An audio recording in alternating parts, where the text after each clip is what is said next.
works. This project will take a few years for us to complete, and we've had to spend the time in this preliminary stage working with the contractors, with the technical team to be able to drill down the priority areas. We recognize that we cannot simply close off roads or inconvenience people within these communities who have already been inconvenienced, I might add. And we therefore are trying to minimize the disruption that we know is likely to be caused by the volume of work that we have to do within the coming months. Like the rest of the world, the Chinese team has obviously been impacted by COVID. They had some challenges as well being able to get their teams to Barbados because of the issues of COVID in their homeland. But we're working on getting the designs done, completing all of the engineering studies so that we can embark on an aggressive road rehabilitation program in this financial year in the Scotland district. I'm mindful that Barbadians just simply want to get their roads fixed, and I share that sentiment as well, but I want to assure the country and certainly this chamber that before these works can be carried out, that we have to dot our I's and cross our T's, because the Scotland district is of a particular character and nature in terms of the type of soil that we're dealing with. And therefore, there are a number of tests that have to be carried out, a lot of geotechnical tests, hydrogeological tests. We have to do borehole testing, DCP tests in order to be able to ensure that what we put down is not only going to last, but it's going to last for a long time given the nature of the area. With respect to the tenantry and the other residential roads, the ministry through its depots have been working on the pothole patching, and in the coming financial year we will be working on a special project to develop roads which are no longer than 100 meters in length, and this will be in the rural areas as well as the urban tenantries. These are the roads in the villages and across communities that when it rains, it is almost impossible to get in and out of one's house. We've already allocated $3.2 million in this current financial year to be able to purchase equipment, and we have started to move a lot of the milling material from the airport and to the specific location and start the assessment of the roads that need to be done as well. And these roads, as you can appreciate, will have to have the appropriate drainage. The slip and curb will also have to be done. Mr. Chairman, the reality, when I add up the total of what is allocated in this financial year, quite apart from the monies that will be spent within the Scotland district, as I said earlier, we have $27 million that we've allocated on the CAF, but we're looking at almost a total of $40 million simply allocated between tenantry roads, highway construction, residential roads, or bridges, completing the IDB program, and obviously the CAF program as well.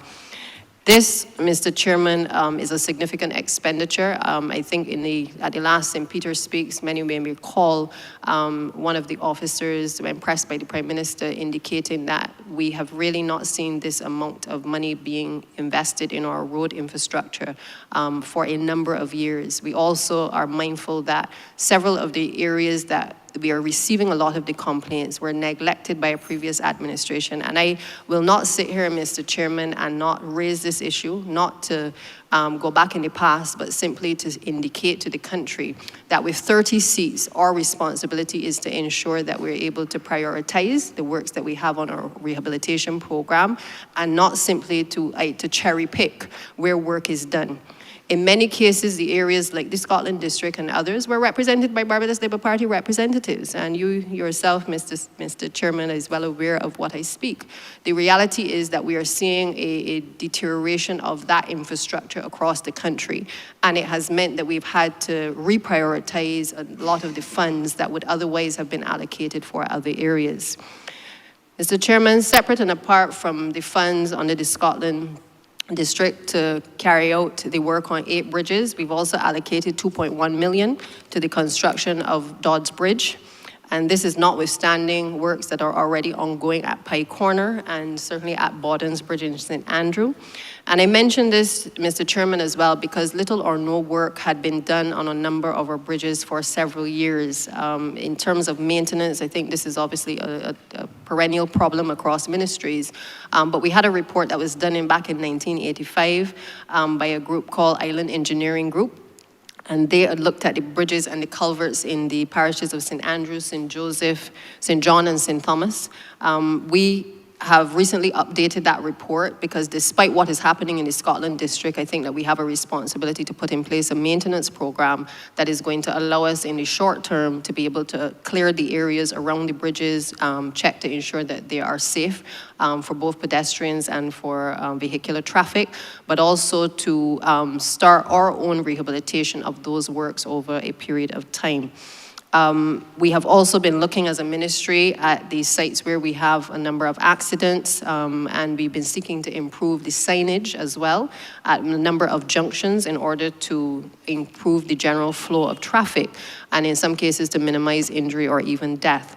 This year, we will commence the acquisition and construction of a roundabout at the Grays, Brighton and Windsor area at a cost of $3.8 million, and we recognize at this particular junction that we've had about 40 collisions between 2018 and 2020, and more recently in 2022 there was a mass casualty there involving 25 persons. Again, there are other areas, and we have sought to prioritize, again within the ministry, the areas that we are constantly seeing these types of accidents so that we are in a position to respond to some of the concerns of the public.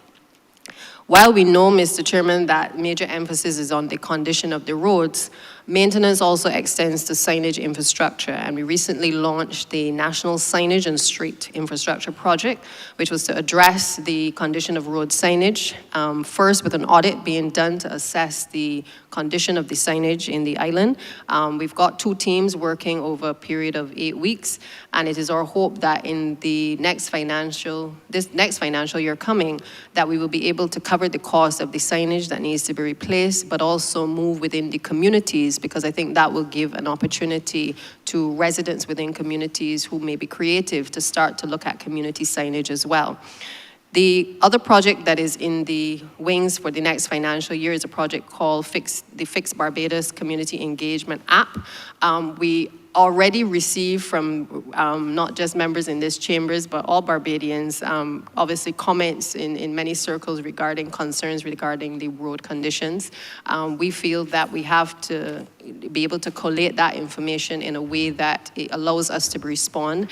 And so while we have had the visual of the app, the demonstration to the team, what we've been working on is how do we respond, how do we make sure that people appreciate that we have recognized the concern that has been raised, but also that you can see timelines within which the ministry intends to fix it, or that we can update the public as to what challenges there are. And again, this is just another way of the ministry being able to use the available technology to be more responsive to a public that is clearly asking for us to be more responsive.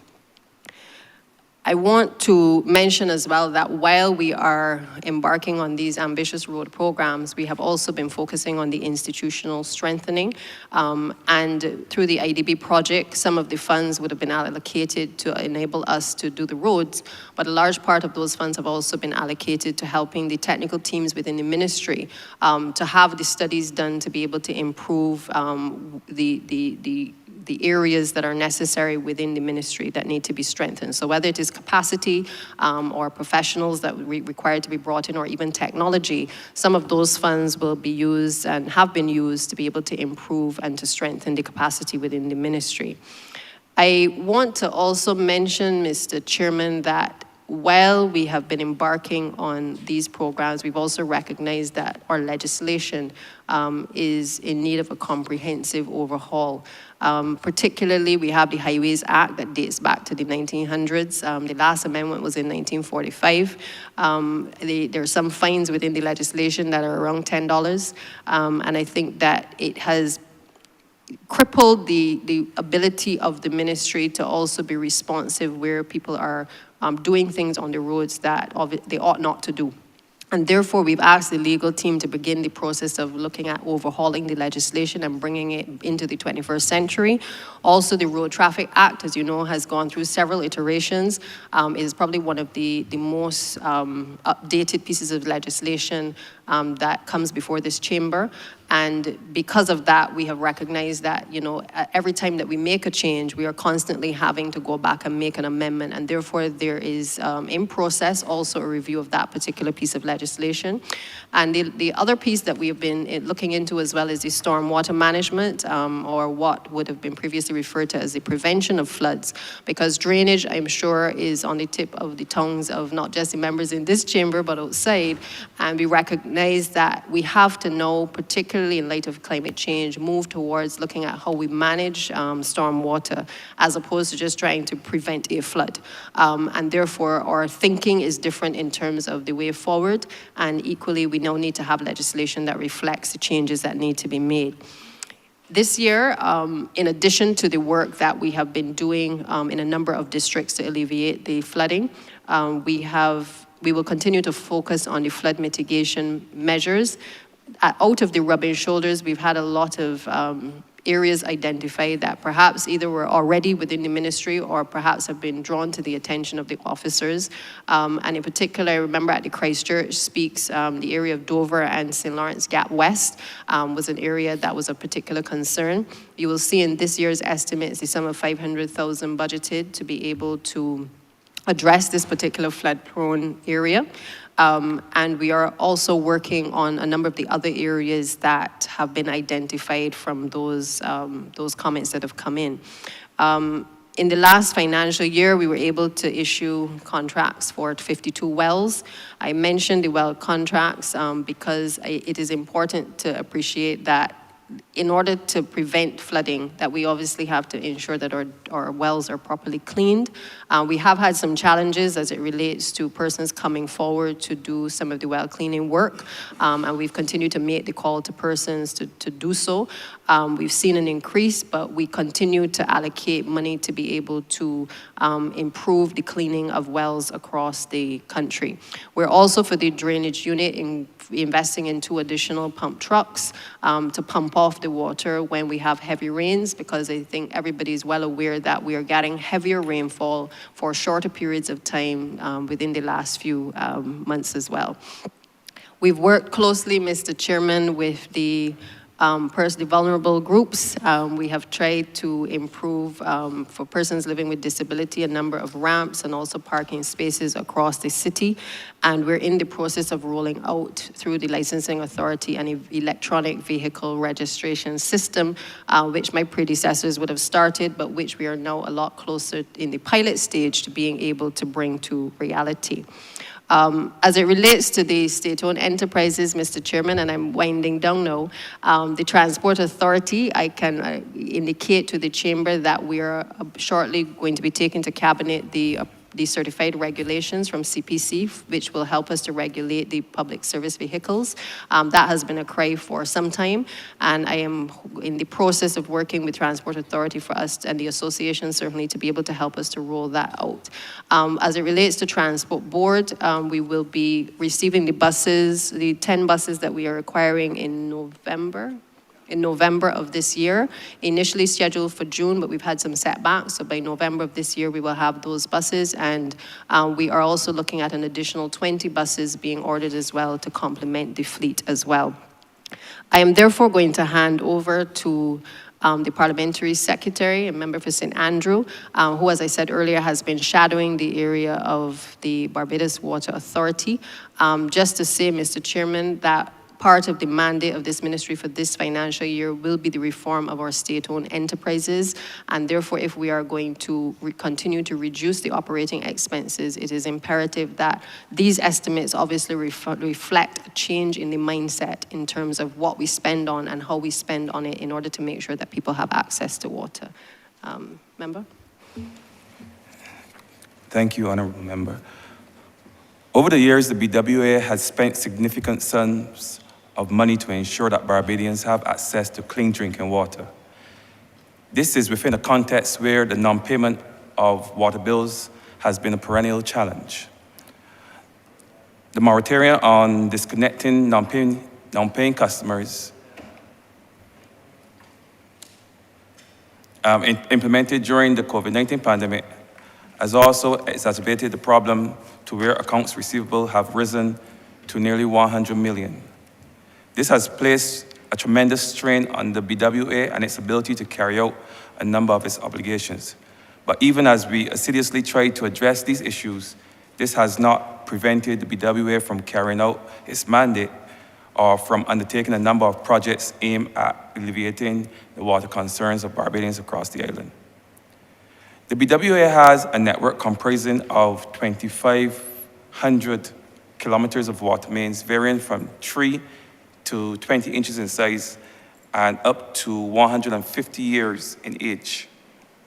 Because of the fragile nature of the pipes, non-revenue water, or NRW, which refers to water that the BWA does not receive any money for, is a major concern for the authority. Currently assessed as being between 36 and 40% of the water pump, this has caused the Barbados Water Authority to engage, this amongst other things, has caused the Barbados Water Authority to engage in a strategic mains replacement program with the intention of replacing most of its network over a period of about 10 years to ensure that there's a reduction in leaks to the system. In the north of the island, the BWA has been confronted with challenges with the supply of water to areas mainly in the parishes of St. Lucie and in St. Peter. These challenges mainly stem from three conditions, and those are water supply, water storage, and water quality. And I will address water quality first. Discolored water, or brown water as is sometimes called, this mainly results from the buildup of rust on the interior of the pipelines. Since most of the metallic pipelines that are currently installed were installed in the early 1900s, they did not have the protective coating or the cement lining that you will see in today's pipes to protect them from corrosion. So a lot of these pipes are susceptible to the buildup of rust on the inside. And what eventually happens is that rust separates from the interior of the pipelines and is carried along in the water, causing that brownish discoloration.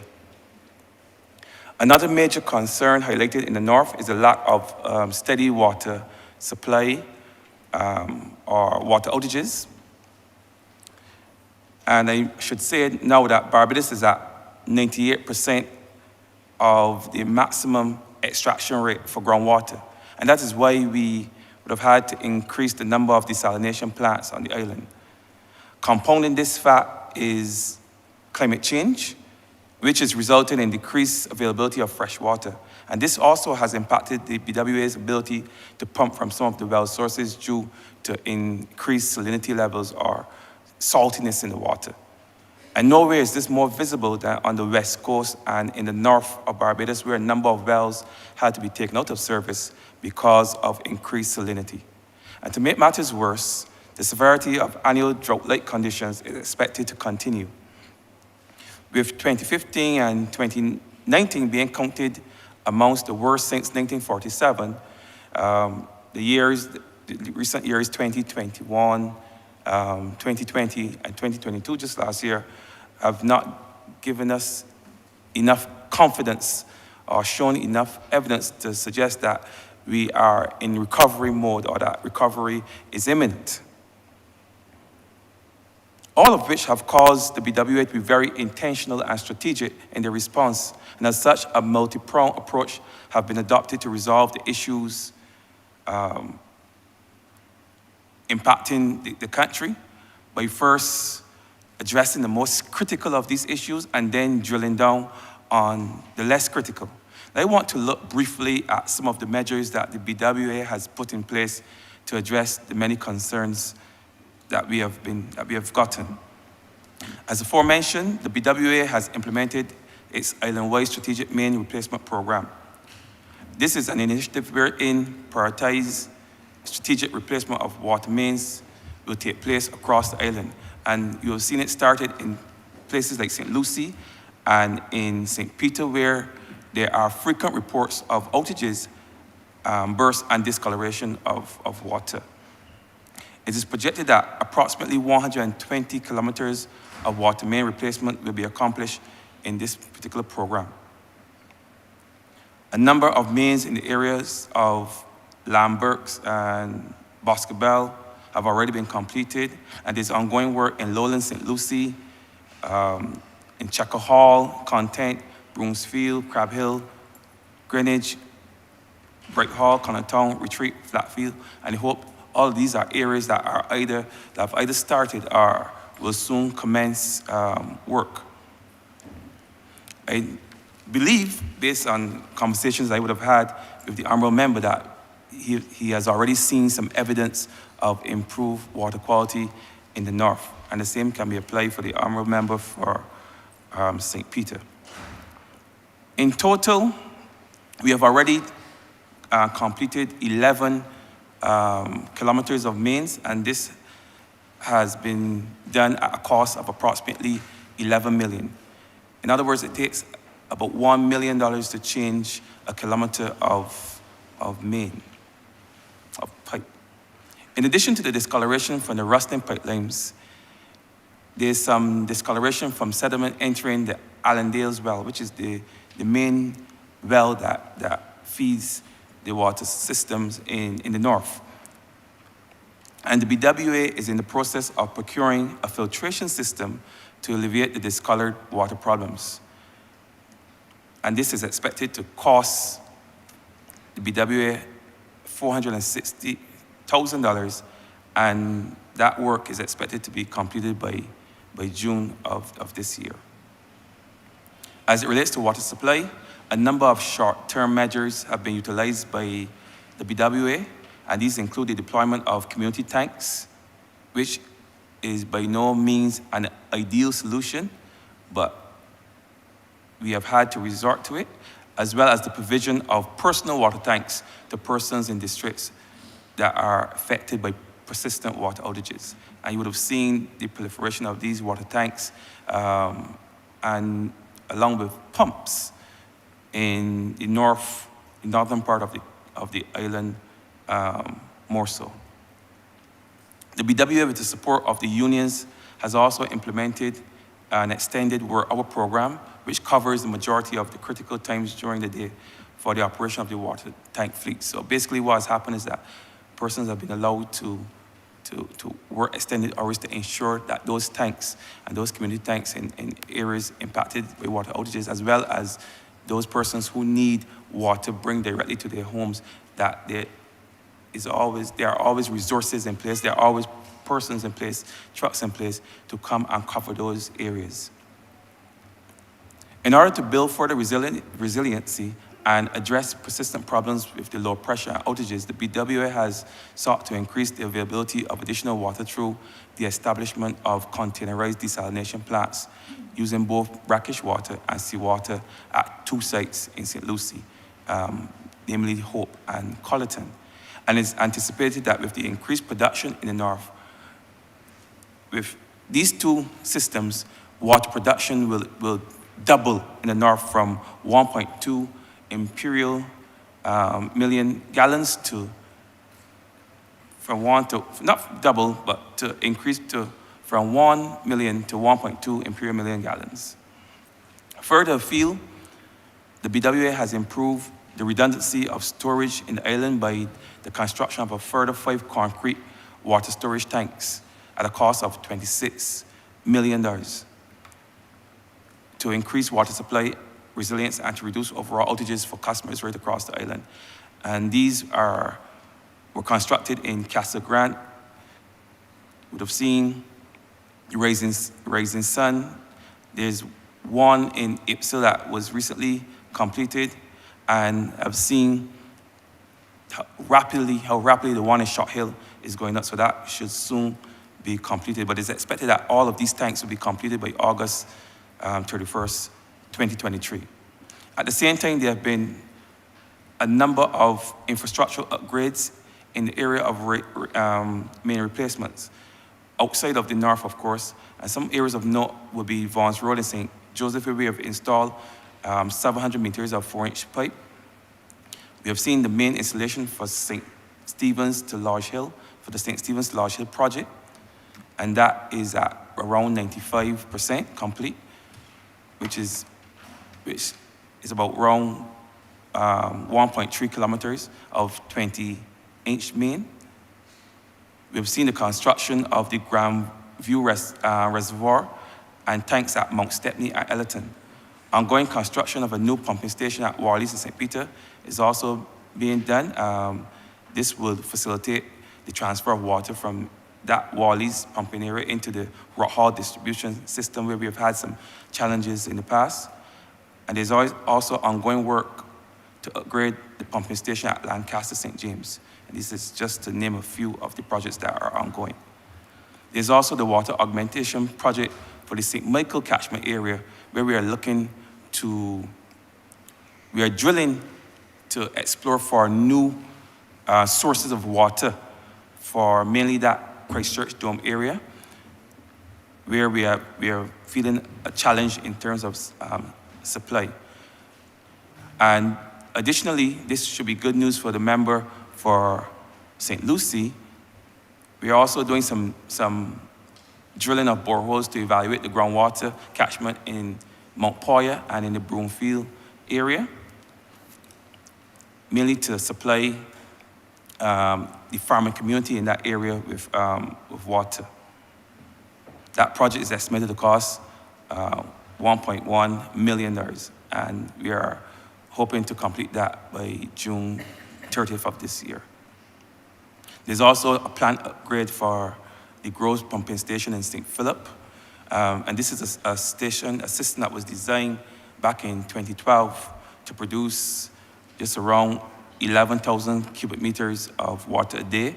But with the explosion of the population in St. Philip, that can no longer adequately supply the needs of persons in that area. Plus, it has also been used to supply water to the Vineyard and Sunbury as well, to those stations. So we are looking to upgrade that at a cost of $500,000. As it relates to wastewater, we are also undertaking a number of wastewater projects. Plans are in place to upgrade both the sewage treatment plants at Bridgetown and at the South Coast to tertiary level treatment plants, for which we have received financing, certainly for the Bridgetown treatment plant through a grant for $80 million from funding from the Green Climate Fund. Also, for the first time in years, the BWA is seriously pushing ahead with the installation of soaring solutions in districts like Bellevue, Beltentree, Bailey's Alley, and Chapman Lane in the city. And though we are still at the planning phase, we are still far more advanced in terms of where we are now than where we have ever been in the past. So that is something that those members in the city and in the Bell area can look forward to. Also, the member for St. George can also look forward to that. Another project not funded by government but expected to be undertaken this year is the procurement of a standby generator at the Spring Garden desalination plant. This will cost roughly $6 million, as well as splitting of the power supply to that plant so that parts of the plant can be isolated in the event that there's a need for maintenance. We can isolate aspects of that plant. And as you all know, that desalination plant services a vast number of persons right across Barbados, as far as St. James, well into the St. Peter area, I'm sure. So you can imagine the capacity of that plant and the need to have it running 24 hours a day, 7 days a week. So we are putting measures in place to ensure that we never have to close down that plant. And even if there's a power outage, there's capacity there for the plant to continue to function in the event. And this would become even more important if we were to be faced with a system, a hurricane or storm. So as I close, I want to reiterate the BWA's commitment to its mission, which is to provide safe, reliable, and sustainable water and wastewater services, whilst ensuring customer satisfaction, and our commitment to Sustainable Development Goal number 6, which calls for the universal and equitable access to safe and affordable drinking water, adequate, equitable sanitation and hygiene for all, and improved water quality. I thank you. Thank you, Honourable Member for St. Andrew. Chairman, I thank you for the latitude that you've given to us. Obviously, this ministry is very vast in terms of the areas that it touches, and so I truly appreciate the opportunity to be able to allow both the Parliamentary Secretary and myself to give a general overview of the areas that we believe are critical to the infrastructure of this country. Over to you, sir. Thank you, Honourable Minister and Parliamentary Secretary. It has been an expansive overview, and there's a lot of food for thought. There are some good things that I've heard too. So let me compliment you for that. And you see members they seem to be raring to go. So this seems set for a very good discussion today, but I just want to caution members, work with me in terms of your times, etc., or I will work with you. So to get the ball rolling this morning, the Honourable Member for St. John.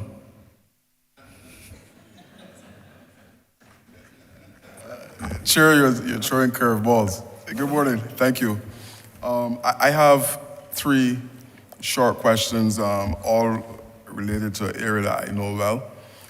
The first one, Minister, is there a policy on rotating staff at the depots across the island? My first. You want all 3 one time, or you want me to come back? No, that's fine. On rotating staff, having spent some time, Minister, in the ministry, I'm sure you are asking a question to which you already know the answer to.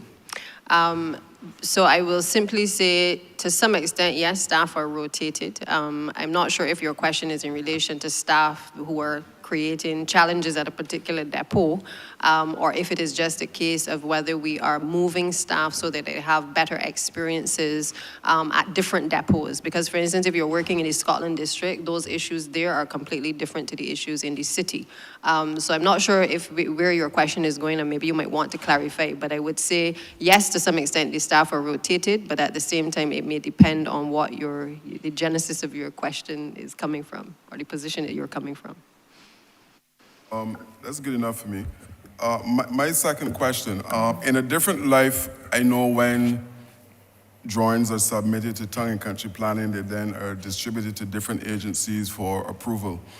I have a situation in my constituency where one lady is looking to apply for water, and it is a case where she's being told she cannot get a supply because of the zone. Now, this is not a new development. This is one person in the community, and I'm familiar that in some cases a septic tank along with a filter bed can be used to facilitate a situation like that.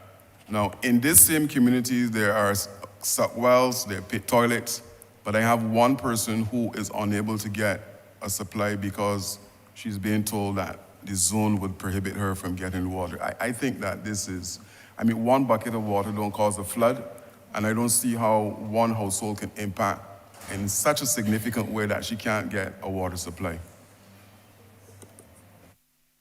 Yeah, thank you, Minister. I'm going to ask Charles Leslie to perhaps address you in relation to the issue of zoning. As I think you are aware, we have made some progress in relation to this area.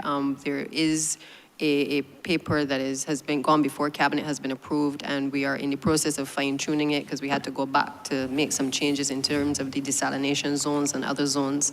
But I will ask Mr. Leslie to perhaps address you in relation to these specific concerns, because I suspect the person is in a Zone 1 area.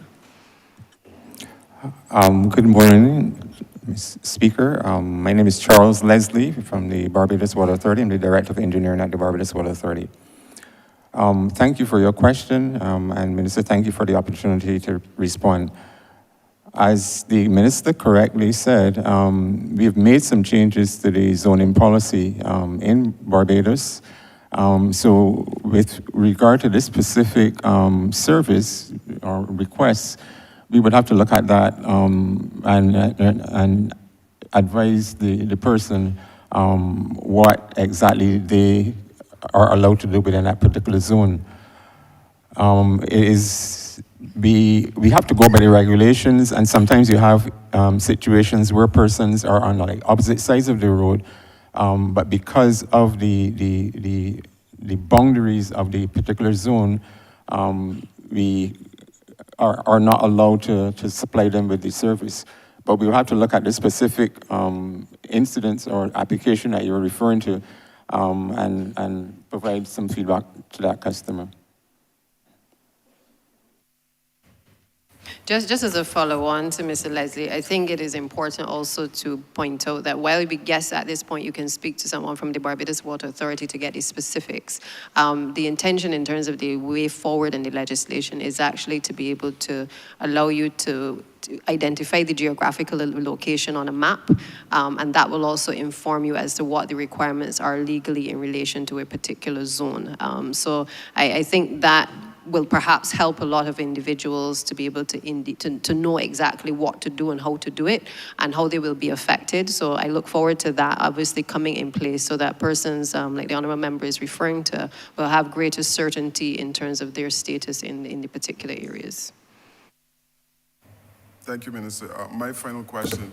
Malvern Tenantry Road, the depot would have started construction work on that road, but they're waiting to have the galvanized pipes changed to the poly blue, and there is a tree that is basically in the way that they're supposed to get cut down.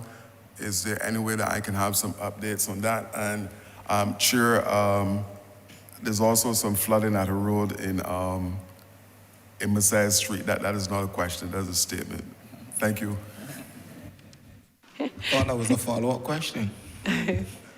Thank you, Minister. As to the best of my knowledge, Malvern Tenantry is actually in progress. I'm going to ask Mr. Philip Tudor, the Deputy Chief Technical Officer, to perhaps address your specific concerns in terms of the trees, and also Mr. Charles Yearwood to address you in relation to the issue of, Mr. Bowen, sorry, Mr. Yearwood is not here, to address you in relation to the issue of the flooding.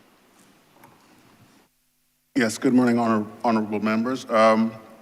Yes, we have started Malvern. It's come along fairly nicely. The situation with the tree is that we will Officer, I hate to interrupt you, but once you're speaking for the first time, for the record of Hansard and those viewing, please indicate your name and your specific title. Yes, my apologies. My name is Philip Tudor. I'm Deputy Chief Technical Officer for Operations in the Ministry of Transport, Works and Water Resources. Right. With respect to the question about the tree, our tree trimming guys have been more or less heavily involved or heavily engaged in cutting trees throughout the island. But I would imagine that within the next week, within another week or two, the tree at Malvern will be cut and removed. I can't speak to the Water Authority Service. I believe that will be a member from the BWA to answer that question. Thanks.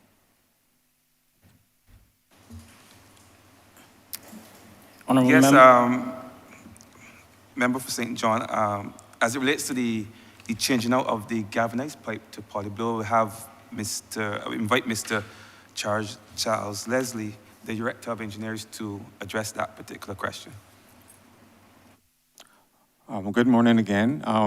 In relation to the changing of the pipe at Malverton, the Barbados Water Authority has been working along with the Ministry of Public Works, and as they come to the particular roads and we recognize that the services need to be changed or the mains need to be changed, we are doing that. So within the coming week or weeks, we will be facilitating that change out of the galvanized line to a larger line and burying it along the edge of the road.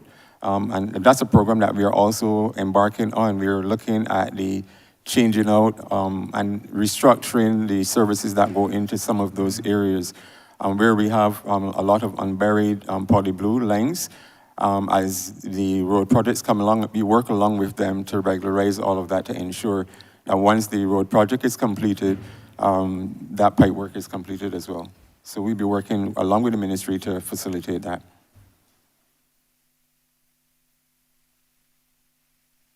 Jason Boyne, Deputy Chief Technical Officer for Design Services.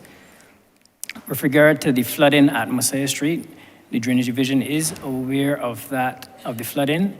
We are currently assessing that area and to develop the appropriate solution, and we will work hand in hand with our operations department to address that issue shortly. Thank you, Chair. My three. Thank you very much, Honorable Member. Honorable Member for the City of Bridgetown. Thank you very much, Mr. Chair. Thank you so much for giving me this opportunity to ask the ministry a few questions. I want to start by saying that to the minister and the ministry that I acknowledge that this is an extremely hardworking ministry. All ministries are hardworking ministries, but some are more hardworking than others. And I recognize it's a very serious ministry because it touches some of the vexing issues of the public of Barbados. I will notice from wearing another hat that you're responsible for roads, streetlights, drainage, water authority, transport, a lot of the issues that are very vexing from time to time. And while I would not want to turn this into Parliament speaks, as we've had our parish speaks, there are some serious questions I need to ask the ministry. And the first one is really about how do you rationalize and set a timetable for roads and road repairs? And the reason I ask that is because I believe that we do need to have a kind of timetable so that we can give our residents some reasonable expectations, because we will all acknowledge that all the roads cannot be fixed at the same time. We do not want additional taxing. We complain when the government borrows. We have to increase our earnings, but we can't do all the roads at the same time. Specifically, when I look at Program 510 in the estimates, the draft estimates here, sub-program 495, 10 and 3 roads, I see $714,000. I don't know what that is intended for. When I look at sub-program 51, residential roads, I see $1 million. Sub-program 530, road rehabilitation, I see $1.6 million. And I'm not an engineer, I'm not a road builder, but I have an idea of what it takes to do roads. So I'm wondering what is the rationalization and process timetable, and how do we allocate the funds? I didn't want to get too parochial, but parochial is what put me here. So I move really from that national type of question, and I wrap this question in, Mr. Chair. I would like to know if this financial year we can have the Kensington New Road, a new road, because that is a road that causes significant problems, not just for the city of Bridgetown, but it's a major artery going from the Fondabel area to the Baxters Road area. And the residents out there have indicated to me that the situation has deteriorated in such a way that they are now getting ill. They are now, feeling the pain of living in that area, and those who have to traverse it, like our Muslim and Indian community, 5 times a day to attend the mosque, but generally speaking as well. And they said to me, and they make it known in the house, they don't want any more talk, phone calls, site visits, defensiveness. They want a solution. When I visited with the Honorable Prime Minister, the Minister and your team on November 29th, the Prime Minister asked for a second opinion from drainage. I want to know if that second opinion has arrived as yet. And basically, if in this financial year, I beg, I plead, I demand to know if in this financial year that we can have some solutions to that particular situation. Thank you, Minister. I share in your frustration, particularly because you have a way of sharing with me your frustration quite often. And to address your first question in relation to how we settle the timetable for road repairs, I will ask Mr. Philip Tudor, the Deputy Chief Technical Officer, to go into more details in terms of what the technical officers do in assessing the roads. But suffice to say, I think it is important for me to give perhaps an overall perspective. there are a lot of roads that right now are in need of major road rehabilitation or in some cases reconstruction. I would have highlighted in my opening that we had a situation where a number of roads were for the most part neglected, and Mr. Trudeau can speak to it. He has spoken publicly regarding it before. As it relates to the allocation of resources in previous years, prior certainly to us coming into office, the allocation was just simply not sufficient to be able to deal with the major infrastructural works that were needed across the country. And there was a cherry picking that was done of which roads were facilitated to be done. As a consequence, we have seen the deterioration now of more roads in a sense than the ministry can often handle. On coming to office and recognizing obviously that we inherited a situation as well where a pothole was seen as a transitory inconvenience, we embarked on an aggressive program to obtain foreign financing to assist us with our capital works program for road rehabilitation.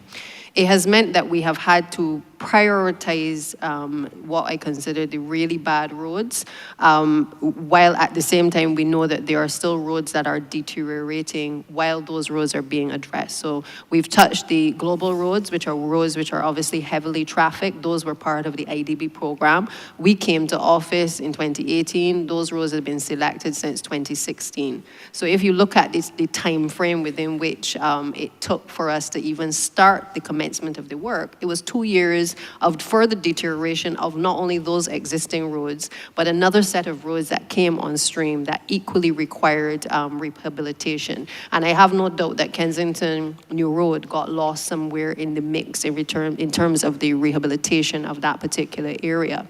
It also has meant that we have had to look at, and I know Mr. Trudeau will speak to the feedback from MPs, in terms of the concerns of residents. We've had to look at the assessments that have been done on the roads. I think the last report, which was a partial assessment, highlighted what every Barbadian knows, that the roads are generally in poor condition, and hence why we had to go out and get the financing. But it means that the financing cannot do everything.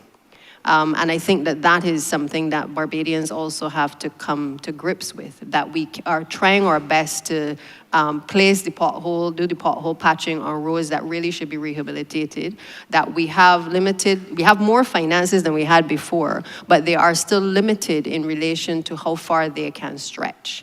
And therefore, the prioritization that is taking place is also affected sometimes by when we do the same thing, the parish speaks or the rubbing shoulders, because oftentimes we encounter concerns within communities where then something else has to be reprioritized because of the impact that we are hearing, firsthand is happening to residents.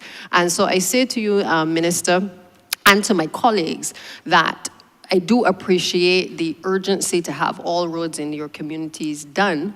I too myself would like several of the roads done in my community, but I have had to take a similar approach and to try to prioritize what roads really need doing, as opposed to those that can wait a bit longer.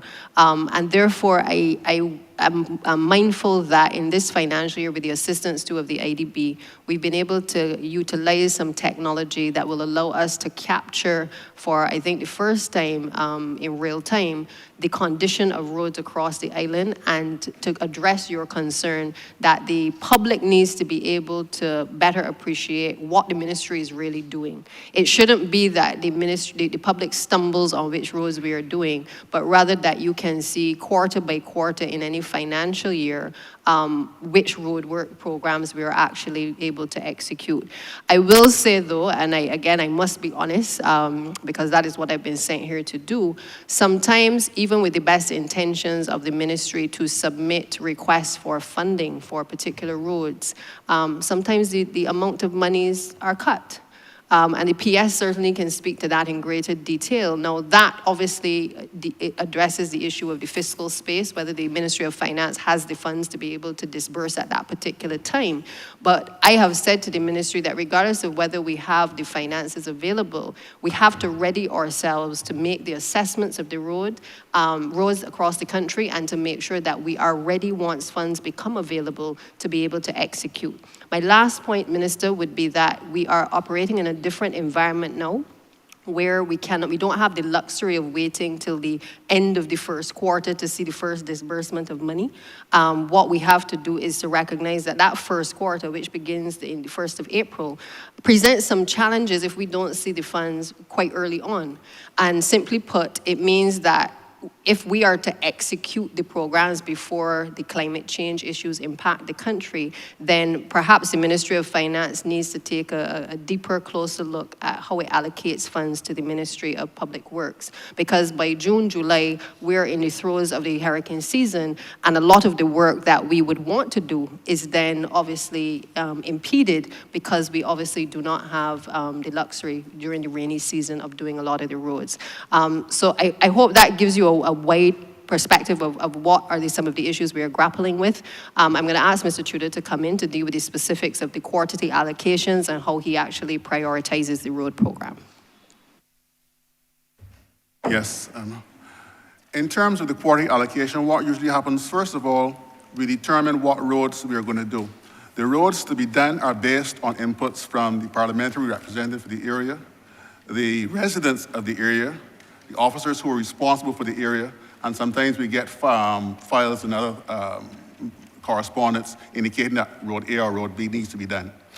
What we do then is just go out and do estimates for these roads. We ourselves, RQS, does some of the estimates, and we also get quotations from contractors to do particular roads, right? Once we know the allocation for the financial year, we then break down and see what roads there's money, what roads can be done during that financial year. And then we break it down into, further break it down into quarters. Because, for example, in Tenantry Roads, there's about $644,000 allocated for road rehabilitation on the Tenantry Road, for. So what we do is look at the Tenantry Roads that we have, the list of Tenantry Roads, the costing, and then break it down into quarters. Now, obviously, we can't ask for all $644,000 a one go. So you will see in the first quarter we have, for example, Malvern Tenantry is $174,000, and then the next road is Rock Hall Tenantry for the next quarter. So we break it down into quarters like that, and hopefully we get fairly close to, we might go over the amount of money allocated, but we try to stay within the allocation that we will be getting from the Ministry of Finance. And the similar thing happens with the residential roads. We identify all the residential roads that we've received complaints about, and we do estimates for it, and then break it down into quarters. Now, the third quarter, which is October to December, we don't usually use as much money during that quarter because you recognize that is the rainy season, and you don't always get to do the amount of roads you would like to do within the rainy season. So we usually ask for less money during the third quarter than the other than the other 3 quarters. We like to front load the works. In other words, we want to do as much between April and June, July and September, right? And then we have January to March, which is the last quarter. We try to do as much as we can in those quarters, recognizing that in the third quarter, we may have some challenges as it relates to hurricanes and bad weather. So that is how we generally come up with the program on a yearly basis. In terms of the Kensington New Road, now, the drainage aspect in Kensington New Road is not an easy fix. It has been there for years, and as you said, we had a tour with the Prime Minister, I think it was in November, and basically she indicated that a thing needs to be done, a comprehensive plan needs to be done for Kensington New Road, because we have drainage problems that don't only originate in that area, but we have drainage problems coming down from Barbees Hill and all other surrounding areas and ending up in that area. So a comprehensive plan has to be done that would encompass Kensington New Road to take care of that problem. Right? It's not an easy fix. Another issue on that road is that the drains are usually flat. There's no elevation that would cause the water to travel fairly freely. So you will find our guys having to go in there periodically and clean the drains because the drains are so flat that you get debris settling quite frequently in that road. So a comprehensive program has to be done that would allow Kensington New Road not to have the problems that experiences right now. I don't know if that answers your question. I just wanted to come back in, Minister, as well. I think the point that Mr. Tudor made needs to be fleshed out a bit more. It is not an easy fix to do Kensington New Road. I think that's what he's saying. But equally, as a ministry and as a government, we can't do nothing at all. One of the issues that has been raised to me certainly has been the issue of the disposal of garbage, because even through the drains, we end up having a situation where Barbadians, not necessarily within the city alone, but outside, are contributing as well to the issue of the backup of drainage. And I know you call me from time to time to ensure that the drains are pumped, and we constantly have to respond, but it also requires, it's not just a government approach that has to be looked at, it's a whole of society approach where individuals also need to take responsibility for their actions. They need to realize that what they do in an area which is perhaps nowhere near Kensington New Road is also having an impact on communities like Kensington and other places within the city. And therefore, once we understand that we're not in this alone, then I think that we can start to perhaps encourage through public education the persons within the city, but across the entire country, about the impact that their actions are having on others. I think the other point that I would want to take from what Mr. Tudor has said is that it is a multifaceted approach that has to be taken in relation to the drains. There's also the issue of sewage. There's also the issue of water, and then all of the other utilities as well. And so it is not a straightforward approach. It is one that I know in terms of how we deal with the utilities meetings, where we meet with all of the utilities, there has to be a coordinated approach. And we've given the assurance, obviously, that we will address Kensington New Road. We will obviously be doing some work in the area in relation to the sewage systems. I will suspect that when that is being done, rather than going in and digging up the road now, and then you will be calling me as well to complain, and so will the residents, we have to do a holistic look at how we can really reduce or alleviate the problems within the Kensington New Road area. So I hope that that clarifies the position of the ministry. Mr. Chair, I'm not asking another question because I want to get one of the last questions answered. And I want to agree with the DPM that you can't get all the roads fixed, and that's why they ask about all the roads. Now, I would love all the roads fixed, and at the risk of some residents feeling and focusing on one road. The reason I'm focusing on this road is because of the safety issue, the roads collapsing, the people dropping into the drains, and most importantly, people's children getting sick. So therefore, I believe that that should be a reason that this road now be prioritized. And the question that I ask is there a solution in this financial year, or do people have to wait 12 to 18 months more in another financial year to see a solution? I did not expect an easy fix. I did not come here for an easy fix. But what I'm asking those of you who have the training, what is the solution, and how soon can my constituents expect that solution? Thanks, Minister. I'm going to ask Mr. Charles Leslie to just speak to it, because in terms of, as I said to you earlier, looking at a more holistic approach, that is what we're doing when we address the issue of sewage in the area. The sewage is also going to affect how we deal with the road infrastructure and how we deal with the drainage. So I would just ask Charles to just address you, Minister.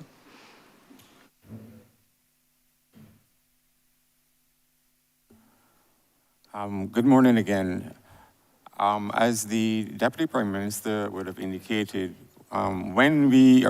each time we are addressing the roads now, we normally have a coordinated approach at our utilities meeting. And what we do is we include all of the partners or all of the stakeholders from the various ministries or utilities or service providers who would have a stake in basically upgrading that particular project. I believe in the Kensington New Road area, we have to work along with the ministry. There are going to be water services in there that we will have to replace and reposition so that they could do the drainage works that are necessary for that area. We will also have to do an assessment of the sewage or sewer lines in that particular area to ensure that if they need rehabilitation, that is done prior to the commencement of the road works. So it is a coordinated approach that has to take place between all of the ministries, and the Barbados Water Authority will be working along with the Ministry of Public Works to be able to deliver that particular road to the constituents in that area once we are requested to do so.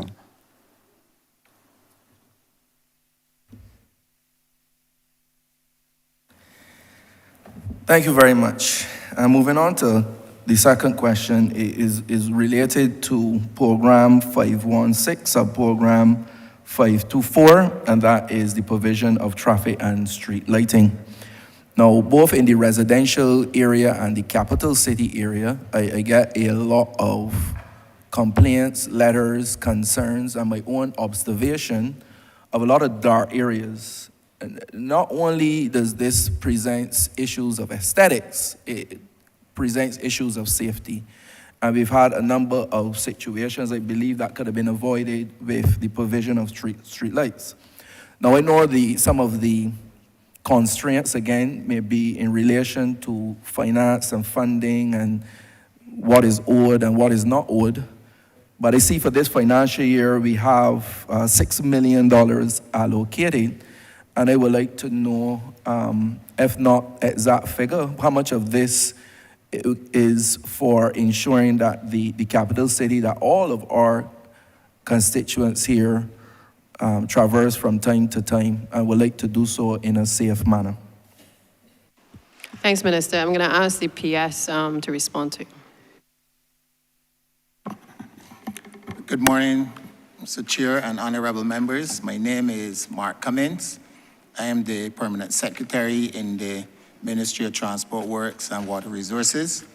And allow me to thank the honorable member for his question. Honorable member, we have in Barbados, that's a quick global, 31,000 streetlights. 31,000 streetlights. We just got an image from a pilot of KLM that showed Barbados, and in my opinion, obviously there's no hard scientific research, but we're probably one of the better lit countries in the world, right? Now, St. Michael, we have 7,500 streetlights in Barbados. 7,500 streetlights in St. Michael, but we go a little further than that.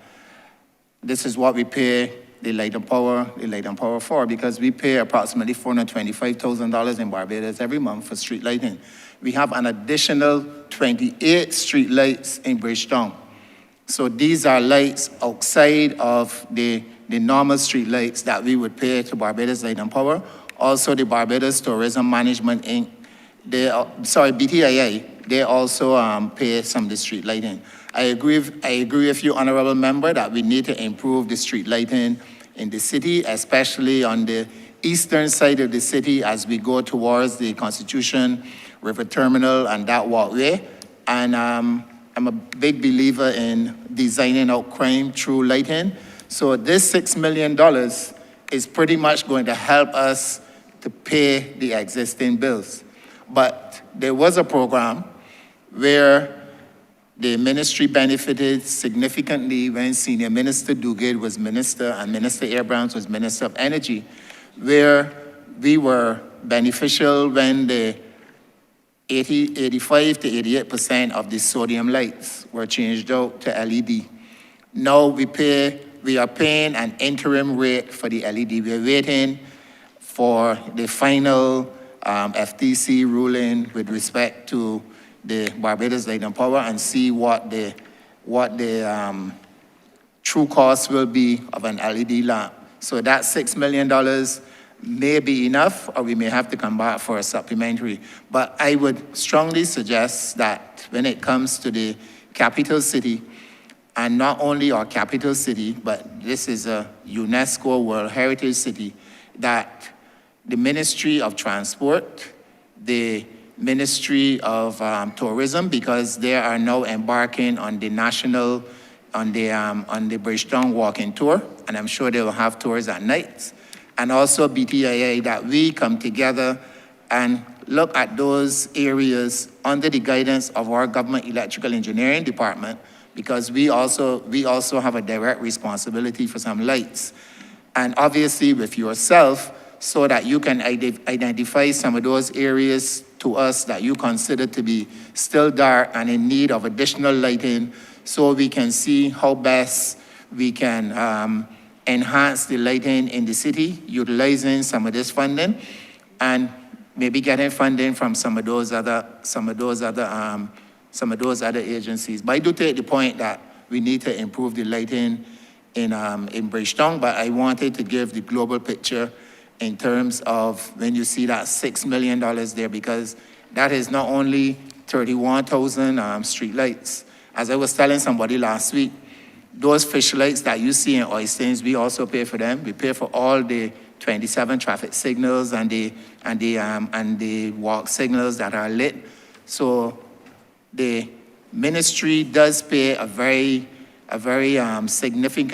spend a very significant amount of money in the area of street lighting and also for our traffic light infrastructure. I hope I have answered your question, but certainly that there is a solution where we can work together to improve the lighting in the city. Thank you very much, PS. You did answer the question, and it is that there's no funding really to put additional lights in the city. Because when I calculate the bills and by the month, the year, that gives me 5.1 million, which means we have like $900,000 remaining, and we know how the fuel clause can cause the cost of light to escalate. I have sought my own solutions by purchasing solar lights, and I can't do it anymore. So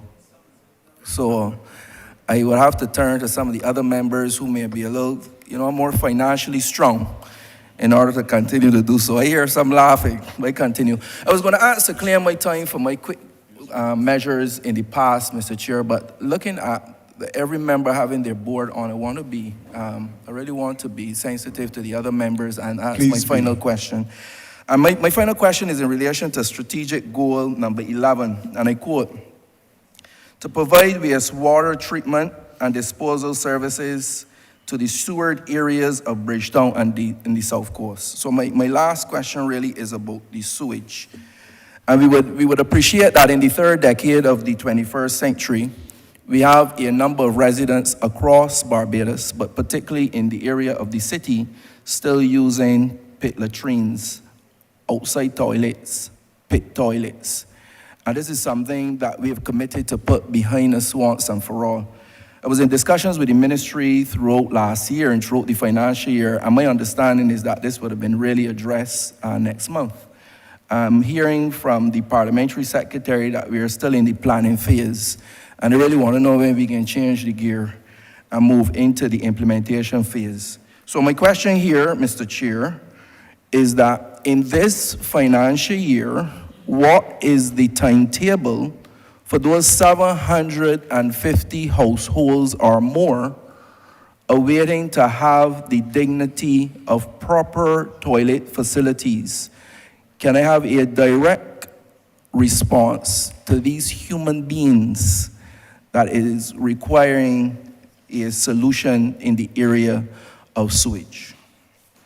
Thank you, Ms. Minister. Let me just say to you that I'm not sure where you heard this notion of that things were going to be done shortly. I know that we have met with you. We've met with the Honourable Member for St. Michael East and the Honourable Speaker because we've been looking at the areas of the Bellevue Alley, Chapman Lane in relation to sewering. These are long-standing issues that have certainly predated myself, and certainly I grew up hearing about the issues of sewering in these areas. I believe at this point, I think it is fair to say that we are further advanced than we have ever been. We've had the community engagement with the MPs for the areas. We've had their team of persons come in. We've had people trained. We have engaged the consultants who are working on the project.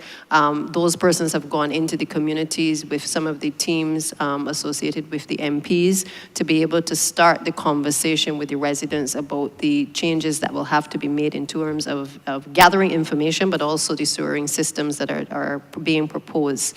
I'm going to ask Mr. Leslie to go into more details in relation to the actual sewering projects, particularly as you referenced Chapman Lane, but I just wanted to put a context because I think it is important that the country appreciates that we have taken a decision as a cabinet that this is of major concern to us as well. It is not just you are late in the game, but the Honourable Member for St. Michael East has been crying out for the sewering issues to be addressed in his districts for a number of years. And we have certainly, during my tenure, been focused on ensuring that we walk this project through. As you can appreciate, there are lots of concerns about our actions as a government as to whether these people, these 700 people, deserve what we are attempting to do to improve their lives, as are the people in the Bailey Alley and the other districts. But we believe as a government that we are here to improve the lives of people, and regardless of whether they have pit toilets or otherwise, whether they are squatters, it is our focus and certainly our mandate to ensure that we are, while we're building great structures, we also have a responsibility to improve the living conditions and the social conditions of people across this country. Mr. Leslie, if you can. Good morning, DPM. I'll ask Dr. John Wanzer to facilitate this answer. Thanks. Hello, good morning, Chair. My name is John Wanzer. I'm the technical advisor to the BWA. With regard to Chapman Lane, which actually stretches to include the Kensington New Road, we have engaged the services of consultants who are actually currently trying to finalize the conceptual designs for sewer in that area. One of the situations we had was where to locate a lift station. We were working with the Ministry of Housing, but eventually we found an alternative location close to the Chapman, the Bridgetown Sewage Treatment Plant, where we'll be able to locate the lift station. Those conceptual designs would now be submitted to the subcommittee of cabinet for review so that they can then proceed to do the final designs. We were advised that with regard to Chapman Lane, we should work in tandem with the work that is going to be done for upgrading the Bridgetown Sewage Treatment Plant, so that that work is done together and the disruptions are done one time. We're just now trying to finalize the funding for the Chapman Lane works. I know, since I'm here, I might as well speak to the other two areas, which is the Bell Tenantry, Bellevue, where the conceptual designs again have been completed, and that will be submitted to the technical subcommittee as soon as we resume the meetings after the estimates, and we should be able to proceed with those. That applies to Belize Alley as well in St. George. With regard to Belize Alley, Chapman, Bridgetown, Bell Tenantry, as well as Bellevue, we are looking to hopefully finance those using the GSC funds.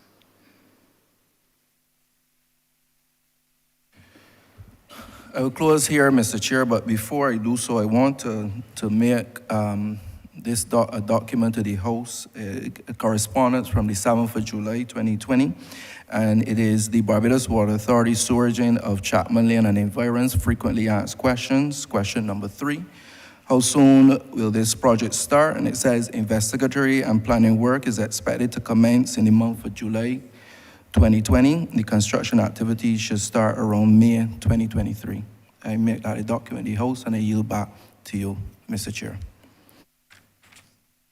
I think just in response to that, Mr. Chairman, I'm sure it wasn't a question, but I do think that the explanation given by Dr. Mwanza highlights the fact that work is ongoing. And therefore, I am sure that whatever was intended in terms of 2020, that you can now see that we are a lot closer in terms of actual investigations. And we had to do social surveys. And we're very sensitive going in and asking people questions about how they are living. It is not something that this administration takes lightly. It's certainly not something that I take lightly. And we had to make sure that we had to train the persons to be able to go in to ask the questions. And I know that this surveys have been done before, but I can say to you that this occupies the attention of the Parlsec and myself and the entire team. Every 2 weeks on a Wednesday we meet, and this is high priority on our agenda. And therefore, I give you the assurance, and so also to the other MPs who I'm sure have similar concerns about the when, that we are on track to be able to move towards the designs, and obviously to do the tendering, to be able to move to the next stage, which is obviously moving in to alleviate some of the challenges that these persons are having.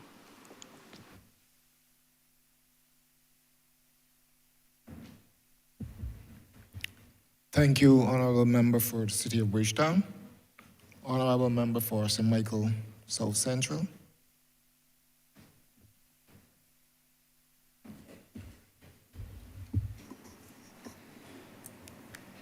Thank you, Mr. Chairman. I'm going to be very direct because I know that there are several questions for this head. And I'm going to start with the issue of road rehabilitation. And Minister, you said something that was very instructive to me, either in one of your responses or in your opening. One of the things you said, perhaps just in passing, was we're trying to do pothole patching on roads that should be rehabilitated. Now, that suggests to me that we're going to have some problems. Because if we're saying that because of the availability of resources, that we are having to implement suboptimal solutions. So we have roads that we know need to be rehabilitated, but instead we're having to patch them, then I suspect that that is going to mean that you're going to have to expend other resources sooner than you thought, because the patching isn't going to last if this is a road that really needs further and more complete work. Minister, you are aware, and I'm sure that you've had conversations with all members in here about the various issues that we have. I think that the challenge that your sector has is that public goods infrastructure is really the landscape of a community. And while you may have these engineering approach to making choices about the rehabilitation of roads, the choice you actually have to make is a bigger choice. Because the choice that you will find that you have to make is whether you show communities that you're interested in their well-being. Let me tell you what I mean by that. And I thank you, Mr. Chairman, for a little bit of latitude because my questions will be short. What I mean by that is we have communities that we run the risk of having no or very little investment in them overall. So there may be no investment in road infrastructure. There may be very little investment in sporting activity and recreation. There may be very little investment in other kinds of social goods that people depend on. And then what happens is that you run the risk of having left behind communities. Because imagine if we don't invest in roads because they haven't been prioritized for some years, and then we don't invest in recreational facilities, and then another ministry doesn't invest in remedial education issues for some of the residents or work programs, then you have left behind communities. And it may not fall directly in your jurisdiction as a ministry responsible for roads, but I tend to think, as I outlined in some correspondence that I recently had caused to send on behalf of some of my constituents, we have some left behind communities, I fear. And I think that one of the early investments that you can make in some of these communities to show that you are not, in fact, leaving them behind, like the ones that I mentioned in the Halls Road area, Roberts Road, Bibby's Gap, Chase Gap, these very small residential roads, that these are communities that haven't seen much in the way of social good investment for some time. So while they may not come at the top of your chart in Mr. Tudor's estimation or Mr. Tudor's assessment, they are in need of attention. Mr. Tudor and I made news, I would say, a year ago on the question of the technique for patching. I don't mind being in such distinguished company for making news, but Honorable I'm getting member, to the question of the patching technique. I don't mind in asking you to ask your question now. So the question, so I'm asking the question. Mr. Tudor and I made news on that question last year. So in reviewing the patching that is being done currently, as I move through the constituency, in fact, I had calls to do this just 2 days ago. The question at that time had to do with whether you are just throwing the material down and using perhaps less advanced techniques for making sure they stay. And I think we got a bit of a confession that that was in fact what was being done and that that would be remedied. On examination, I found 2 days ago that the patching is still not being rolled out. So the material is being thrown down, it's not being packed. What happens within a matter of hours is that the rain or whatever else removes it. One officer mentioned that sometimes they depend on vehicles to be able to roll it out. If, Minister, you're saying that already you're patching roads that should be rehabilitated, and then even that patching is not adequately done, then I'm concerned that these resources represented in these estimates are probably not even being adequately used. Can you say, you and your officers say anything about where we have come since last year when I first raised the question of this inadequate patching technique, given that I've observed it even recently, and whether there are any plans in these estimates to procure the necessary equipment to make sure that this now becomes a thing of the past? Thank you, Minister, for your many questions and comments in relation to how we actually rehabilitate roads. Again, I like to be very honest and very direct in terms of what I certainly have been dealing with in the ministry. And when I say that we are patching roads that ought to be rehabilitated, I do so not as an admission that we're doing something wrong, but simply to highlight the fact that if we don't do those things, then we're going to have an even greater outcry from the residents across communities while we wait on much needed funding to become available to actually do full rehabilitation or reconstruction. I know that you have spent some time within the Ministry of Finance and Economic Investment, so you're well aware that while you speak about social good and being able to improve communities, again, a lot for ministries depends on the fiscal space that central government has, and in turn that is handed over to the ministries to do the magnitude of the work that they have to do. So I know that you say it, but you are saying it now from a position perhaps more as MP and not necessarily as a minister, whereby obviously the lens through which you look at this, the perspective is obviously a little bit different, and I appreciate that totally.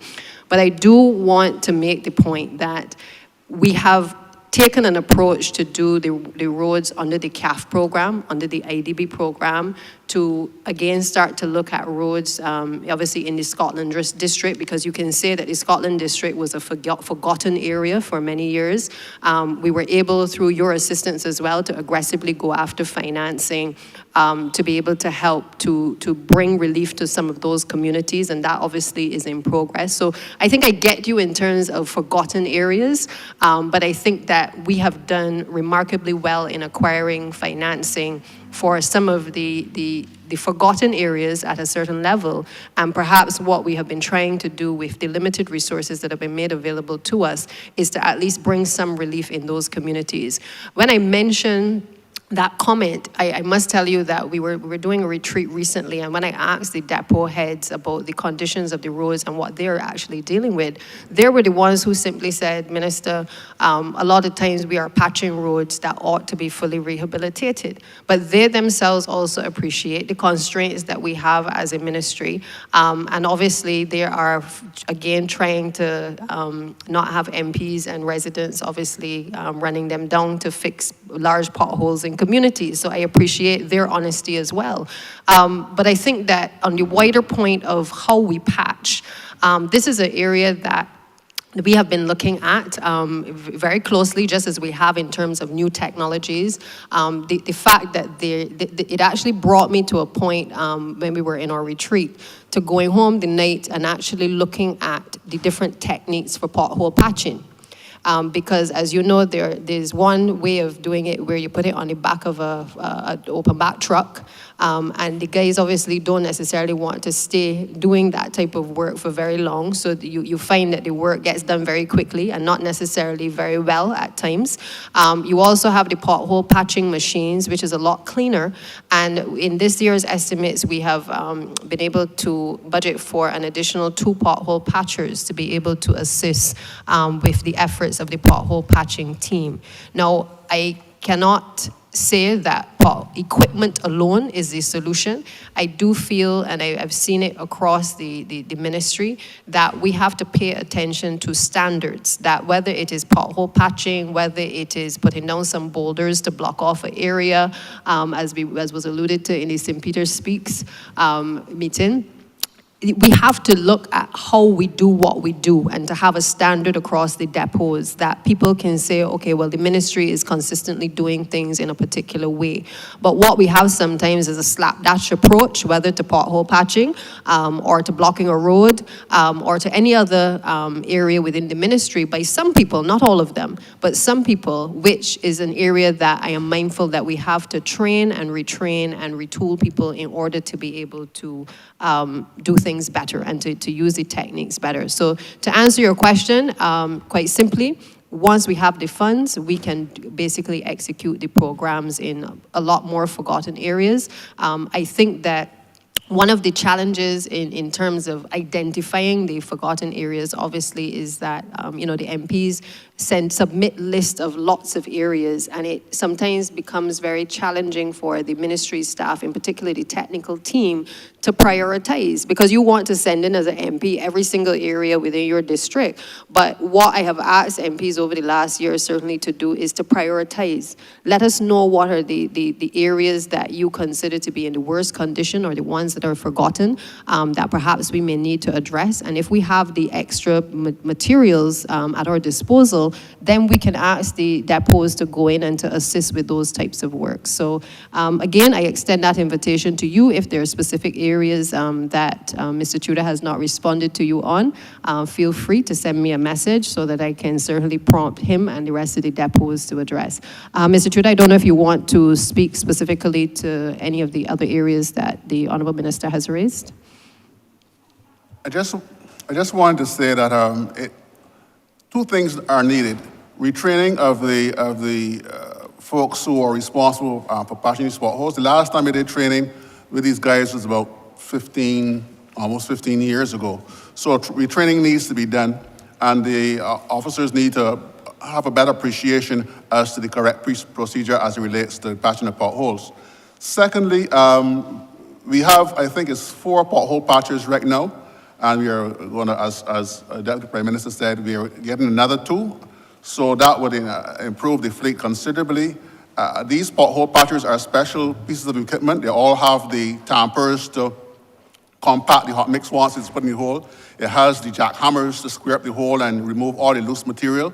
So it has everything within it, these pothole patchers. So they're more or less designed for that purpose. Currently, what we have been using is patching trucks, where the patching trucks go to the plant, collect the mix, and the guys put on the mix in the potholes using shovels and sometimes using the back of a shovel to thing, which is as you would appreciate, is totally unacceptable. So 2 things have to be done: retraining of the staff, as well as the implementation or further implementation of the pothole patching machines that were designed for that purpose. As you said, a lot of the residential, particularly residential and tenancy roads, have been neglected. Luckily, we have the CAF program now, and we have the Complant program that have come on stream. That allows us to do that many more roads throughout the island. You can imagine that you have some tenancy roads and residential roads that will cost $1.5, $2 million to fix, when our budget for tenancy roads and residential roads are less than $1 million. So the challenge was always which roads do we choose to be fixed? However, with the CAF program, the Complant program, we were able to do many of the roads that we could not have done in the past. There are some roads that were built 30, 40 years ago that we've never gone back and touched, right? Ordinarily, a hot mix road should be rehabilitated within a 10-year period. When I say rehabilitated, I mean mill and paved or reconstruction. Some sort of intervention needs to be done after 10 years on most of these roads, right?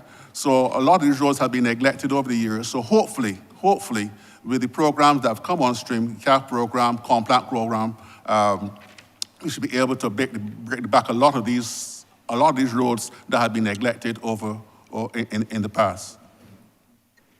Thanks very much, Mr. Tudor. I always appreciate your honesty, but the reference that you made to correct training needed to be done was your response a year ago, which suggests to me that in the interim, we haven't done the training since we saw the potholes patched 2 days ago without the requisite technique. So I'm hoping that in these estimates, that training is contemplated. And just quickly before I move to question number 2, Minister, in your response, you made reference to my prior dispensation as Minister responsible for Economic Affairs and Investment, and certainly in that capacity, I'm aware of all of the funding that we were able to secure for the ministry to do its work. But I am here always, and first as the Member of Parliament for St. Michael South Central. And every remark that I make, even having been in cabinet, is in that position because those are the people who have sent me here. And it is in that capacity that I have submitted a prioritized list of roads to be done that is with your ministry. And I look forward to being able to continue that discussion. I want to move then to the question of water access. And the parliamentary secretary mentioned the matter of there being 100 million, I think it was, in arrears of the Water Authority. My question has to do with the legislative framework within which the Water Authority does its business and is able to perhaps recover arrears or is able to make connections and therefore to provide water to all Barbadians. I gather that the challenge that you have is similar to the challenge that the Urban Development Commission has with respect to its work to be able to give provide waterborne facilities to Barbadians. And that is one of tying water access and liability for that account to land tenure. In 2018, when we came to service and recognizing the issue with pit toilets that the member for the city of Bridgetown raised earlier, we determined to bring some resolution to that matter. I am aware that the Water Authority has some kind of interim dispensation where there's a procedure where a person makes a deposit, quite a large financial deposit, might I say, but in that way, one does not have to prove tenure or ownership of the land or the property, but one can make this deposit and have that stand in as an ownership issue. But I still feel that we have to settle this vexing issue of how do we make decisions about who gets water. Because if I've been on a property for 12, 15, 20 years, I believe that I am owed the dignity of a water connection and proper sanitation. And so I wanted to hear from you, and it really also affects the way that you are able to collect arrears. Because as your general manager well knows, I have recently had to raise issues that have to do with residents who want to clear arrears, but are being told they can't clear arrears because their name is not on the bill. As you prepare to answer, let me say that I am aware that legal issues always attend on these matters. I am further aware that as a Barbados Labour Party government, when we came to service in 2018, we purposed to find a way around or through or over these issues so people could have access to water. And so I want to say from the outset before you answer that I believe that there are some cases where good common sense has to replace bureaucracy. And so I want to hear from you, what are the plans to settle this vexing issue so that we can have appropriate water connection and sanitation for the people of Barbados? Thank you, Minister. As you rightly said, the government has obviously been trying to address this very vexing issue for the last few years. There has been some relief, but of course, as with most things, the processes and the legal implications sometimes slow down the process. I am mindful that with the changes that we are going to be making at the Barbados Water Authority. The new chairman is also here. I suspect he may want to also touch on this, but I'm going to ask the chairman of the Barbados Water Authority to perhaps touch on some of the day-to-day issues, because I think what you are raising is more how the Barbados Water Authority responds to its customers and how it treats to its customers. And so I'll ask Mr. Halliday perhaps to respond first, and then if the chairman wishes to come in as well.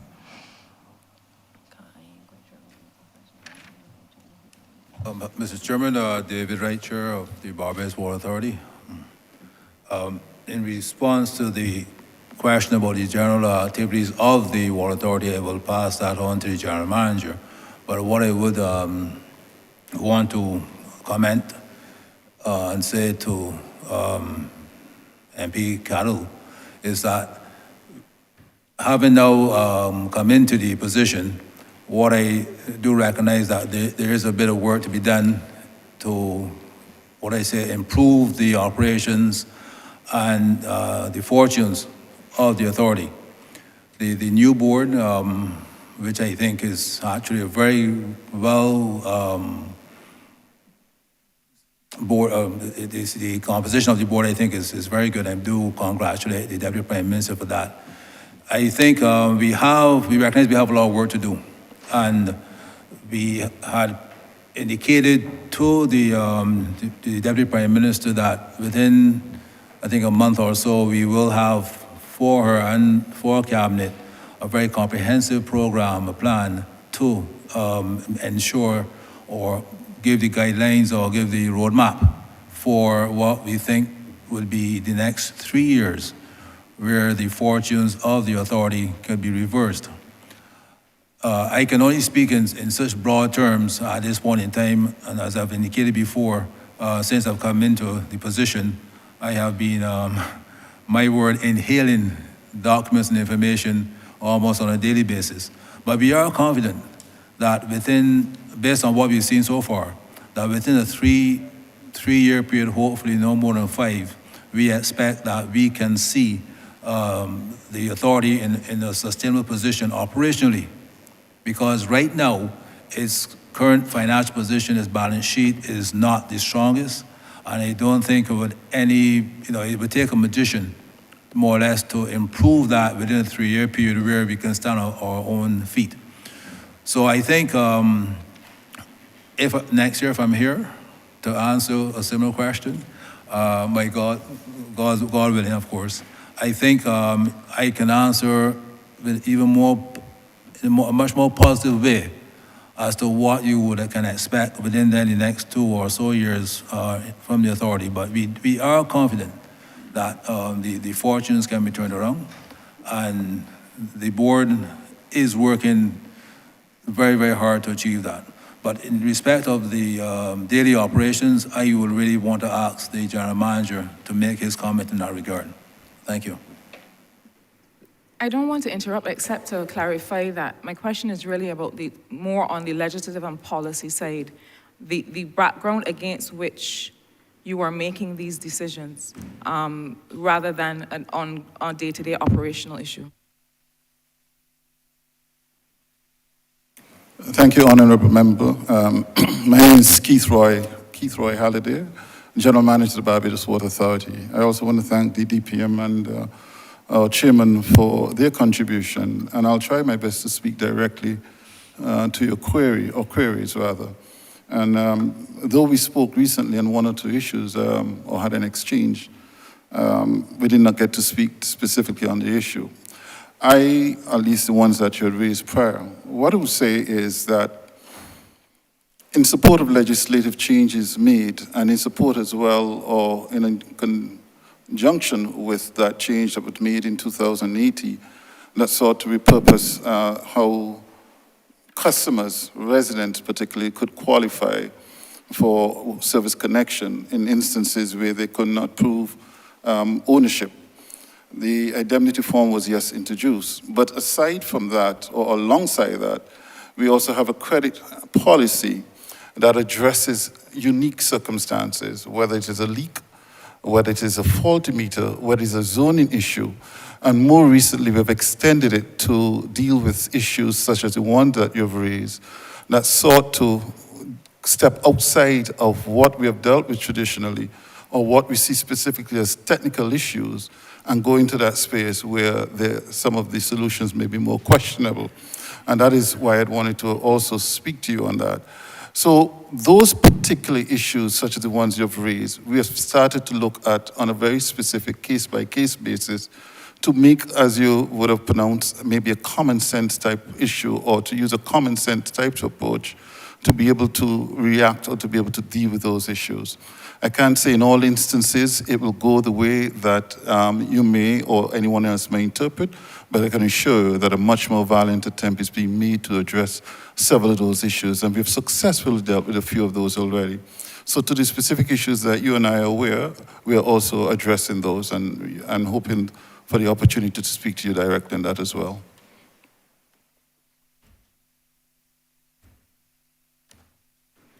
I thank you for your willingness to speak on those issues, but I'm afraid that I did not hear what I had hoped to with respect to what are the, and Mr. Chairman, this is just a repeat of the question, this is not a third question.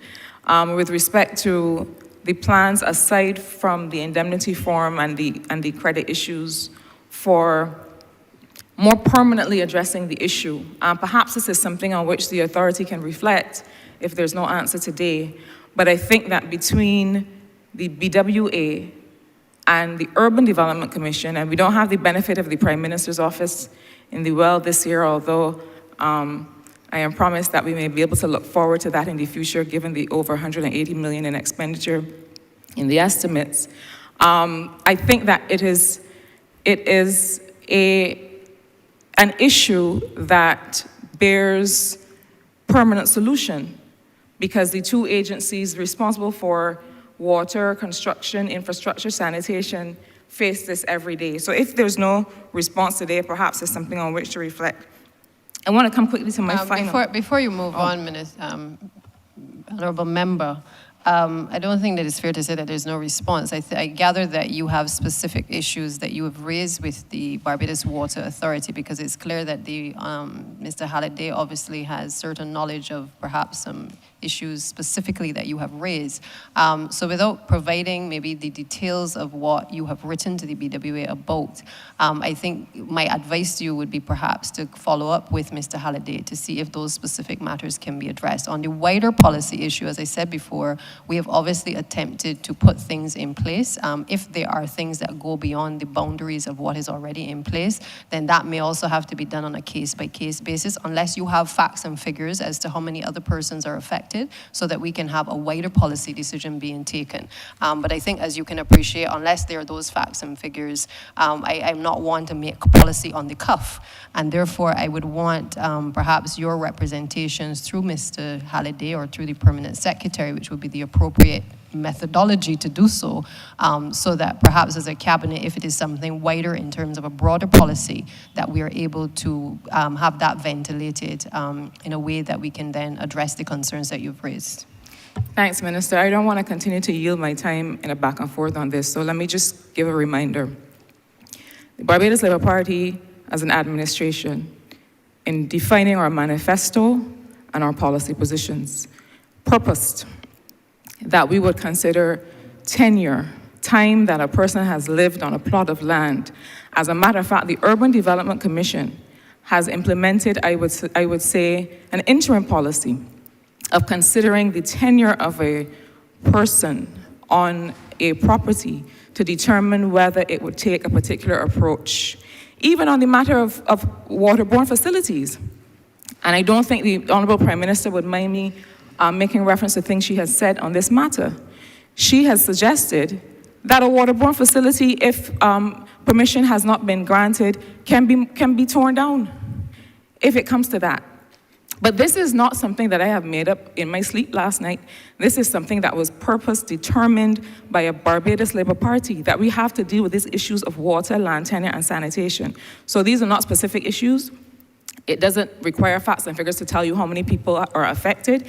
The Barbados Labour Party, on coming to service in 2018, highlighted this as an issue.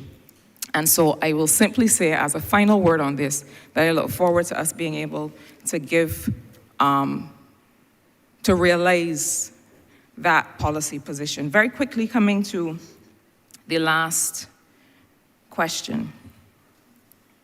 The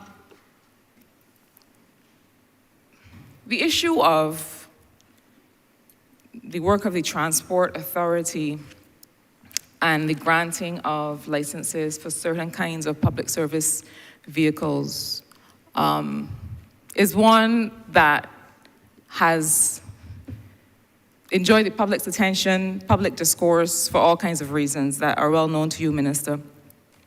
I dare say that the policy under the previous administration, before we came to service, was a little loose for reasons that only they can possibly understand. But this is a very simple question. I have constituents who come to me from time to time looking for clarity on the basis on which routes are awarded, licenses are given for people to operate on certain routes, and really the entire process of how this is determined.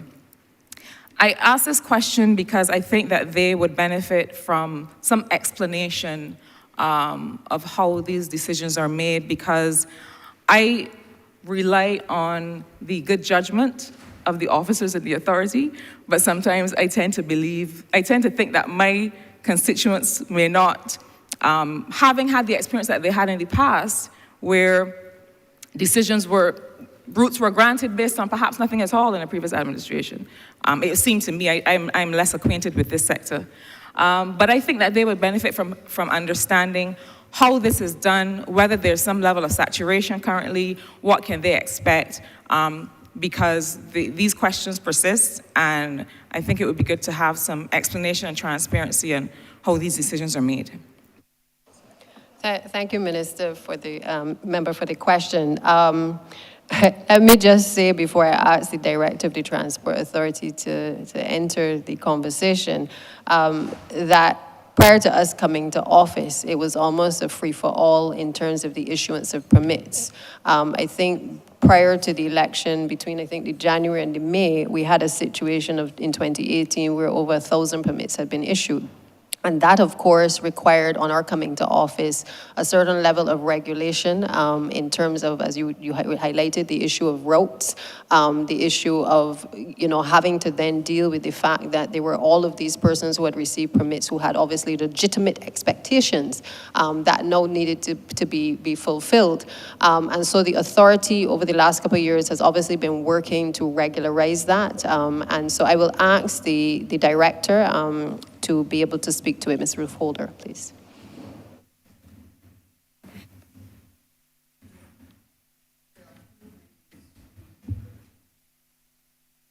Yeah, sorry. Good afternoon. My name is Ruth Holder. I'm the Director of Transport Authority. Thanks, Member of Parliament, for your question. I will seek to address and answer it as best as I possibly can. And you're speaking in terms of the policy in relation to granting license. At the outset, I just need to put it in a little bit of context so that everybody understands exactly what happens in relation to license. License for public service vehicles in some sectors are determined by Cabinet. It's not determined by the Transport Authority, so therefore, Cabinet sets the base in terms of what the capacities are in particular categories. The categories will be minibuses, route taxis, tour buses. Those are the big categories that we tend to get most queries or most questions on. As Deputy Prime Minister mentioned, prior to 2018, there was a massive distribution of permits distributed to the point where I don't believe that there was any specific method in which the determination was made to distribute the permits.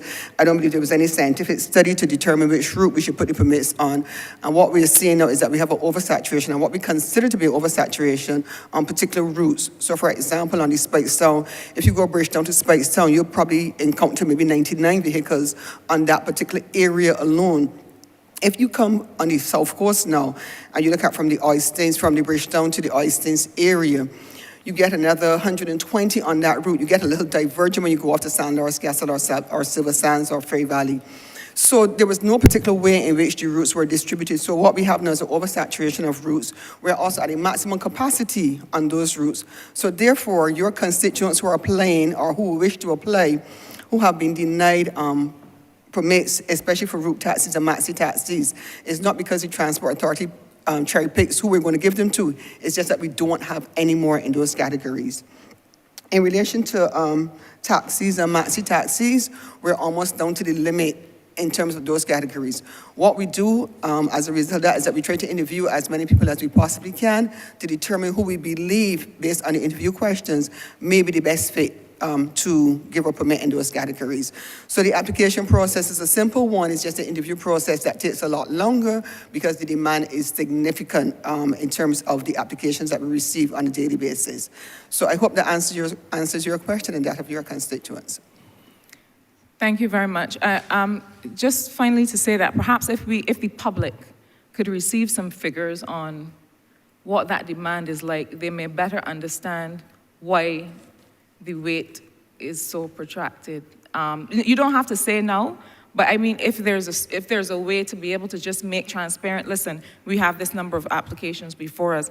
Finally, Mr. Chairman, I have to say a word of thanks.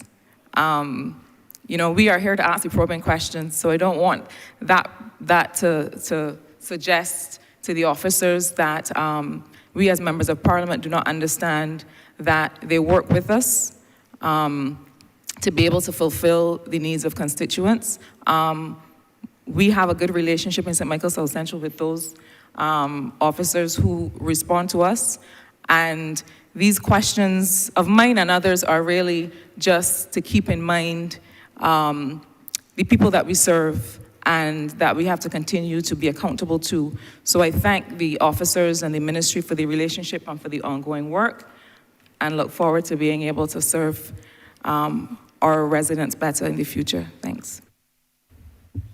Thank you, Honorable Member for St. Michael South Central. We take a 5-minute break. Honorable Leader of Government Business. Thank you, Mr. Chairman. I beg to move that you do not report progress to His Honor the Speaker and beg leave to sit again.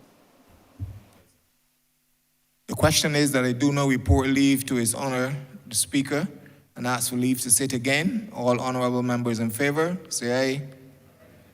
Honorable members against, say no. Methinks the ayes have it.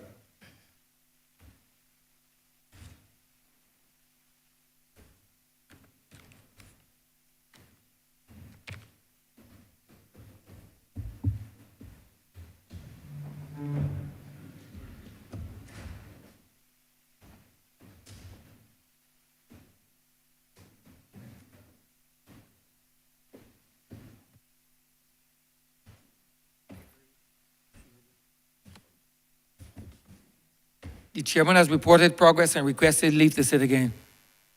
Honorable member saying James Central. Mr. Speaker, I beg to move that the House be suspended for 5 minutes. What? 5 minutes. 5 minutes. The question is that this honorable chair will be suspended for 5 minutes. All those honorable members in favor, please say aye. Those against, please say no. Meeting the ayes have it. This honorable chair will stand suspended for 5 minutes.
This sitting is resumed. Prior to the suspension, we were in Standing Finance Committee. We return to Standing Finance Committee.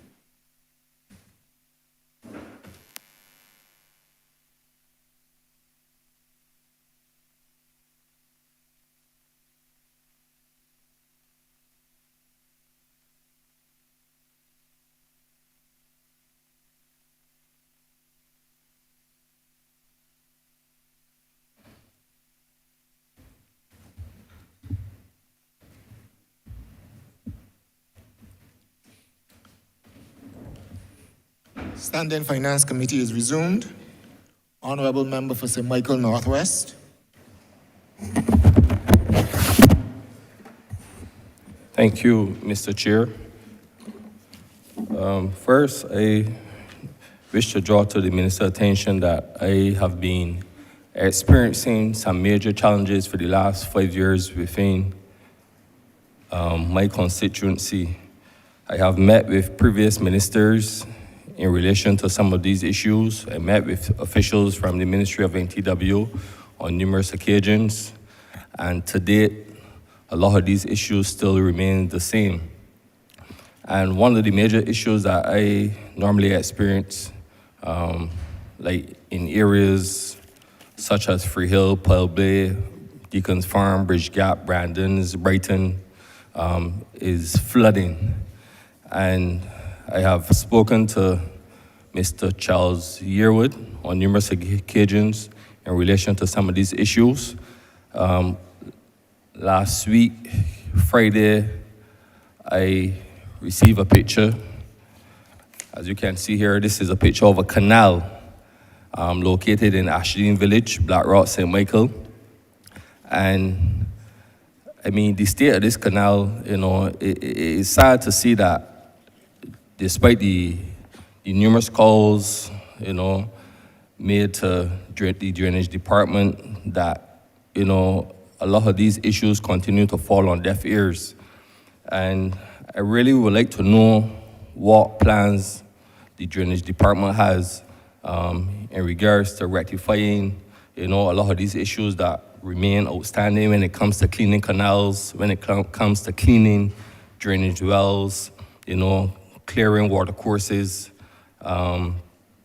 improving the drainage system across the St. Michael Northwest constituency, from Freehill to Deacon's Farm to Brandon's to Brighton. You know, I really would like to know what plans drainage have in this financial year in relation to rectifying some of these issues. That is my first question. My second question relates to road humps. For years, you know, we have been reaching out to MTW requesting to have road humps, street lights, and a few minor tenantry roads paved. And to date, these situations still remain the same. It would be nice, you know, if you can state, you know, to the good people of St. Michael Northwest, you know, what plans you all have in terms of, you know, addressing some of these outstanding issues that, you know, remain pending within my constituency. Thank you, Honourable Member. It is regrettable that you are expressing that you have not had the necessary responses from MTW, so let me apologize on the behalf of the Ministry. And I want to just indicate to you that with respect to Pile Bay, not so much on the flooding, but in relation to the road and obviously the drainage, we do have in this coming financial year a budgeted amount to address the Pile Bay Road. We've been looking at it possibly for the roller compacted concrete. So I can certainly address that. I will ask for Mr. Bowen, the Deputy Chief Technical Officer, and Mr. Tudor, perhaps to weigh in relation to the concerns you've expressed specifically to drainage in those areas. Right. Relative to the flooded areas and your requests. Officer, sorry. Yeah. I'm familiar with you, but Hansard isn't, so please mention your name, introduce yourself, sort of. Thank you. Jason Boyne, Deputy Chief Technical Officer. Relative to the flooding in the areas you have identified,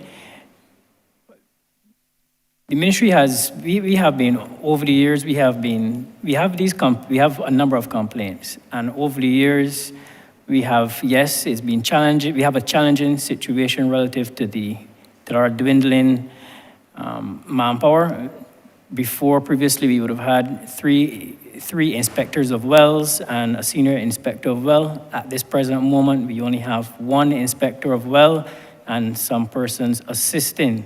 So at this point, it has proven a bit challenging with respect to getting around to address some of these areas. However, within the estimates, what we have done, and particularly the area Ashdene that you have identified, we are engaging at this point in time a consultancy to look at this particular drain, and we are going to come during this financial year from the designs which are developed. We are going to once and for all address the flooding in this particular area.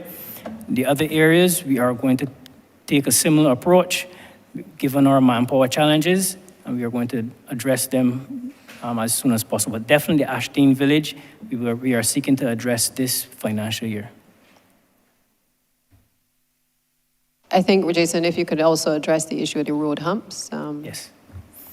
Yes, ma'am. I don't mean to interrupt. Honorable member, before you move on, I have a similar question, so I don't want the ministry to return to this question, so I want to pose it now. What is the ministry's plan in relation to clearing of water courses? When I was in the ministry, water courses were cleared up, about 10 in St. Lucie.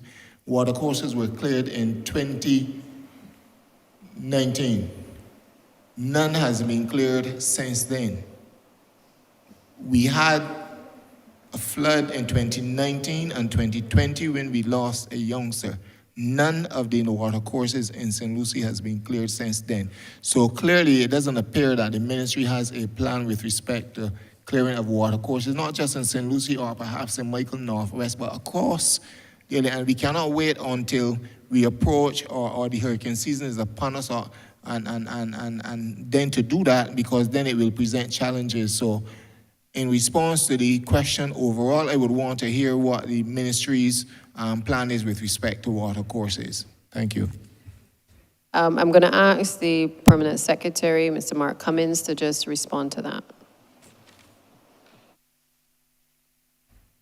Thank you. Thank you very much, Chair. Well, you are correct. See, you were in the ministry. And we do have a policy for the clearing of water courses. As I was just sharing with DPM only last week, I signed off on a proposal from the Senior Technical Officer for Drainage, who unfortunately could not join us today because he's not well. But it's a proposal for the clearing of 23, and we would normally clear them between January and April. I would say more so February and April, because sometimes in January there's a lot of rain. But outside of the clearing of the water courses, we have also built a number of retention ponds. So that policy is still very much present. We also clear the outfalls to the coastal outfalls. And I've made a note. I will ask the officers at the Chancellor depots to revisit those areas that we had cleared to see if we need to go back and clear them again. But we try to clean them before the rainy season comes in on us. Thank you, PS, but that will pose another question, but I wouldn't interrupt the honorable member. I will let him proceed. Honorable member for St. Michael Northwest. Yes, sir. Thank you. No disrespect to the PS or Mr. Boeing, but on the 6th of January 2021, I had a site visit with Mr. Charles Yearwood, the former minister, the honorable member for St. Michael West Central, and the honorable member for St. John. And we had a site visit in relation to this same flooding issue.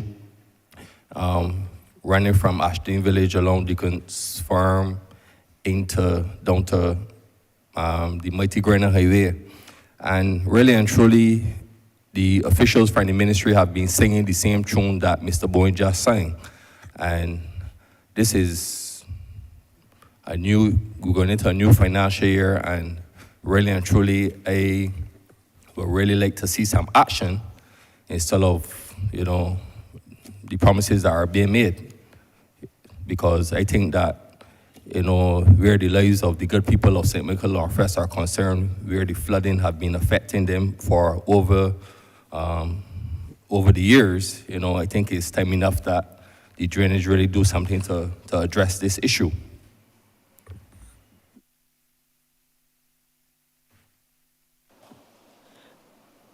Member, I don't know that was a question more so than a comment, but I will respond to you to say I totally agree with you. I think the officer did indicate sometimes they struggle in relation to human resources as it relates to the functions that the ministry has to carry out. I must tell you that even within the last year, my own observations are that the functions of the ministry have certainly increased in terms of the number of areas related to flooding and drainage that we are having to address. So it is not, I'm sure, what the chairman even was accustomed to when he was there. We're getting these heavy downpours and areas that traditionally would not have been flood prone are becoming flood prone as well, which is creating additional problems. What I will give you the assurance though is that I will ask the team to look into the Ashton Village area and to be able to put a team in place to be able to clear the drains. As you heard, obviously the approach has been to do it perhaps closer to the rainy season, but I think that we have to have a consistent maintenance program for these areas, whether it's the water courses, whether it is the drains, in order to be able to alleviate some of the other issues that arise as a result of us not being able to clear these areas, because those are also of great concern to us as well.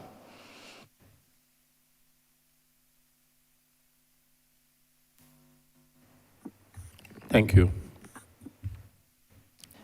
I don't think the question that you raised in relation to the road humps was answered, so if Mr. Tudor can respond to that. That's on my section. Mr. Bowen, yeah. Yes. Right. Road humps, street lights, and tenantry roads. In terms of the road humps, we have been quite busy in doing numerous investigations relative to the request for road humps. We have a significant number that we are investigating. Earlier this year, we would have installed a number, particularly at Garden Land. We would have installed at Derriston Road, and a number of other areas that we've installed humps as well. Those areas that you had identified in your area was quite an extensive list, so we are still currently going through them.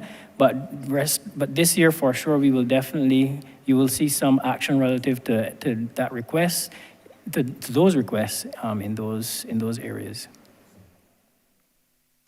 Yeah, just to add as well to what Mr. Bowen is saying, I think the focus of the ministry has recently been on creating standards that both in-house can be used to clean the water courses, to make sure that we have standards in relation to drains and other aspects of MTW.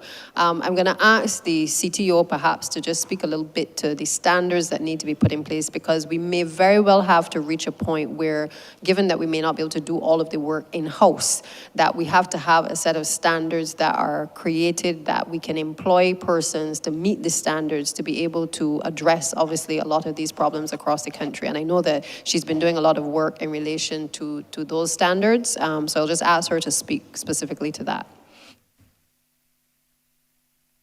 Thank you, DPM, and honorable member. Thank you for your question. I'll start with the humps, because humps are, Cheryl Bennett-Innes, Chief Technical Officer, MTWW. As I was saying, I'll start with the humps because we have a backlog, I'm going to call it that, a backlog of requests for humps. This is going back a few years. If I can, I'll share briefly the process. We usually get the requests to investigate, typically from residents that believe there is either what we call rat running, people using their residential streets to avoid the traffic on the main road, or speeding, sometimes by the same residents themselves. And we have the counters that we place on these roads that actually determine if the speeding is happening, or also would indicate to us when the running might be happening, at what times and stuff like that. When we determine whether or not the warrants are met, there are certain warrants with respect to the volume of traffic that might be moving through the road, or the speed at which the number, percentage of vehicles are traveling through that particular road. If those warrants are met, then that suggests that humps should be placed. Our technical team then goes out and they determine where to place those humps, usually in some consultation with the residents, because there have been some occasions where some residents, going over the hump, it does make a noise. We recognize that, especially if you're not doing it at the right speed. The more quickly you go over that hump in a vehicle, the noisier it becomes. So we do sometimes have some discussion with the residents on the placement of those humps to make sure they're placed at the right spacing to stop the speeding. And then the request is sent to our operations department that then goes out and they actually install the humps to specified design. There is a specified design, because if you don't do it at the right shape, it could damage your vehicle. Or if you don't do it in the right location, that could also occur. So, and that process does take a while. And as I said, there's a backlog, so that's where we're going with that. As the DPM mentioned, we are looking at training other, shall we say, private sector persons.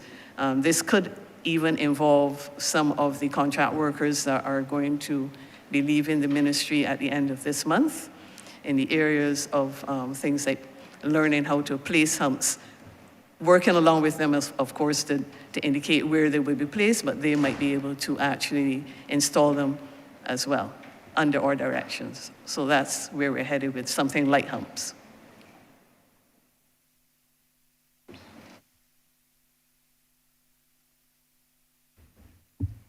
Thank you.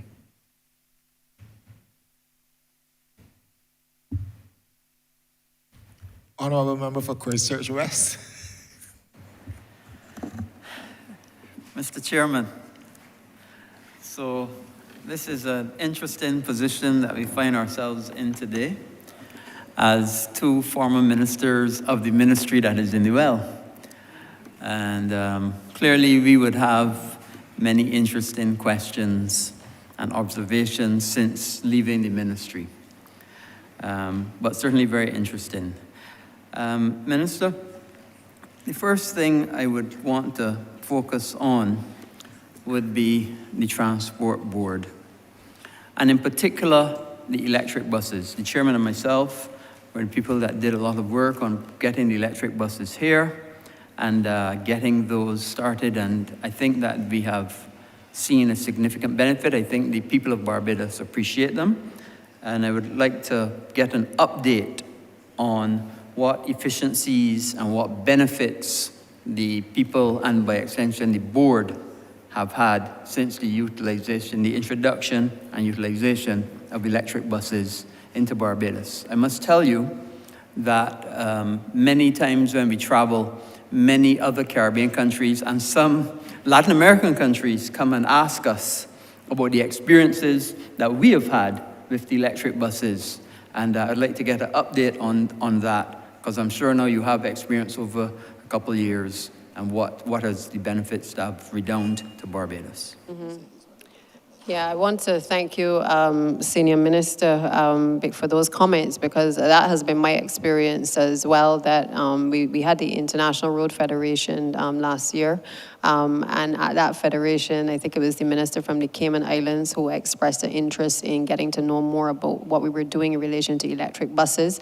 I think Barbados has obviously pioneered in this area, and to the extent now that even I think Jamaica recently did a study tour here to be able to get a sense from our employees and officers exactly how our operations are functioning. I have said to the team that I feel very strongly that this is an area that we ought to become become specialists in, and to make sure that we do not allow others to come in and steal our thunder. And therefore, I am satisfied with the competency of the staff thus far in terms of dealing with the buses, but I would ask, we have had some challenges, and I'll allow the CEO to speak to those specifically, but I will ask Mr. Wharton perhaps to just deal with the issues since the inception of the purchase of the buses. Thanks.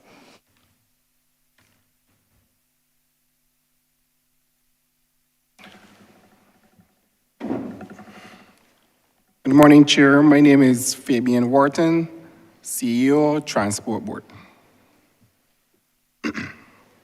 Well, thank you, Honorable Member, for the question. We would have spent a lot of time together as it relates to this matter yourself, the Chair, at the inception, of course, and the COO who led the project.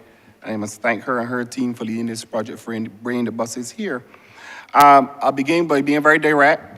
The first thing that jumps out at me when we talk about electric buses is the financial impact that it has had on the P&L of the Transport Board. The board's major cost drivers are, of course, labor.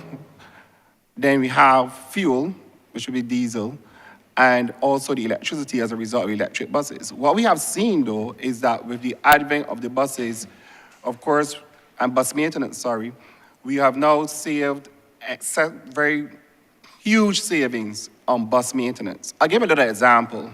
For this financial year, this current financial year, of course, this also includes a projection to the end of March 2023. We would have used $6.4 million in terms of bus maintenance on diesel buses. On the other hand, on the electric side, we are looking at $1.1 million. So you can, I mean, this is just an example to give you the sort of benefits that we have seen on the P&L of the Transport Board as it relates to bus maintenance. Most people will be aware, we spoke to this last year and the year in front, we know that bus maintenance came from all the way up to like $15 million per year and progressively downwards. Yes, we had made, the government had made at that time some interjections with the powertrain units, which also saw some reduction on the diesel side. But by and large, most of our savings in terms of bus maintenance came specifically from that investment in those 49 buses. On the provision of service, let us start there too. In terms of the ride, the type of ride, the benefits to the commuter as it relates to having free Wi-Fi, the comfort of the buses, and then the less frequency of people being in a bus and the bus breaks down, they have to wait. So even that benefit alone, even when you strip out the financial benefit, that has gone a long way to improving the stocks of the Transport Board. And remember, of course, that the government has already stated its intention to go to zero emissions and its policy on renewable energy and electric mobility. So this also ties in, this advent of electric buses also ties in with that as well. The thing is that notwithstanding the fact that we have had all of these positive experiences, especially even given the ability for our people now to be retrained and retooled and gain more knowledge. Yes, we do have some issues which have occurred over that period of time. Because the buses originated from China, China had the issues that the Deputy Prime Minister alluded to before in terms of procurement and their issues with COVID. So therefore, some things that slowed what we would call warranty repairs, and that may make people believe that there's something really wrong with the buses, where really and truly it's just a case of shipping and that whole procurement process. So by and large, where we are today in terms of moving forward with this electric mobility, the board is in a position where, okay, look, we are going to have, we may be taking like let's say just about $3.4 million in electricity costs, with the plans to then move to renewable energy, and then with photovoltaic, etc., ground-mounted systems in water and mangrove, and using the roof space available to the Transport Board, When you put all that together with the additional increases that are planned in terms of buses, an additional 10 are supposed to be here, as you heard before, between October and November, an additional 21 is earmarked for early in the next calendar year. When you put that in context, where we're heading is that our P&L will now start to converge, and therefore, in terms of the expenditure reductions, will start to fall even further as we move away from the diesel fleet. And of course, with the rise in diesel and the volatility of it and those kind of shocks, when those shocks hit the transport board, the financial impact is significant. So I hope that answers your question in terms of the electric buses. Thank you very much. Minister, also, I want to move my second question to something completely different, and it has to do with desalination plants. Now, clearly, we as a government are seeking and looking for more investments throughout the country, and we're seeing lots of opportunities for especially tourism investments on the West Coast and in the northern part of the island. Indeed, we have had certain land acquisitions for in St. Peter. We have opportunities for other developments in the St. Peter and in the north and Whole Town and those areas. And I know that you have some desalination opportunities there. And I'm going to ask, what other desalination opportunities are possible, and is the Water Authority confident that with the current amounts of water that they will be able to service all of these new infrastructure projects that we have, knowing full well that we already have some challenges with water? And if not, what desalination opportunities will become available going forward? Thank you. Thank you for your question, honorable member. Let me start where you ended with your question by stating, yes, we do have some challenges, and we perceive, given the climate change reality that we are living in, that we will see more challenges in the future. And I would have indicated in my introduction that we are indeed looking at desalination as a viable option to address some of the water issues that we've been facing. Of course, this represents a very expensive approach to water supply, but these are the situation that we find ourselves in. As it relates to the details as to whether or not we are seeking to perhaps find other opportunities for desalination, I'm going to direct that question to both the General Manager, Mr. Halliday, as well as the Director of Engineering, to give more details on some of the plans that the Barbados Water Authority has going forward.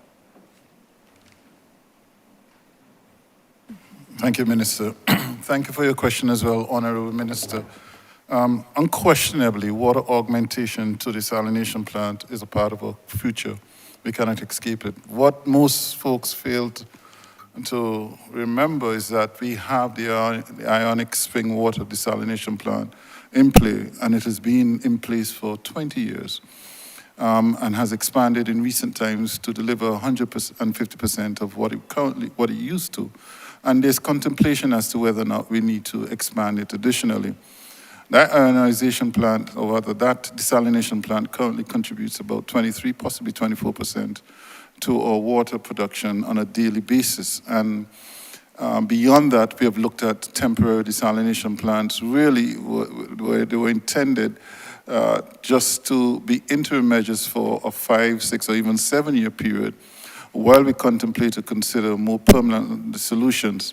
So as it is really, we already have at least 2 contracts in place for permanent desalination plants, which were halted or put on hold, while the team, both government and Barbados Water Authority, will look at whether or not this will still meet and mesh with the current demands of, as we're seeing it, based on the level of productivity, based on the level of development, in conjunction with rezoning and what we aim to see or what we're hoping to see. And therefore, not only looking at that, but also looking at that to see whether or not it was the most economic or effective means of doing so. So there's been a lot of review on that. The College of Negotiations was established to review that method and to come up with recommendations as to the way forward. That is actively still in play as well. But suffice to say that we recognize that there is a clear role for that type of facility to be put in place. As it stands, and I know our minister would have alluded to it earlier, we're at 98% abstraction of our groundwater resources. Arguably, there may be pockets that we may be able to tap into, but we do know that putting several straws into the same bucket or container will not necessarily resolve the issue.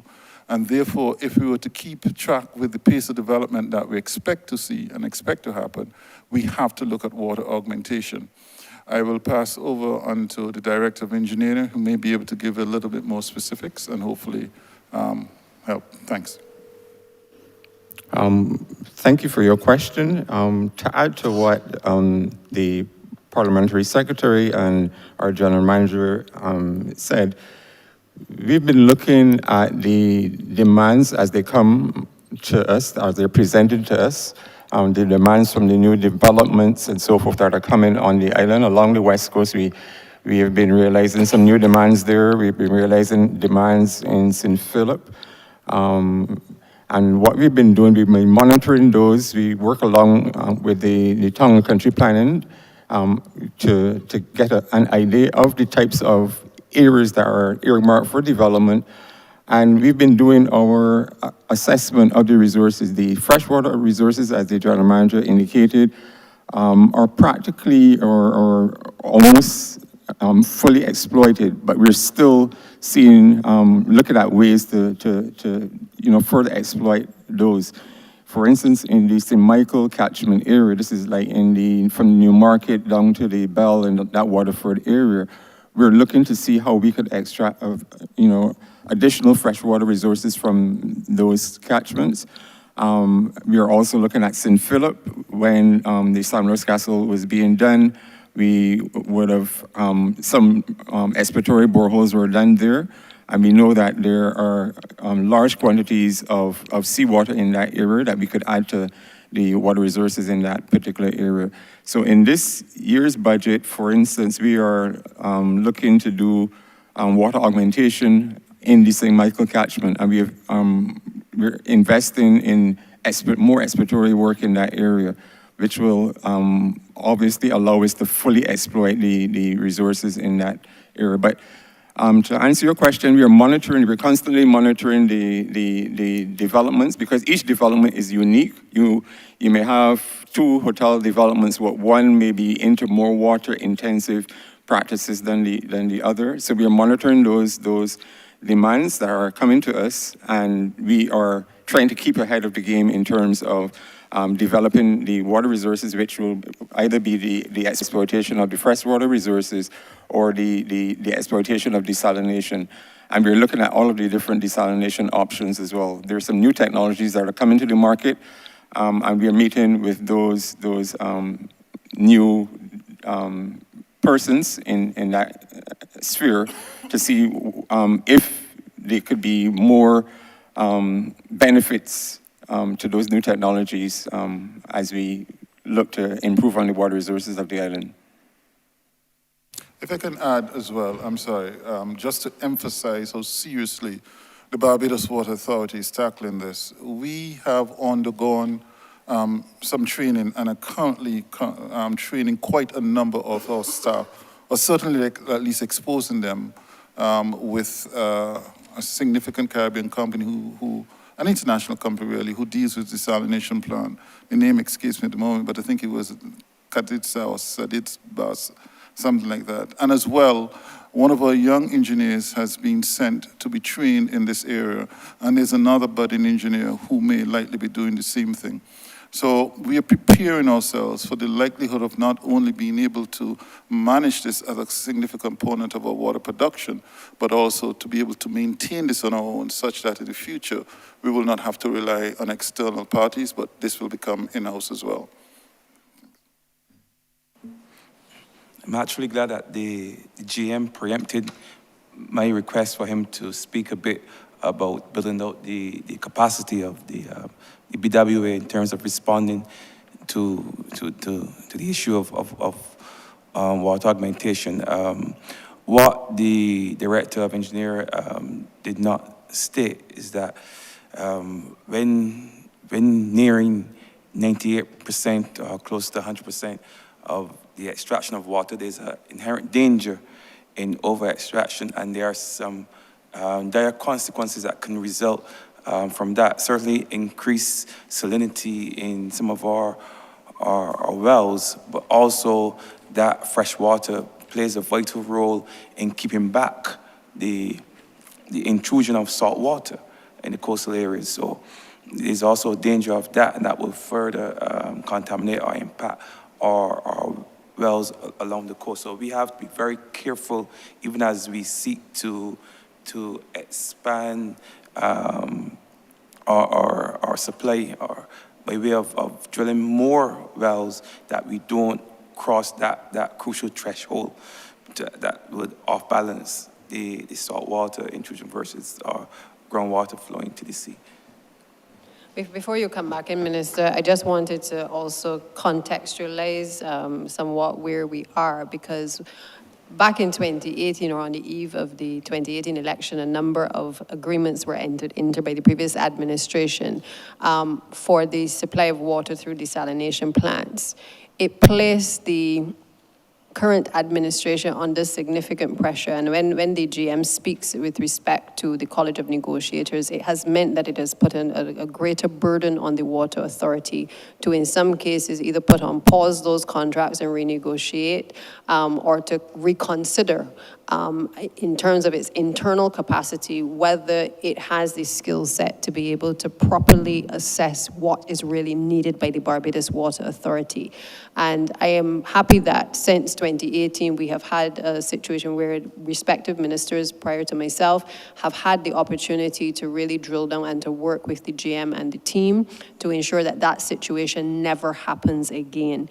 The Barbados Water Authority must be in a position, with all of the developments that you and I sit in meetings on a regular basis, in our utilities meeting, to assess the capacity needs of this country. It cannot be that we know we need the water supply, or that we enter into agreements on behalf and in the name of the people of this country when we are not clear in our minds what is actually required. So all of the work that you, Minister, are doing in relation to planning to try to get all of the tourism development projects, which will obviously help the wider economy, that has to feed into our discussions, as well as the local developments, for instance, being done through the HOPE project, and all of the other private projects, because we are doing a lot. We're trying to accomplish a lot in terms of the building out of residences across the country. And obviously with residences, there is going to be a requirement for water. So I think the approach going forward has to be one where we build out the capacity of the BWA, both internally, but also being able to outsource the technical capacity to allow us to properly assess the needs of this country, so that we never find ourselves in the position that we were in prior to 2018. Thank you, Minister. That is absolutely clear, because at the end of the day, water is necessary for life. And that is paramount and very, very important for all of our activities and all walks of life. My final question, some people might consider it a constituency matter. I consider it a national matter.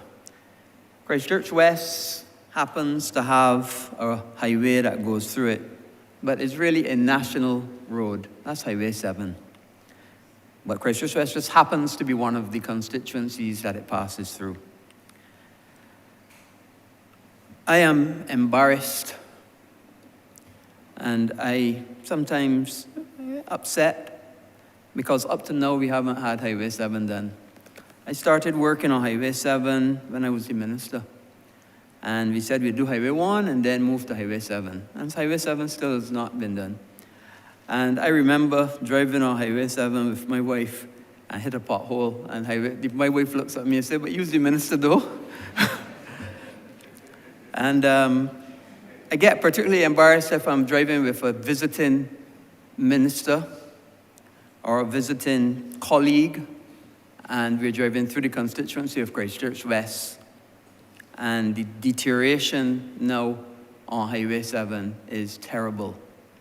And I would like, because I do understand, because I bother you and the team every day about it, but I'd like for the benefit of the people of Barbados and the 14,000 people that use Highway 7 every day. 14,000 is the greatest number of people that use any road. Highway 7, apart from the ABC Highway, the greatest number of people, because of the number of businesses and so on there, the greatest number of people on that road, and it is in that state. So I'd like a full update, please, from your technical people on the status of Highway 7.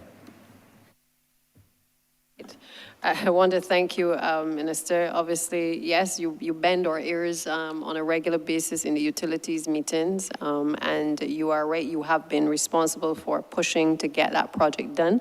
In fairness, I think with all of the roadworks programs that the ministry has to embark on, I don't want to say it was push one side, but the truth of the matter is, from a capacity standpoint, as you are well aware, we've had to pick up the files and basically request of the CTO that the team, the technical team, start to look aggressively at being able to get Highway 7 back on track.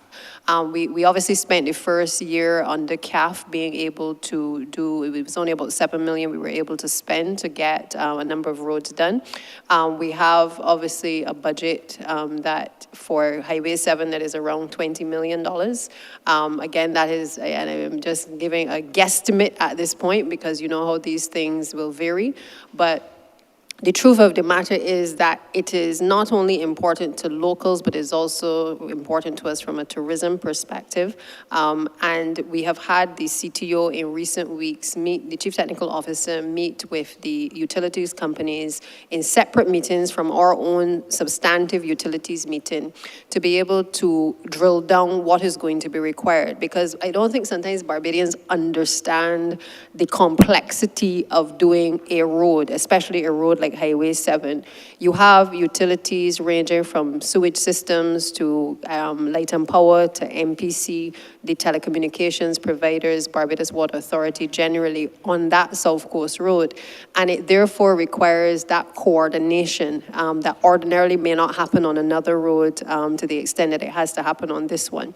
It therefore means that there has to be planning. It therefore means that it has to be done in stages. So we're not going to spend all 20 million one time because that will just create an extensive amount of disruption on the South Coast. We have to time it properly because we can't be doing it in the throes of the tourist season either. And equally, we can't be doing it in the middle of the rainy season. That doesn't give us much of a window to really work with, but we are determined that we will have to do it in a phased way. And I'm going to ask the Chief Technical Officer to perhaps just weigh in and give an update as to the progress of that particular committee and where we are in terms of the designs and stuff for that area. Thank you, DPM. And honorable member, as you're aware, we have been having quite frequent meetings with utility companies. And because the ministry has, I'm going to call it an ambitious program of roadworks across the island, we have not forgotten about Highway 7. And we also have not forgotten about phase 2 of Highway 1, which we hope to return to when we've done Highway 7. So with meeting with the utility companies, that was our first... 1 comes before 2, so you got to do phase 1 of Highway 7 before you get to phase 2 of Highway 1. Understood. That's the plan. That's the plan. Highway 7 is next. So we started with utility companies because, as DPM explained, there are many services that exist under the surface right now. And there are some utility companies that are considering whether or not they would like to go underground, which we would welcome for all the reasons with climate change and stuff like that. If they're underground, they're much better chance of surviving a natural disaster. So when we met with utility companies, we've discovered a number of things. Say Water Authority, they don't just have the water mains for potable water, they also have, of course, the sewage that's placed there. Decisions they're now considering, are we going to remove those existing services and then replace new ones, or are we going to leave those old services there and put the new services in? that has implications of what space will be left for the other utility companies. MPC, for instance, would like to not have to have so many crossings, so they want to have their lines on both sides of the road.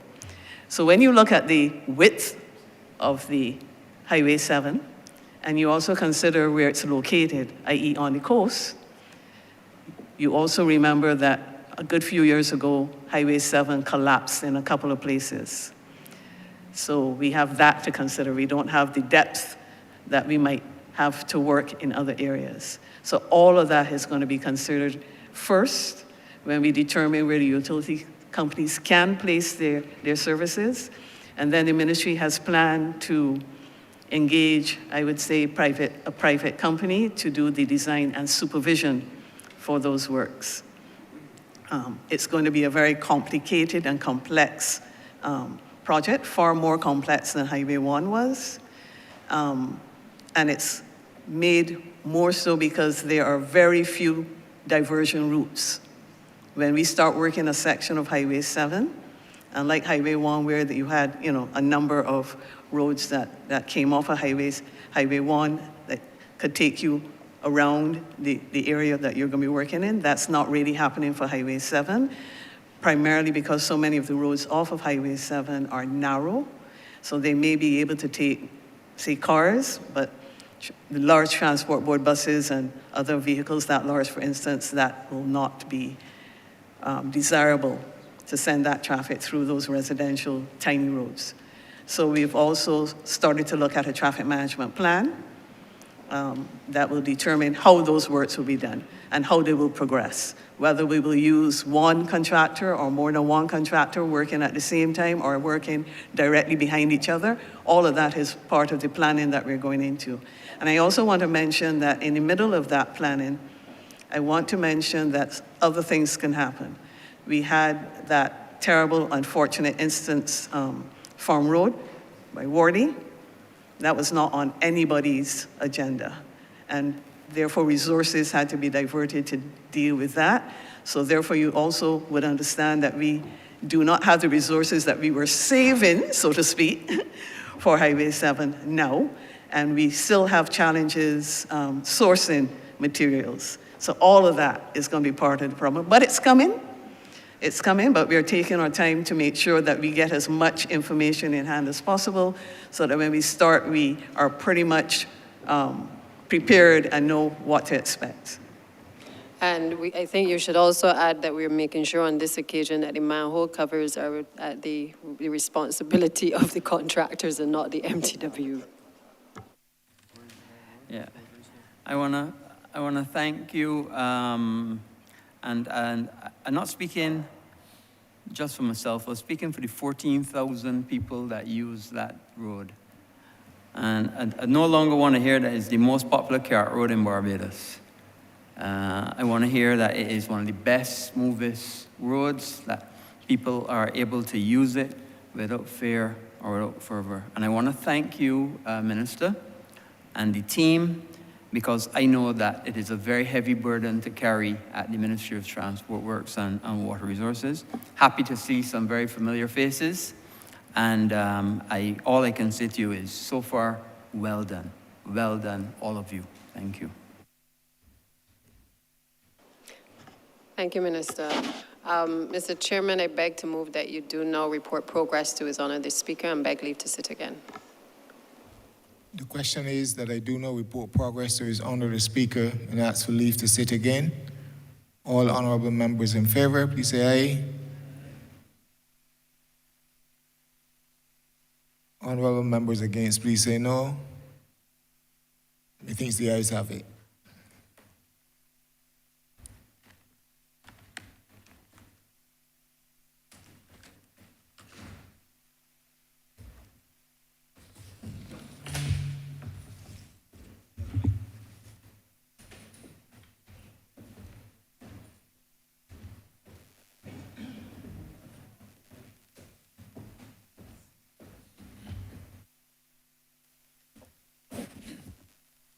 The chairman has reported progress and requests leave to sit in.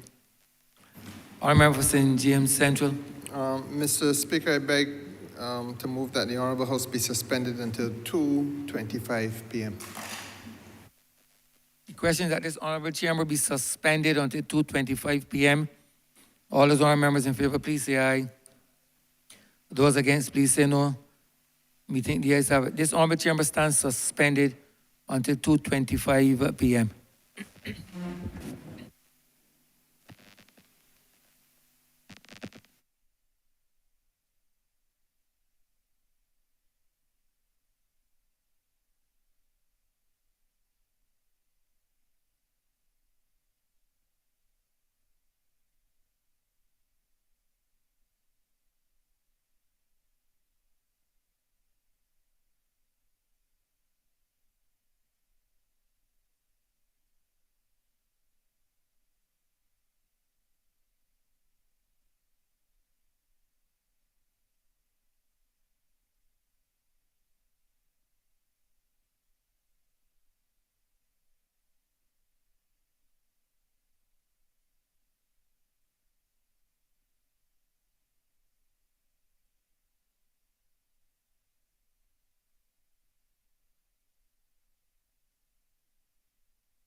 This House is in Standing Finance Committee.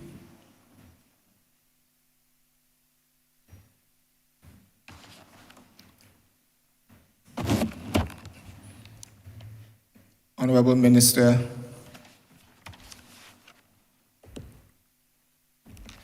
it is proposed rather that this head be completed today, so we have to move swiftly and certainly wanted to give everyone the opportunity to raise their concerns. I will start the ball rolling pretty quickly. Under Program 510, Subprogram 514, Bridge Construction and Maintenance Services.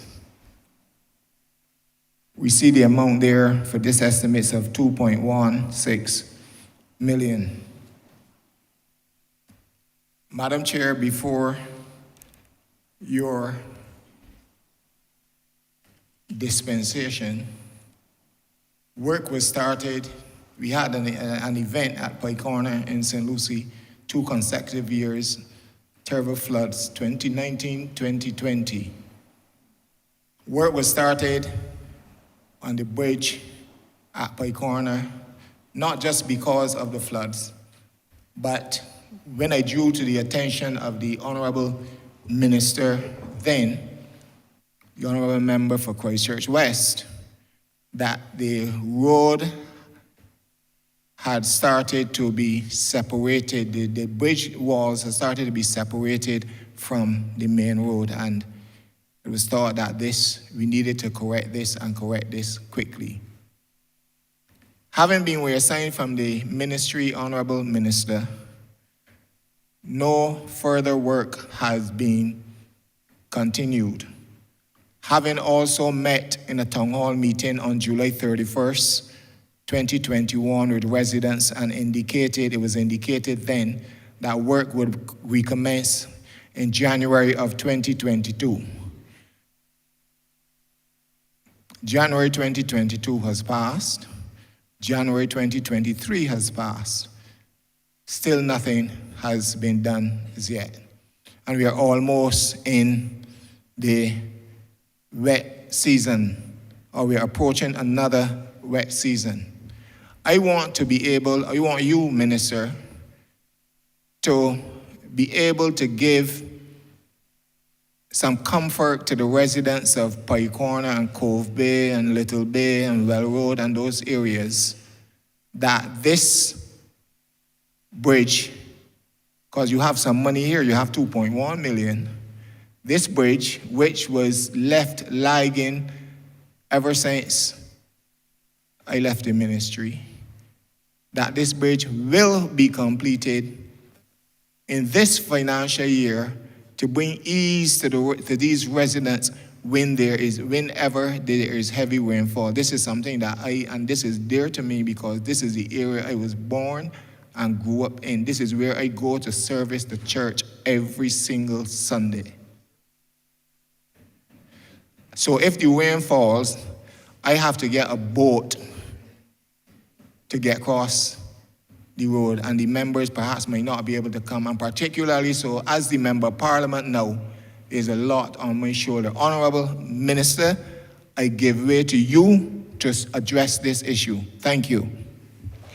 Thank you, Mr. Chairman. You are perfectly correct. Work had been stalled on this bridge for quite some time.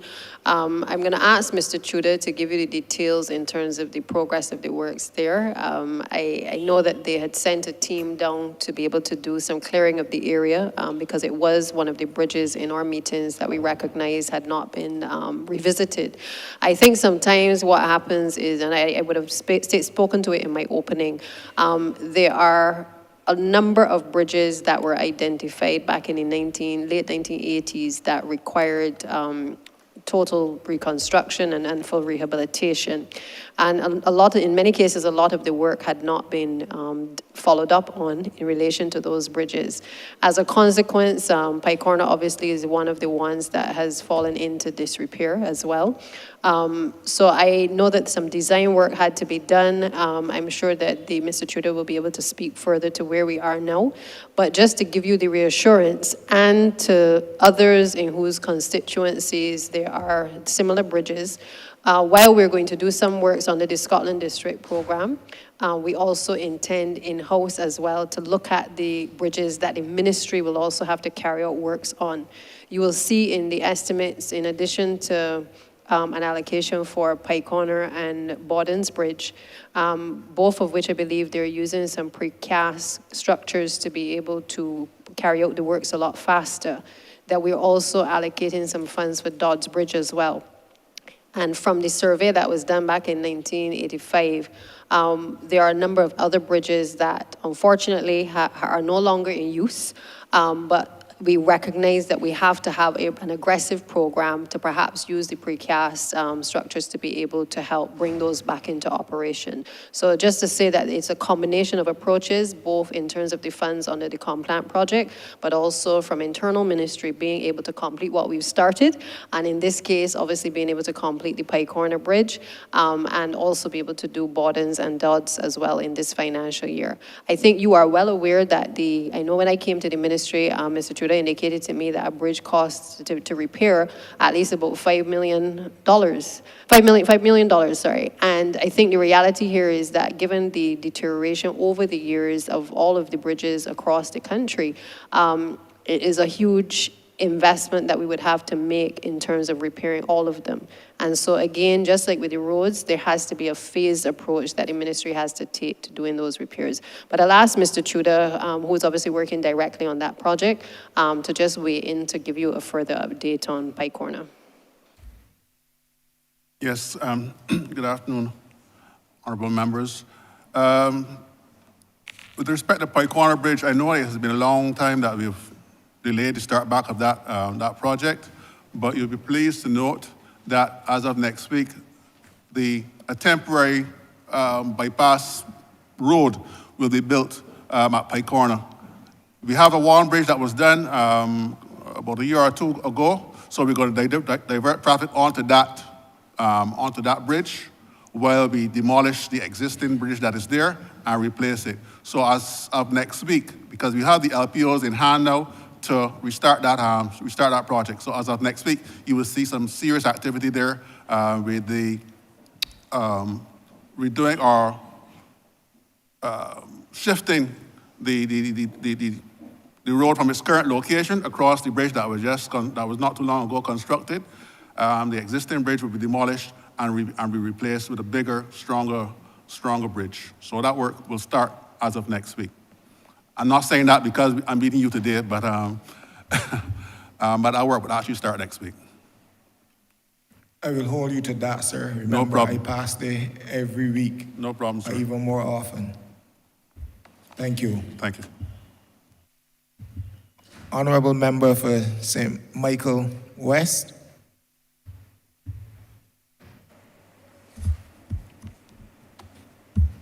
Thank you, Chair.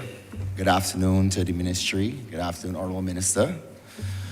First and foremost, I would like to recognize, Honorable Minister, the behemoth of a ministry that you lead, and I would like to recognize your effective leadership in doing so. The management, upgrading, and maintenance of our country's infrastructure is very critical to our mission of becoming world class, as the Prime Minister has so said. And our road and water infrastructure is key to supporting our goal, as stated by the Honorable Prime Minister and the Minister of Housing, of constructing 10,000 houses in 5 years. And Honorable Minister, as you mentioned earlier, in terms of supporting our capital works projects, it is of equal importance. More so because our citizens love to hear that, yes, we have all these lovely hotels going up. But what of infrastructure? And as the Prime Minister has said before, we're very good at building, but poor at maintenance. So the issues of drainage, water resources, road infrastructure, and lighting, as my colleague from the city of Bridgetown mentioned earlier, is of tantamount interest to the MPs of the urban area specifically. But Honorable Minister, I'd like to say to you that on a personal note, I want to thank you and the Permanent Secretary for the ongoing roadworks on the Rihanna Drive area. And, you know, it can't be stick all the time.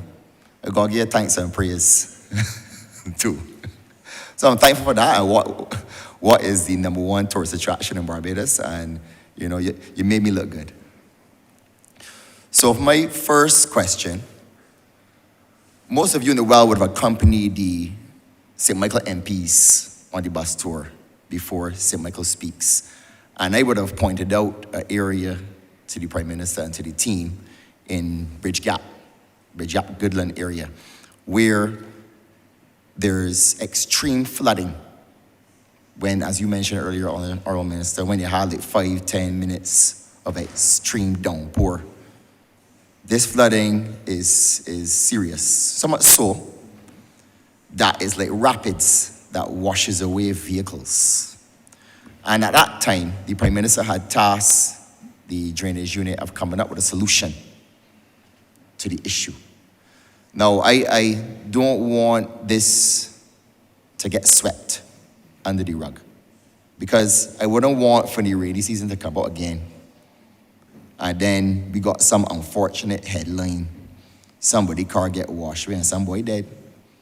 So we really need to keep this issue in the forefront. So my first question to you is, what is the status of this solution that drainage is supposed to be coming up with? I want to thank you, first of all, for thanking the ministry, not so much myself alone, but thanking the ministry for the completion of Rihanna Drive. It is an area that we have, I think, all shared in a recognition that it is an important part of our history right now, and certainly an important part of as a tourism destination for a number of the tourists on island, and we felt that the works needed to be progressed. I'm sorry that it took longer than it ought to have, but I am well aware that the road works have been completed, and grateful to the team for pushing to ensure that that was done. As it relates to your comments regarding drainage, I too was on the tour, as was Parlsec and the rest of the team.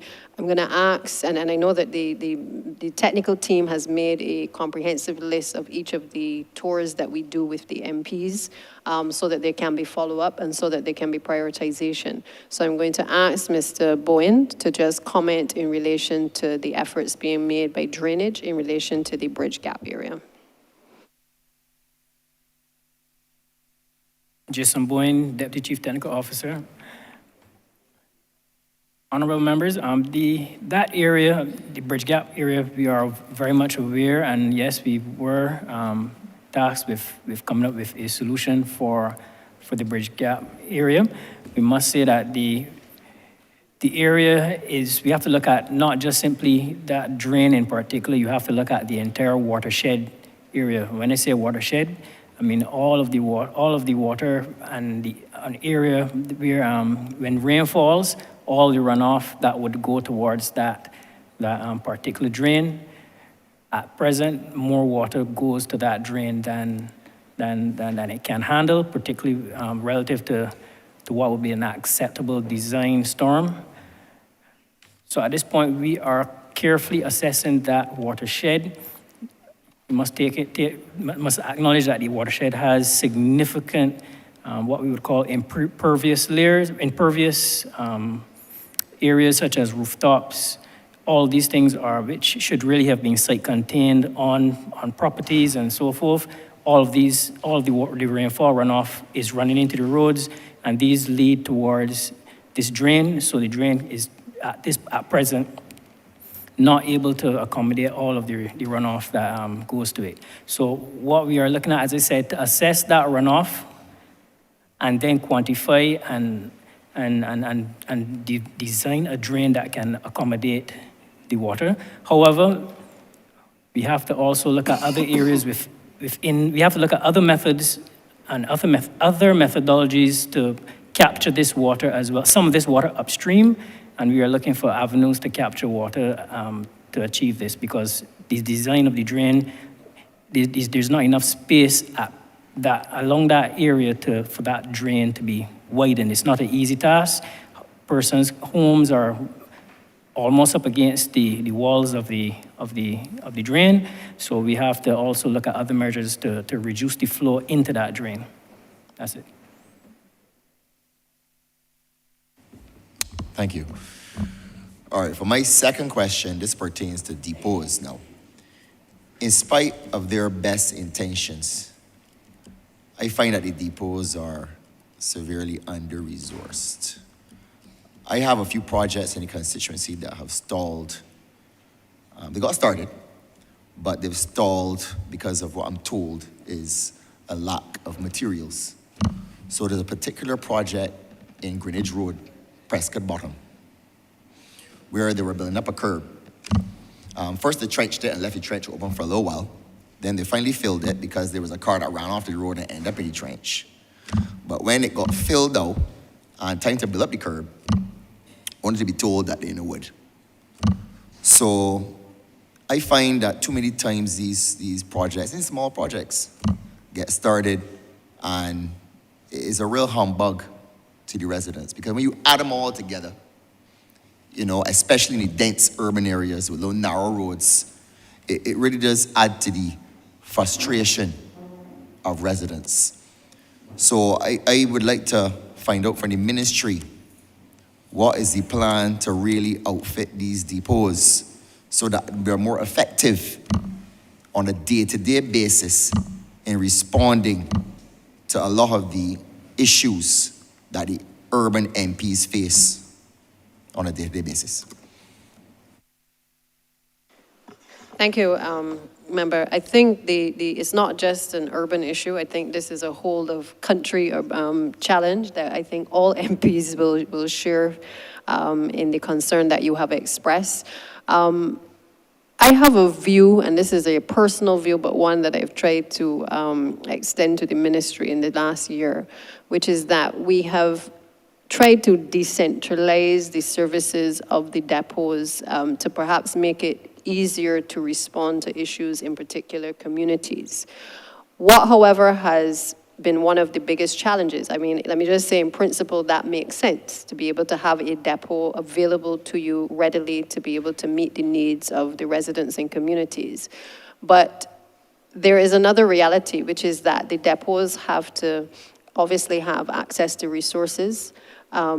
Each depot is not operating currently with the same types of infrastructure, and therefore there is an inequality that exists with the depots. In a perfect situation, each depot would have the same resources in terms of infrastructure and be able to execute in a particular area.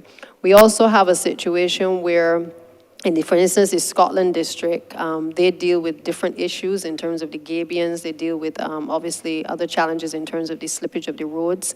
And obviously in your area, Honorable Member, and certainly in mine, there are the usual challenges in terms of the issues of clearing of the roadways, the flooding issues and the like that we tend to complain more about, filling of the potholes, those types of things.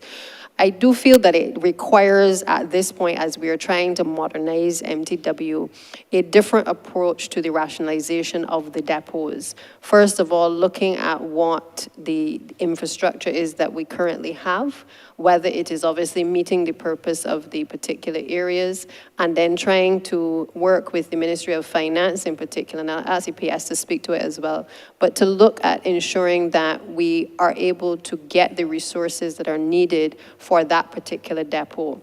Now, even in getting the resources to the depot, one of the other challenges is that the ministry over the years has not continued a lot of the training that is necessary to ensure that not only are problems identified, but that there's a system for treating to those problems. So we don't just need problems to be identified, we need to be able to have a system for addressing them.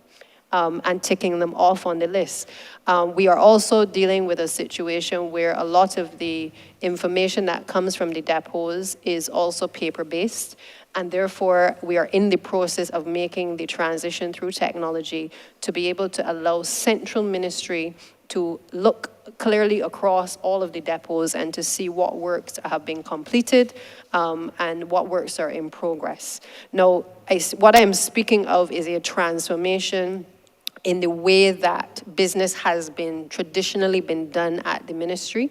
And it therefore is going to take some retraining and retooling of the existing staff. It is going to take a rationalization of the services that are offered by the depots. It is going to take a rethink of whether each depot should offer the same services or whether in the rationalization we look at fitting specific depots to do specific things given all of the issues of transportation and those types of things. But it also, I think more importantly, is forcing us to look at our human resource capacity. Whether we are fit for purpose, do we have the right technical people in place? Do we have enough technical people in place? And I know the PS can speak to this issue because we've had some deficits in terms of the ability of the certain depots to be able to respond adequately to the needs of a community. And I can give you the assurance that it is something we are actively working on, and it is a work in progress. But I think you have to appreciate that this is how business has been done for many, many, many, many years. And it has not necessarily been the best way to do things. And if we are deconstructing the depots, then we have to do a lot of changes in terms of how the day-to-day operations are actually being managed. I will also indicate to you, member, that one of my challenges as well is that currently all roads tends to lead to the Deputy Chief Technical Officer, Mr. Tudor, who you will hear me often call upon. And that has been a concern I've expressed at several meetings, and certainly in terms of our justification to have additional persons to assist him, because whether it's bridges, whether it's roads, whether it's short roads, cart roads, he is the person who we go to in terms of giving a position on a number of these challenges that we're facing. And I do feel that we now need to move to a point where we have a head of depots who can pretty much monitor through the technology what is happening at the depots, but also through the assistance of the Chief Technical Officer, be in a position to set standards across the depots so that a number of the concerns certainly that you have are addressed. I'll just share with you, when we were in St. Peter Speaks recently, we had a situation where it was brought to the attention of the meeting that some boulders had been placed in an area to block a road. The Honorable Senior Minister had shared a photo of the way in which those boulders had been placed. And the truth of the matter, and I will use Bajan terms, it looked like the boulders just get thrown down on the ground. And I say that because it was not done with any thought as to how pedestrians would traverse.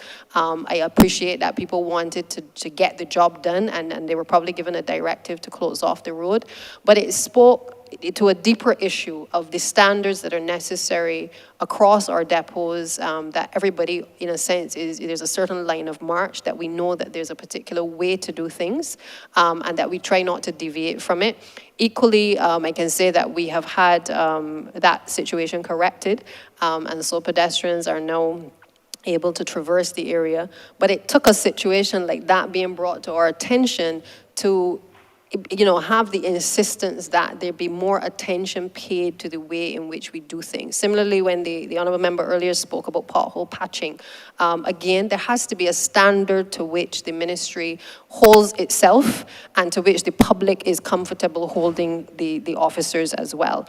And I think once we can establish those standards, once we can retrain and retool the staff within the ministry, or in some cases, outsource it so that we are able to get a better quality of work, I think that we can improve the delivery of service across the depots of the country. So I'll ask the PS just to speak to the issue of the finances and obviously sometimes what the challenges are in relation to ensuring that each of the depots have the adequate amount of resources available to them.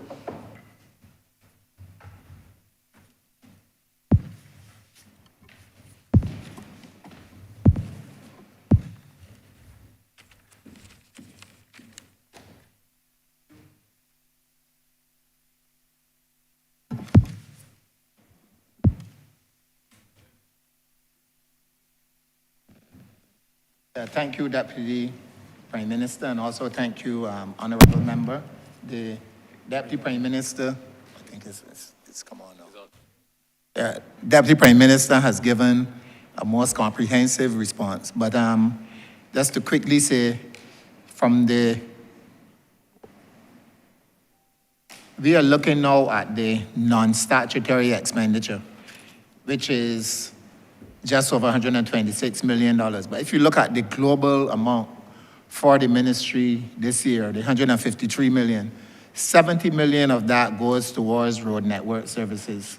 And those road network, the depots are at the heart of those road network services. So therefore, as Deputy Prime Minister said, we must have a rationalization of the depots. Fortunately, we are coming to the end of the IDB road connectivity project, and one of the components of that was, two of the components. One was institutional strengthening. That report is in, and we are also working with a change management specialist. We've had 2 sessions so far, and as soon as these estimates are finished, hopefully from next week, we will be reconvening. And there's also a capacity building, because we need to look at the better deployment of our personnel.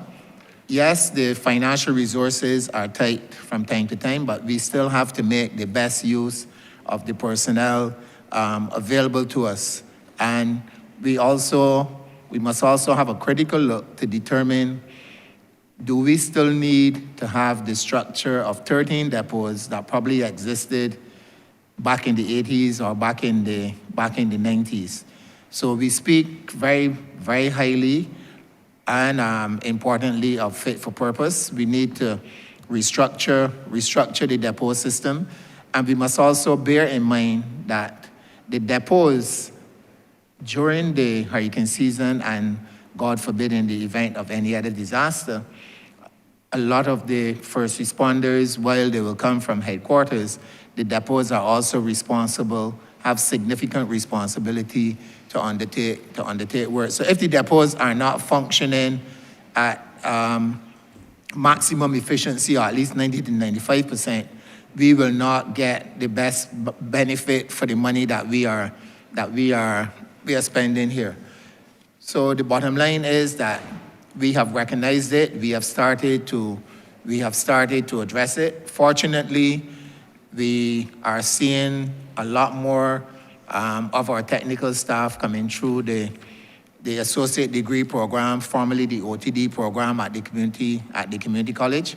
I must add this though, and this is a bit frustrating, that it takes a very long time to have persons replace when some of our senior artisans go off and when our technicians go off. And believe me, were it not for the quality of the majority of the persons that we have and the attitudes that they have, we would be worse off than we are right now. And the sooner we can have the Ministry of the Public Service approve some of these areas, this will help us significantly. Like, for example, I can speak to 15 technicians too that we need at this time. These are the persons with the technical ability who we would need to, the chair spoke earlier of the bridge.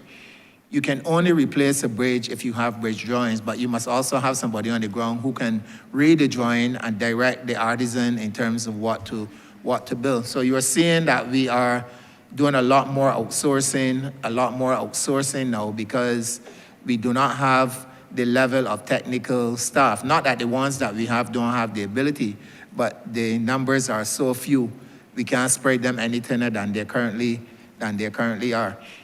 So, Honorable Member, in closing, yes, we recognize the importance of the depots, as the DPM said, not only to the urban areas, but to the other areas as well. But the urban areas, yes, because of the density of the population and the greater significance of the road network.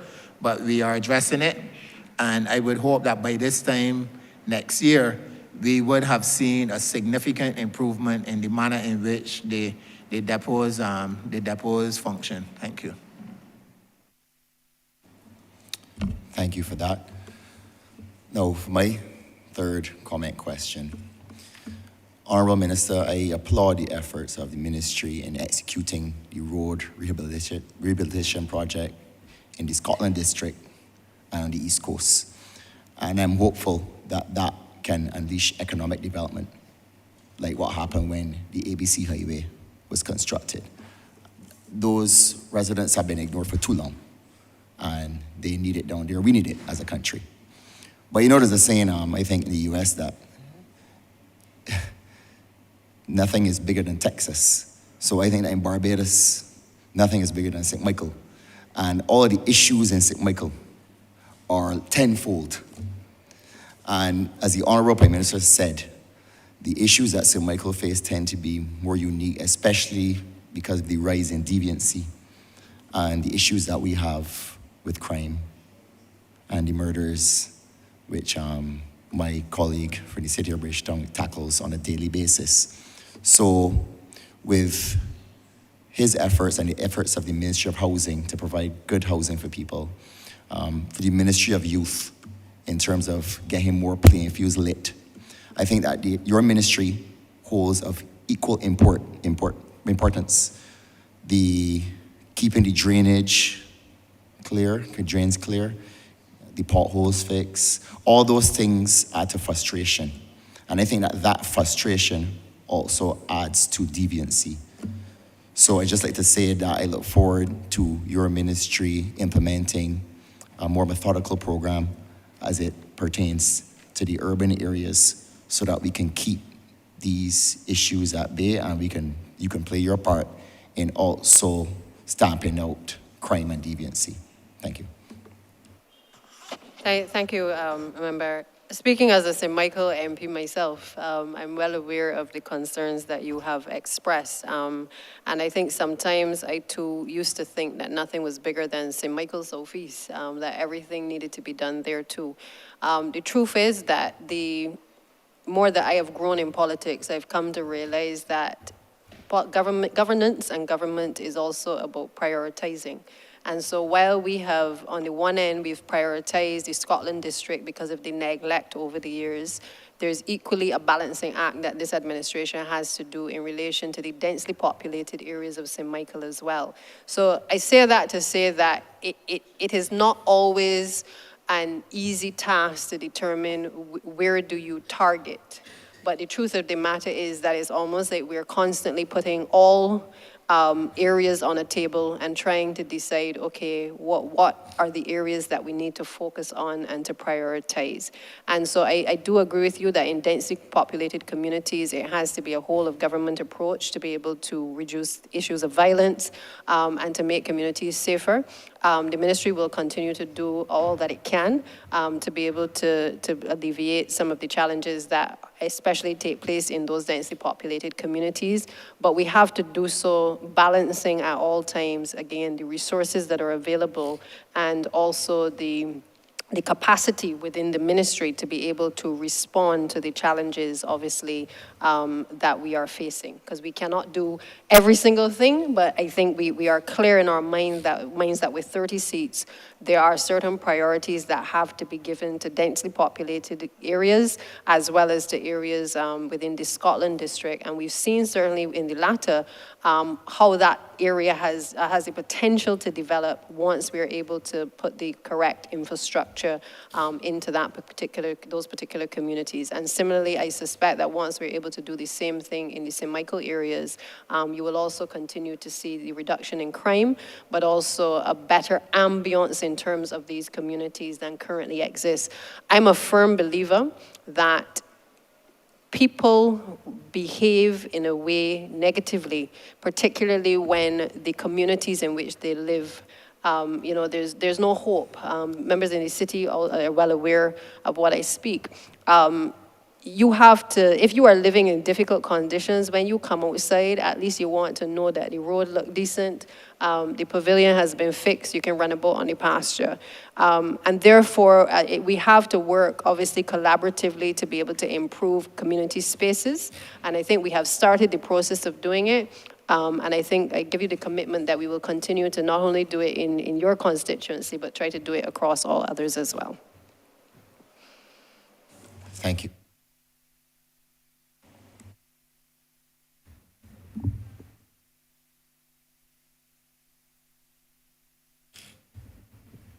Thank you, Honorable Member, for Sir Michael West. Honorable Member for Christchurch West Central. Thank you, Mr. Chair, sir. It's really with a heavy heart that I really have to answer these questions. But the reality is that when I sit on this August chamber, I don't sit down as Minister of the Environment.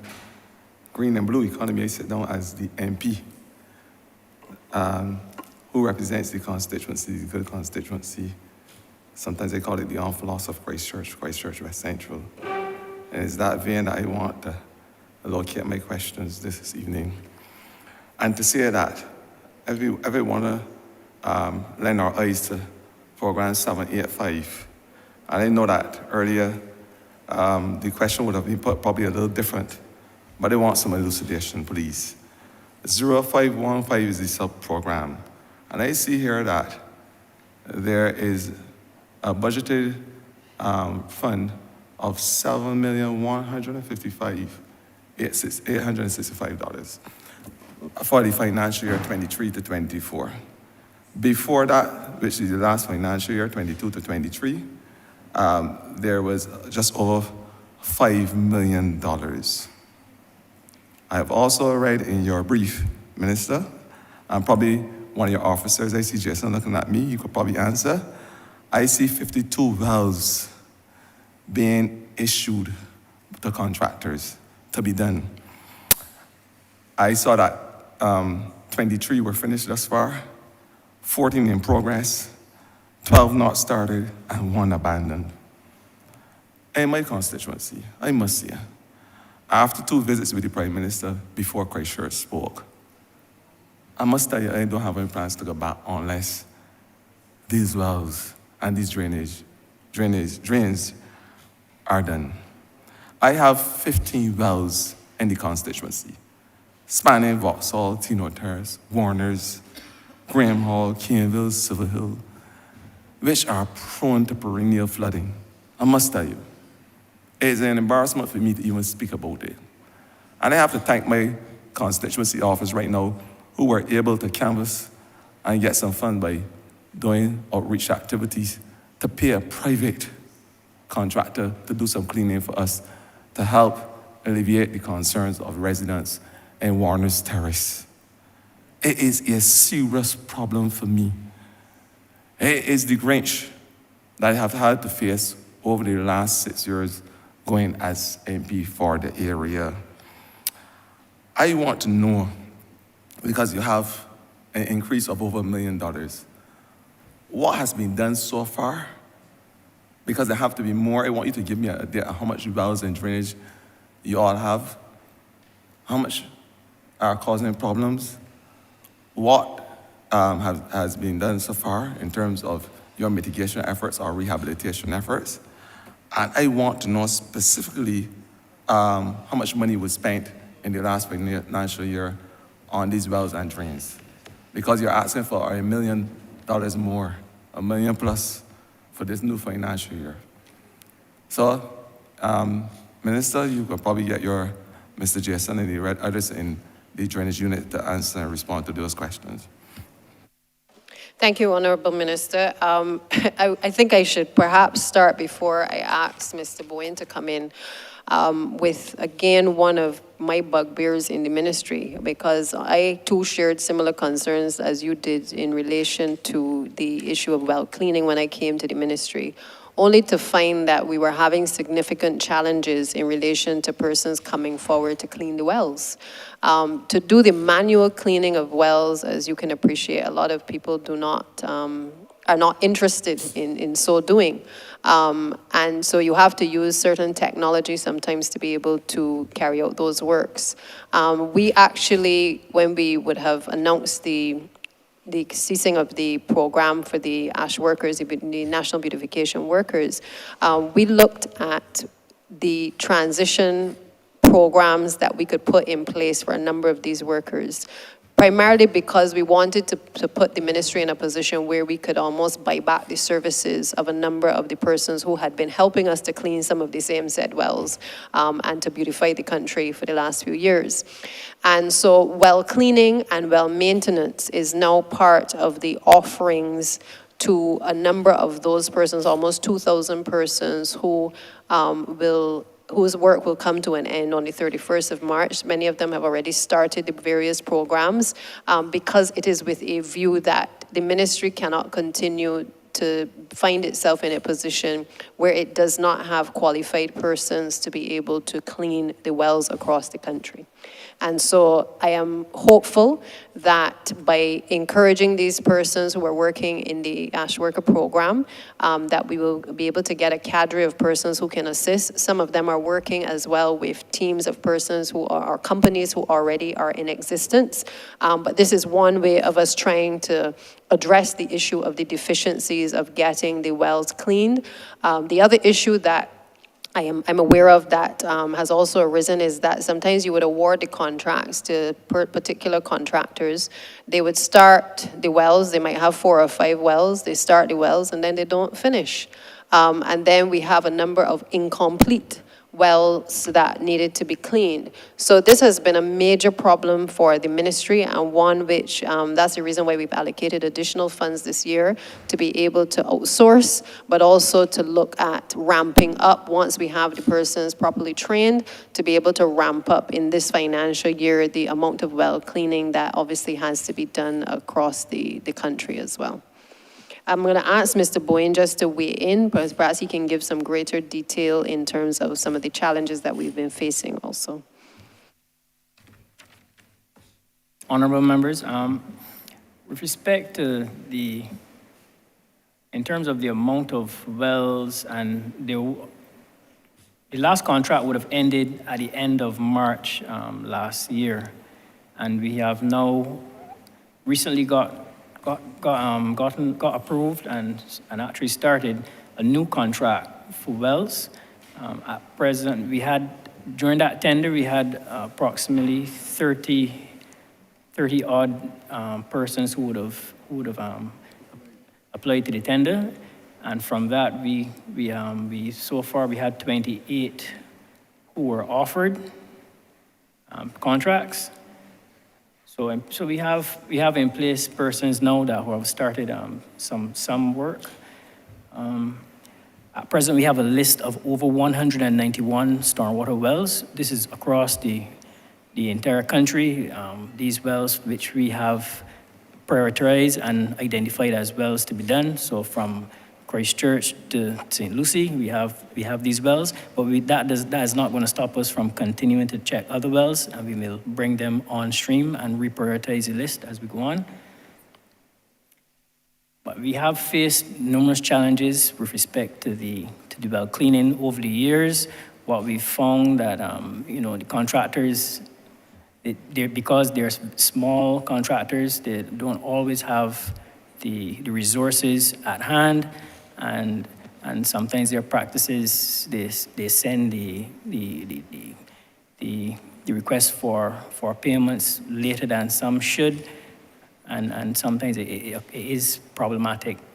They do run into challenges relative to continuing work. So sometimes the works are extended longer than they should. But this year, as I said, this is going to be more work. We're going to do far more work this year than we did last year, because, as I said, the contract ended in March last year, so no more new contracts were issued since that period. However, we have started issuing contracts for this year, and we will ramp up, especially before the rainy season, to get going. Probably, I don't know if the PS can give me a sense of how the $5,934,734 was spent over the last financial year to assist, because you only did 52 wells. And I see under the maintenance of drainage, prevention of flooding, it's not only wells, it's flood mitigation, stormwater, well cleaning, flushing, clearing of water course flood, again, retention ponds, check dams, a whole list of things. Can you give us a sense of how the money was spent? Because you're asking for more money in the new financial year, And I would like to have a sense of appreciation of what was done, because flooding is not only an existing problem in Christchurch West Central, but based on what I'm hearing from my colleagues, it's all over Barbados. So, and not only that, you're asking now for an increase to help to mitigate against the vagaries of climate change, which is an ever-present problem that we are faced with. So on the horizon, we are saying that there's going to be increased level of discomfort. So I want to get a sense of how the money was spent last financial year and what is the likelihood of us spending those increased funds based on what is happening in the country. Thank you, Honorable Member. That money has been spent so far on a number of retention and detention ponds, and that has a twofold use. One, it mitigates against the flooding. Also, it assists in aquifer recharge. One of the areas that we did some work is leading into that catchment in Warners that you made reference to. There was a design done, and some of the work has started upstream. As you know the area better than me, Honorable Member, but coming from St. David's and those areas, that water makes its way, sorry, not St. David's, that would be Upper Vauxhall. That water makes its way down through Warners, and then it finds its way down to Graham Hall. So we have spent money in that area. We have also increased the work done by Jetta Services in terms of cleaning culverts. I'm sure we would all agree and can appreciate that last year was one of our higher rainfall years, certainly within the last 5 to 8 years, and the incidence of flooding was significantly reduced, and that was not by chance. That was because of the work the ministry has been doing in the cleaning of the culverts, the building of the retention and the detention ponds, and now we'll focus on the well cleaning. Unfortunately, we do not have a large pool of well cleaners and well diggers in Barbados. As the Deputy Prime Minister said, we have met with the Barbados Vocational Training Board to request assistance to have persons trained in the area of well cleaning and well digging. For the 5 years that I've been at the ministry, as I was just telling the Deputy Prime Minister, I don't think I have seen 3 new well contractors. Mr. Boeing indicated that we have signed 22 for the year. I know I signed a couple more yesterday, but they're all the same persons. When you visit a site and you see the well diggers, to me they all look over 40, but a lot of them look as if they're in their 60s. So we really need some younger males to become involved in the area of well cleaning and well digging, hence the reason we have approached the BVTB. We've asked some more money this year, Honorable Member, because we intend to be proactive. I would have made reference to the chair in response to a question that he asked earlier, but there are 24 water courses that we are preparing to clear in across seven parishes. Also, another challenge that we are having, and I've asked the Drainage Division to engage some of the landowners. What I've noticed is that a lot of the land cultivation, it seems that persons are moving away from furrowing along the alignment of the contours. I've been told that it is more expensive. I don't know how true it is. But let's take, for example, an area that impacts me and also impacts the Honorable Member for Christchurch East, that area at the bottom of Wilcox Hill. We're now getting ready to send that out to tender designs. I have to drive through it every day, sir. Yeah, we're getting ready to send that out for tender designs, but the problem there is that the farmers, they furrow the land from east from east to west as opposed to north to south. So therefore, all the water runs off into the road, but it's not only the water, it's the silt. So we would have spent thousands of dollars in cleaning that well, pumping that well. And what we have done, we have sent it out. We have sent it out to have an engineering design P.S. in order. You have exceeded your limit. I'm sorry, Chair. You can just wrap up 10 seconds. Oh, thank to you. wrap it up. Thank you. So that money is going to be spent, sir. We are also having engineering drawings done so that we can make sure that we deal with flood attenuation and flood alleviation. Thanks. And lastly, thank you, PS. And lastly, but I'm glad that the Deputy Prime Minister made the clarion call for contractors. I didn't know her office would be flooded by tomorrow with those persons who will be willing to lend assistance to this cause, this noble cause. But lastly, I want to know if, because we are talking science, we are talking new technologies, we are talking experts here. Does your ministry,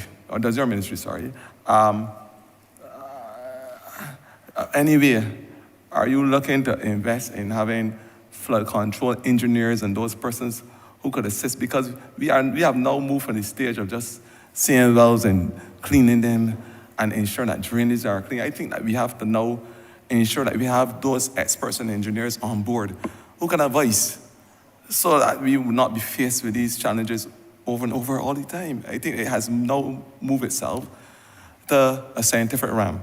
And that is the area I think that we should start looking for those types of consultants and things, because that is the only way I believe that we can make a difference as it relates to the challenges that we have. That's just my small, humble suggestion. Thanks. Yeah, just a quick response to you. I totally agree, Minister. I can't say that within these estimates for this financial year, we have considered experts in that particular area. As I said before, we are trying to play catch up on the things that have not been done, in particular, deal with the flood mitigation measures. But the truth of the matter is that the ministry has also been working very closely with international partners to be able to see where we can get technical assistance, not just for the main ministry, but also for instance, the Barbados Water Authority. And I think that as we, while we recognize the work that Prime Minister has been doing, leading the charge with respect to climate change across the world, there are obviously opportunities for us to partner with other countries who have walked this road before. And therefore, I think that a large part of what we must now do is definitely try to tap into those resources. If they're not available here, then to try to see how we can outsource. Also within even from an education perspective, being able to encourage persons to pursue areas of study within the areas that would impact directly on the ministry as well. So not a direct inclusion within these estimates, but certainly a lot of food for thought in terms of the direction we have to go. And it's not just in drainage that we need the technical competence. We're seeing it across all of the ministry, because it cannot be business as usual in MTWW as it relates to climate change. So we will have to weigh in on persons who have a bit more experience in this area going forward. And just to add, remember, you mentioned flooding. Of course, we must make the point that in many cases, some of the flooding that occurs are not necessarily, most cases, is not the fault of the residents in the area, but some areas over the years would have built in flood zones. We would have seen that where some areas are natural water courses, and that has resulted in many cases of some of the flooding that we see now. But one of the things that you mentioned, when you mentioned about experts, one of the things that we're looking at in the ministry, certainly as we build out our road and main infrastructure, is perhaps ways of disposing of water from roads, not only that it floods or that it flows into the sea, but also that we can also have some of that water go directly to ground and recharge our aquifers. So we're looking very carefully going forward, not only at ways of mitigating flooding, but in some cases, ways of capturing that water. Yes, capturing that water or disposing of that water in such a way that that water is of utmost benefit to us going forward. But thank you for raising your question and your suggestion, because in terms of building up capacity, depending on higher dependence going forward on consultants to help us navigate the as you put it, the vagaries of climate change, is something that we may have to look at more seriously in this ministry. Thank you. Thank you, Honorable Member for Christchurch. West Central, let me remind all members and those of you members of the team responding to any questions, please speak into the mic. You're addressing the chair, and it'll be much better if you look in this direction and you are thus able to speak into the mic, that we can hear you and that those recording can hear you. Honorable Member for St. Thomas. Thank you very much, Mr. Chairman. Good afternoon, ladies and gentlemen. I wish to thank you for the opportunity, because I am going to thank God first for the privilege for us, all of us, to be here, and of course to indicate my gratitude to this government for the help thus far. Despite the challenges, it is better than it was for 14 or 15 years ago. I want to take this opportunity to, sir, through you, to congratulate the Honorable Minister. I believe she's the first person as a female to manage a ministry of this magnitude, and I think she has taken off well. And of course, her team, lending her support, will help her to be able to achieve some of the goals. I also want to thank the government for the concept of the cleaning from the Arch project that has been going on with our young men, and I pray that the training and the other opportunities that they get will help them to be able to be attracted to other forms of employment to save some dangers. I also want, sir, to indicate that I always talk about St. Thomas as being the heart of Barbados. And you know that if your heart isn't good, you are not good either. Your chances of survival are limited. And so I would wish to seek some help from the Ministry of Public Works and Transport in order for us to be able to get our projects done. Now, the first one, sir, is the widening of the road right by the Welshma Halls or St. Thomas Post Office, leading into Lion Castle, that will take you on to Fortress Hill and the other areas in the northwestern side of the parish. I can thank the Permanent Secretary, who last year made another valiant effort to have it done, but it never materialized because I was told that it would need engineers to be able to have it corrected. And my first question was, did not engineers build it the way it is? Unfortunately, to enter through, to go to Lion Castle and those other communities, they are far-flung. It is extremely dangerous. The rocks need cutting, and at night, more dangerous than you can ever imagine, sir. And I know of a man who lost his life there. To this day, nobody has been able to find out who murdered him. And then when it rains, it makes it even difficult. And so the question is, what plans will the government assist me with in relation to widening that road? Whenever a big vehicle, or sometimes even two cars, one is coming out of the Lion Castle bosom while the other is going down from the main road at Welshma Hall, if two of them are coming, one has to wait at the bottom of the hill by the highland in order to come up. It is extremely dangerous. As a matter of fact, that was a bus route. And now that the sugar canes are being cut, the road is even more popular. And so, and it's an excellent link road. And I would like to find out, sir, from these members here, what efforts are being done to have that road dealt with. I have pledged to I'm calling the Permanent Secretary, I remember, but he is for me, early last year, that I will give, if they need 200 16-inch blocks, take out 6 feet. There's no path for them to get out of. The buses are not going there anymore. They're senior citizens, pregnant women, young children, persons with challenges, and nothing has happened yet. And I would really like for that matter to be dealt with expediency. I don't think it's a very expensive project at all. And if the government would have allowed me, I would have had a truck, a Bobcat in there ripping it down, because I see the danger. I can just feel it. Sir, would you then allow the Honorable Minister and her team to give me some kind of response to that, because it's causing quite some fallout in the parish? Thank you, Honourable Member, for raising this issue. I do recall, and Parlsec, visiting with you and the technical team to view the area. I also recall that I think on the left-hand side of the road going down the hill, there was some discussion regarding the possible acquisition of land, if that might have been needed in order to do the widening. But I know the team was reviewing it. I'm going to ask Mr. Tudor to just update you and the House on the progress that has been made so far. Yes, good afternoon again. Honorable Member, you'll be pleased to note that that work will be started next week. The excavator that was going to be used at that was at Day Tree Hill, doing some work down there. Now that work at Day Tree Hill has reached a stage where we can move the excavator.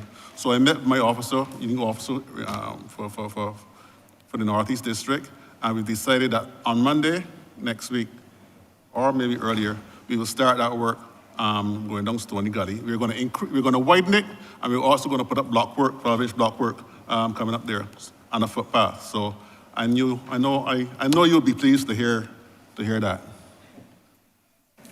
Thank you very much, sir. I so appreciate it.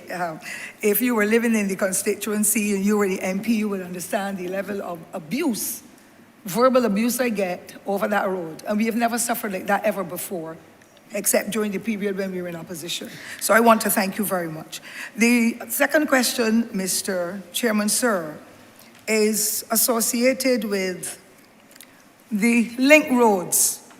Many Barbadians may not be familiar, but link roads serve a very important purpose. And of course, Jack in the Box is one of the most popular roads now, and I would like to publicly express my gratitude to persons like the former superintendent of the works there at Bagatelle, Mr. Cleo Marshall, and of course, the gentleman from St. Philip, whose name escapes me now because I was waiting for so long to talk, Anthony Brathwaite and his teams, the local teams, for the excellent work that they would have done during the period of us in opposition. And I have a tremendous difficulty when a government says we are not doing anything for a parish or a constituency. We are all one people. And that is how we in the north of Barbados had suffered during that period when there was only the seat in St. Lucie that was under the then administration, and all other 7 constituencies in the north, St. Andrew and all of us. And that's how we have gone to be in this way for that 10-year hiatus, where we could not get anything done at all. And if the taxpayers are paying money, then it should be spread across the board. And I would not support this government if it ignores any constituency, because it is not one that is in the party of their choice. It is myopic as a people to be able to be thinking like that when most of us have had free education. So I want to make a query, because every morning now, there are no less than 200 cars that enter through Jack in the Box. But because Hangman's Hill, I counted 133 potholes about a month ago, but there has been some scraping. The depot has started to work on it. Persons were not using it, so they're now coming through Ashford Hill onto the same lane, Castle Road, in order to get to St. James and the west and the north of the country, and vice versa to get to the east of the country. Persons are using those roads because none of the other roads in St. Thomas is good. So I would wish to find out when we can get some work done in those areas, because it is extremely difficult. Persons are crying out for the damage to vehicles, the inordinate period of time they have to wait, and so on. And I would really like for that link road. I recognize that Hangman's Hill is in the budget this time. I pray that it will come to fruition, because I have looked at my notes from 2018 July, and there was an amount in the budget for the CAF Road, the CAF Phase 2 Road, Sharp Hill Roundabout to Rock Hall, St. Thomas, $2.577 million, and nothing has happened as yet. And for the faithfulness of the people of the constituency of St. Thomas, all these many decades, I really don't think that we should be suffering, especially those roads are roads that take us to the various tourist attractions across the parish. There are about 8 to 10 of them. And so I would like to find out what's happening with the other roads that link on to the same Hindman's Hill and other roads, all of them in the interior of the parish are suffering for upgrades of one kind or another. I don't want to be asking to think that it is the only parish, but the neglect for so many years is really out of order, and the residents are unhappy, and I'm sure that the results we get here will speak well for us when we have our St. Thomas speak, sir. Just want to get some answers as to where we are with those words. Thanks, Honorable Member. I'm going to ask Mr. Tudor to just address you on the roads that are in this financial year to be done in St. Thomas. Obviously, the link road that you've mentioned, I think he can update on that, as well as some of the other roads that are under CAF. I'm mindful that Kean Garden to Bridgefield has been identified for the mill and pave, and we're also looking at Canewood to Prout, but I would just like him to speak to the one specifically in the Scotland district as well. Yes, again, Honourable Member, I know that it's been a while now since we have done any major work in your constituency, but that is about to change. Let me just give you a list of the works that we plan for St. Thomas. We're going to construct the road at Lithcotland, construct the road at Elliott Belgrave Road. On the CAF, we're doing road rehabilitation from Kean Garden to Bridgefield. Hopefully that will start before the end of March, hopefully. We're also going to do Canewood to Prout. On the Complant, we're going to be doing rehabilitation of Bloomsbury, Hangman Hill, Carrington Village, Jukes, and Jack in the Box. Right? I see you smiling. Yeah, so like I said, I know that you've been, we've been neglecting you in terms of road construction, so that is the plan going forward in the next this coming financial year. Chair, thank you, sir, for your good wishes. I live next to Broad Road. I don't really want the neighbors to hold me up and string me onto a pole because they feel that I always used to get things done and suddenly nothing is happening. I'm a waste of time. And I want to thank you all for the efforts that you've been making. I can see some things happen. My final one in this segment, sir, it pains my heart because to be undergoing so many criticisms and then cannot get a single Sturgis bus to transport, and I'm talking transport board bus, to take my seniors, my disabled, my young, my pregnant women, whatever this condition is, to and from Bridgetown after being established since 2003. And all during the opposition, that bus continued to run. And then in 2018, the bus runs no more.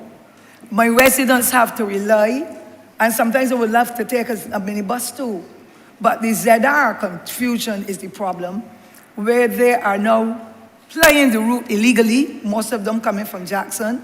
The behavior is unacceptable in that rural community or anywhere else in Barbados. Their attire, the smoking, everything else that you can think about. And then the residents of Lion Castle, Bryans Road and Highland, and the intricacies that the route had before, now they are all gone. And persons have to walk for a mile and a half through lonesome gullies and so, because the bus is no longer available.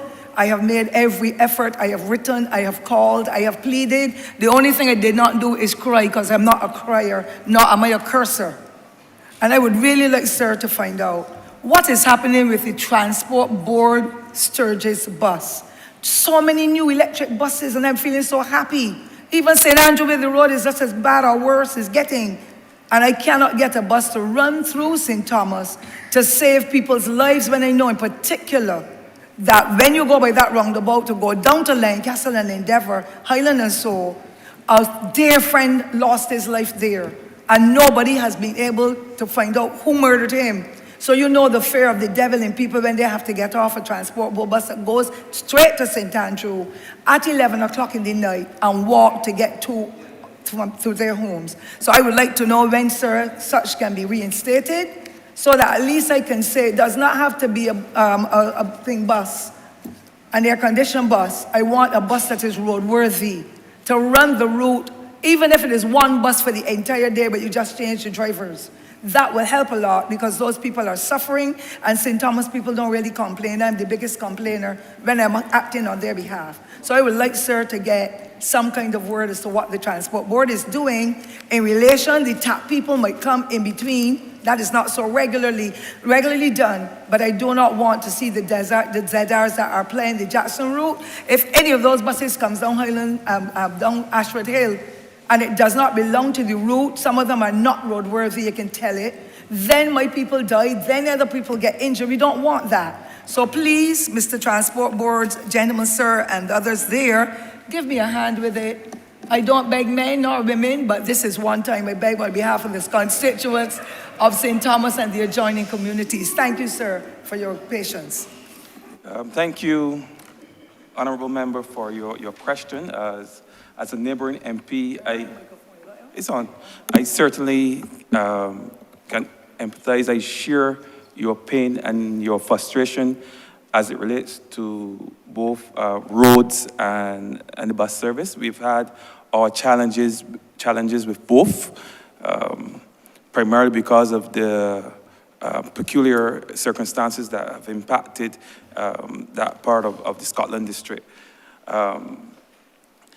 Even as it relates to the Transport Board, we have also had our challenges right next door in St. Andrew. Just this morning, I received a call from a very vocal member of the constituency complaining about the service of the bus. So I know exactly what you go through on a daily basis, and this is something that, even though it has improved incredibly, I still from time to time have to engage residents within my community and some from within yours about the issues that we have with the Transport Board. And in some cases, some of these challenges cannot be helped because of the problems that we're having with resources. But I would invite the Chief Operations Officer, Ms. Linda Holder, to respond to your query and speak to what can possibly be done to remedy the situation for your people in Sturgis and St. Thomas.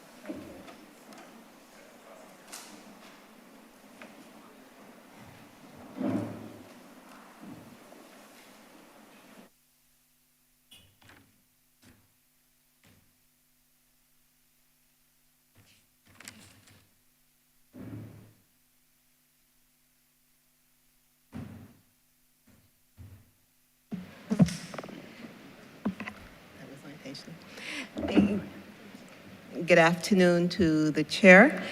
My name is Linda Holder. I am the Chief Operations Officer of the Transport Board. I took note of the comments raised by the honorable member from St. Thomas, and we have looked at the type of vehicle that we're sending into Sturgis. She has expressed concerns about the size of the vehicle and indicated why those were an issue. We've attempted to send a bigger vehicle in there. We will continue to monitor that vehicle. Unfortunately, the area that goes through Lions Castle, we had a major accident there back in 2018, and we pulled that size vehicle from that area. But she did reach out to us, and we are going to put in the size in between, which is about the size of a minibus, which should be able to alleviate some of the challenges that she has raised here today. Thank you. I would also like to add something to that. And I want to begin by saying thank you, Honorable Member, for your many calls that you placed to me, and not only to speak about St. Thomas, but to tell me about anything you see amiss with a Transport Board bus. And I want to thank you for your assistance in helping us to maintain the level of service that we need to give to the public of Barbados. But I'm glad to see you smiling, because I thought I would not be able to get the same reaction that my colleague, Mr. Tudor, got. And, but more importantly,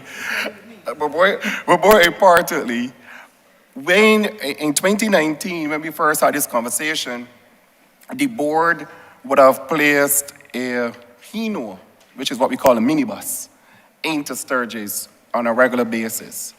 And then we had the issues, and I know the chair, I know how the chair responds when I say these kind of things, but We had the issue in St. Andrew where we had to put in the shuttle services with those same Hinos. And anybody familiar with White Hill knows that the kind of maintenance and wear and tear that accelerates repairs on our Hinos as a result of that White Hill Fruitful Hill shuttle has caused us some significant downtime with our Hinos. We are now in the process, though, as the CEO is saying, and I just wanted to elaborate this point to add to what she was saying. We are now in the process, though, of improving on the quantity of Hinos that we have. We are doing full refurbishments of them. We also had sent ZRs into that area, and I know that the ZRs, in terms of the TAP buses, that did not work out too well because your senior citizens complained about the steps and the discomfort with that. So that is another issue. So what we do, we try to, on weekends where we don't have the caller right to contend with in terms of the Hino distribution, we try to put in, if you will observe, we try to put in some of those Hinos into Sturgis at the weekend.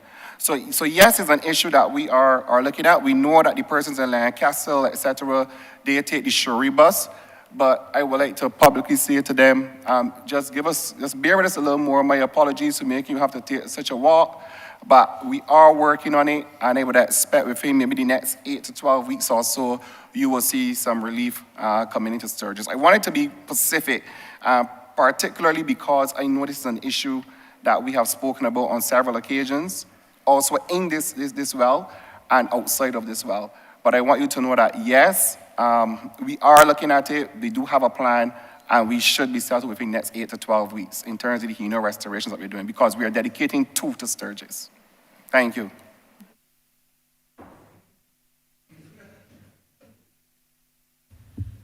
Thank you, Honorable Member. Honorable Member for St. Michael East.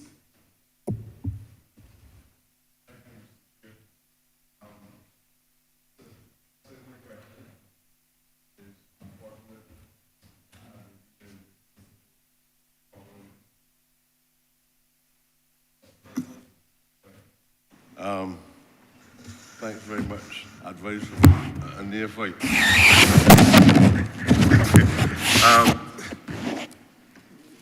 Even to control the microphone.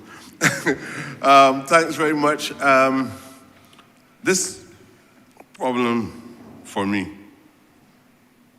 has taken me on a journey that goes back to the 1990s.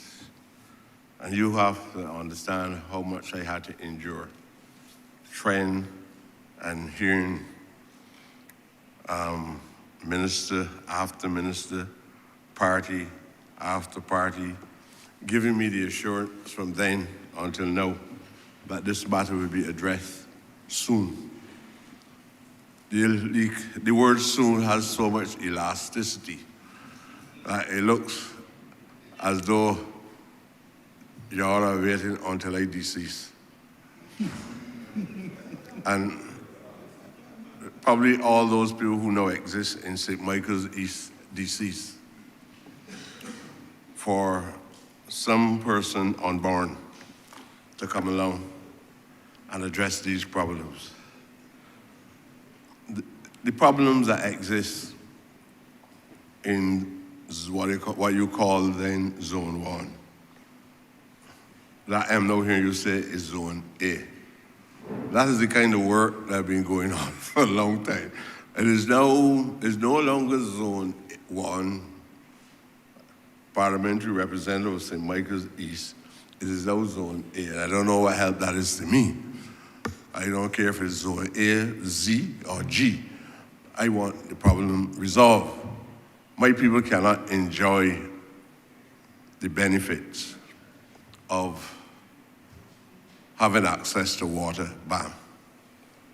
We have no proper drainage system.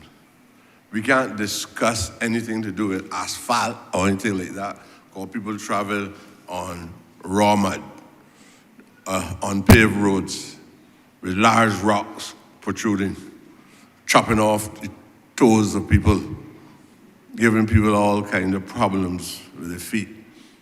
I don't know how a political party that is progressive could be fully aware of these things happening. I don't understand this is an urgency. I personally I believe this is the last year that I will be treating ministers, party, bureaucrats kind. These are the people who send me to Parliament for the time that I've been in here. And I really need to hear something a little more decisive or precise about when I'm going to see some action. Prior to the election, we put up billboards. I put up billboards. I believe that if I did not put up billboards, at least in try to give a rebirth to hope, I believe that all I know, you would be laughing at me. But I thought, at least on the last occasion when you see I put up the billboards, I had the assurance that action will be taken immediately after. And the problem moved from MTW to MPC.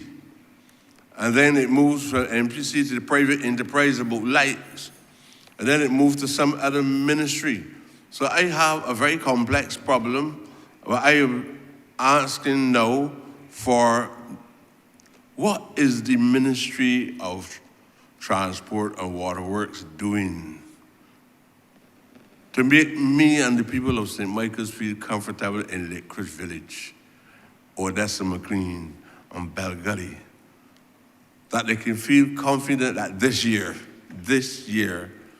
that we will see a genuine effort to try to address the issues inside the constituency. That's the first thing I want. I don't want to tell me we will work on it soon. By now you need to be able to tell me that before we get to All Year's Night, this ministry will be doing some work. I need to have something concrete.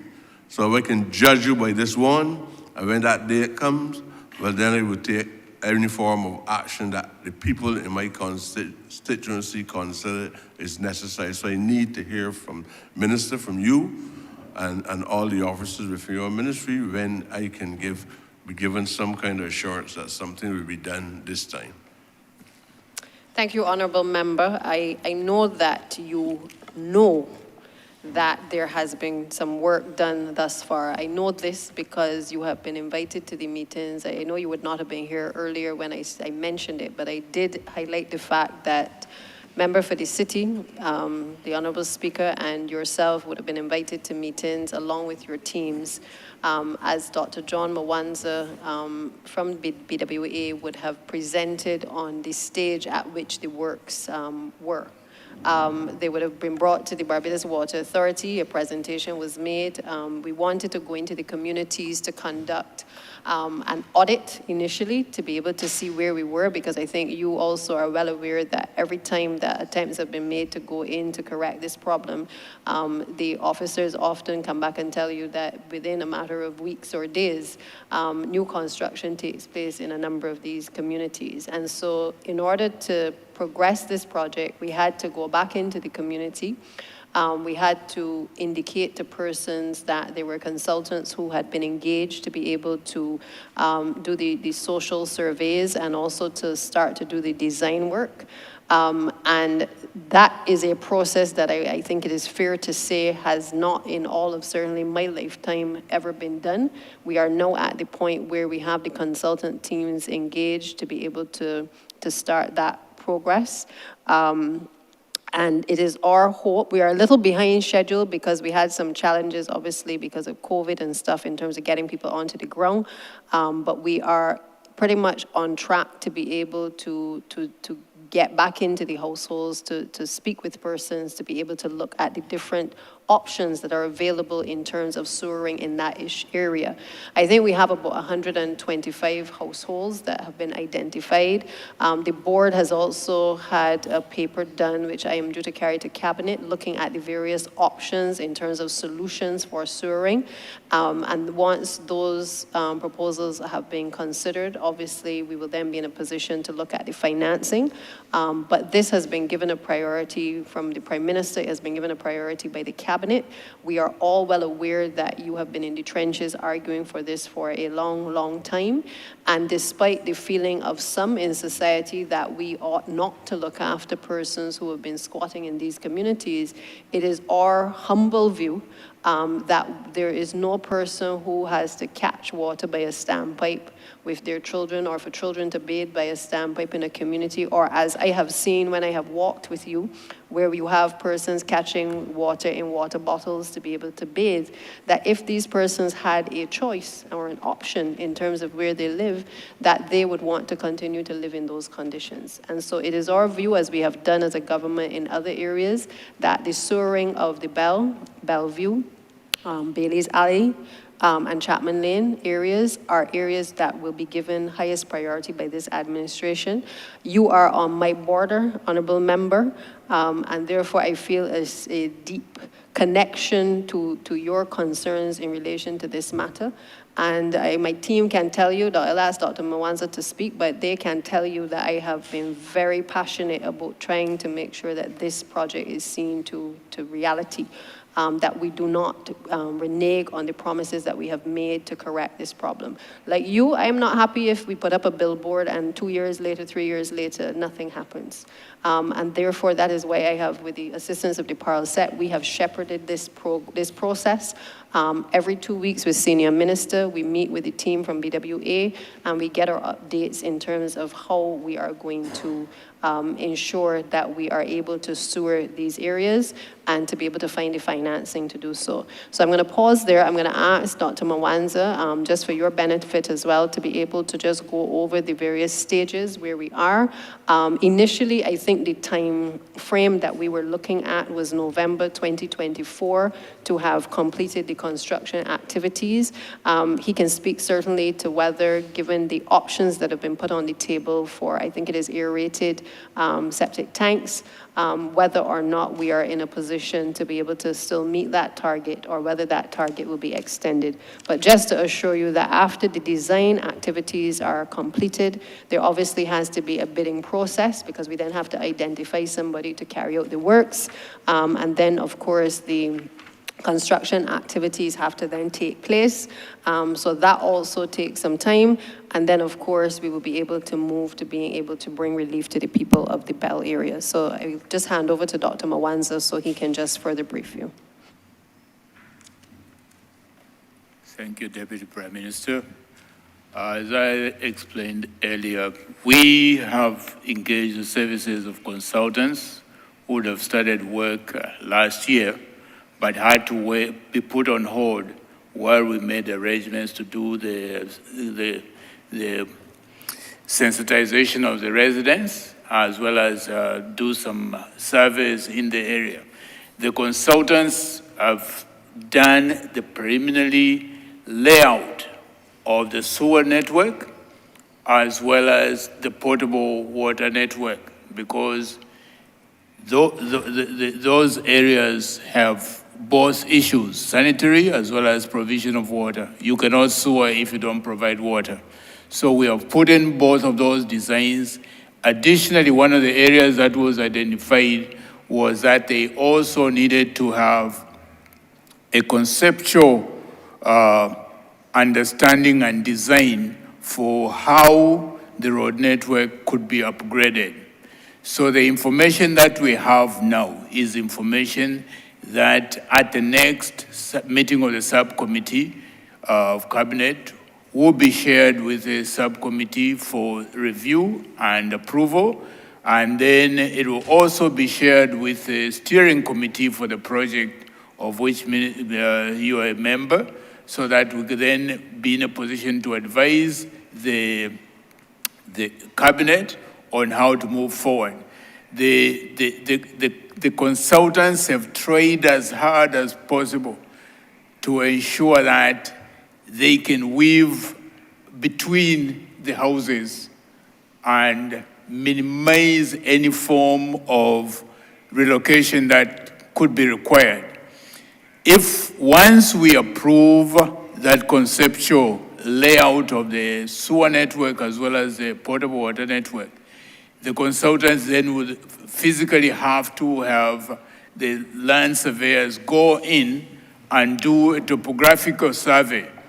Out of that topographical survey, they will then be able to design they will do the detailed design for the networks and the potable water to ensure we are trying to minimize pumping, which will contribute to higher operating costs.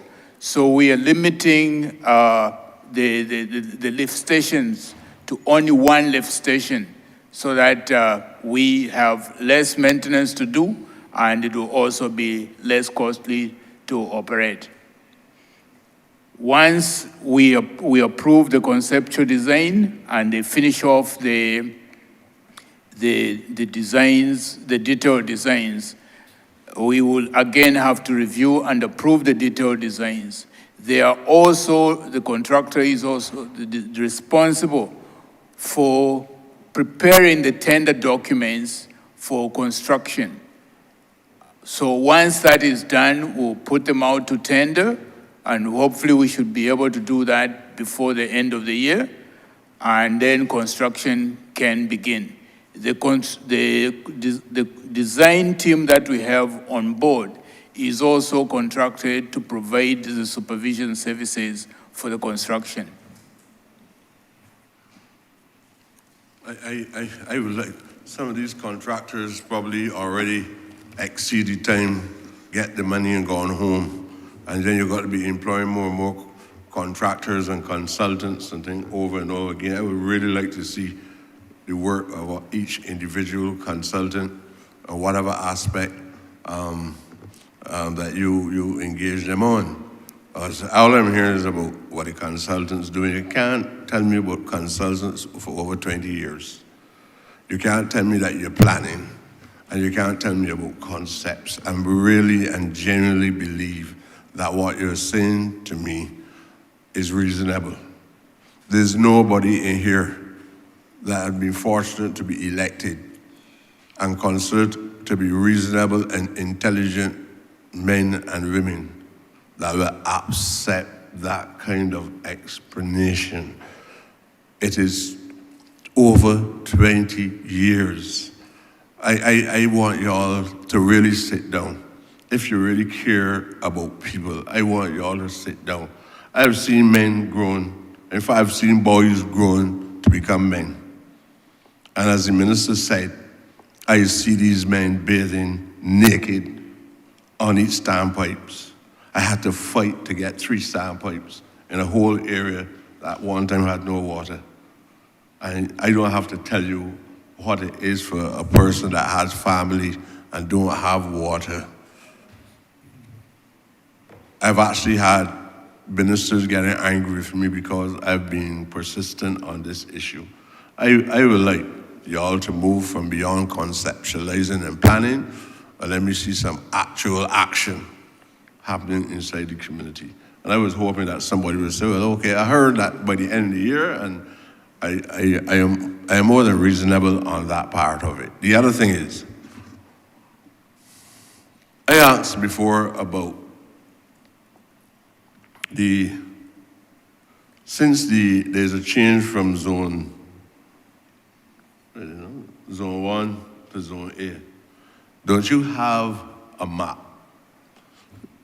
at least with some red lines conspicuously identifying the borders so that I will know those persons now who are outside of the new area, so that I can tell those persons that they should now have the right to apply to the town planning department and ask for the right to construct under the conditions that are required outside of the zone 1.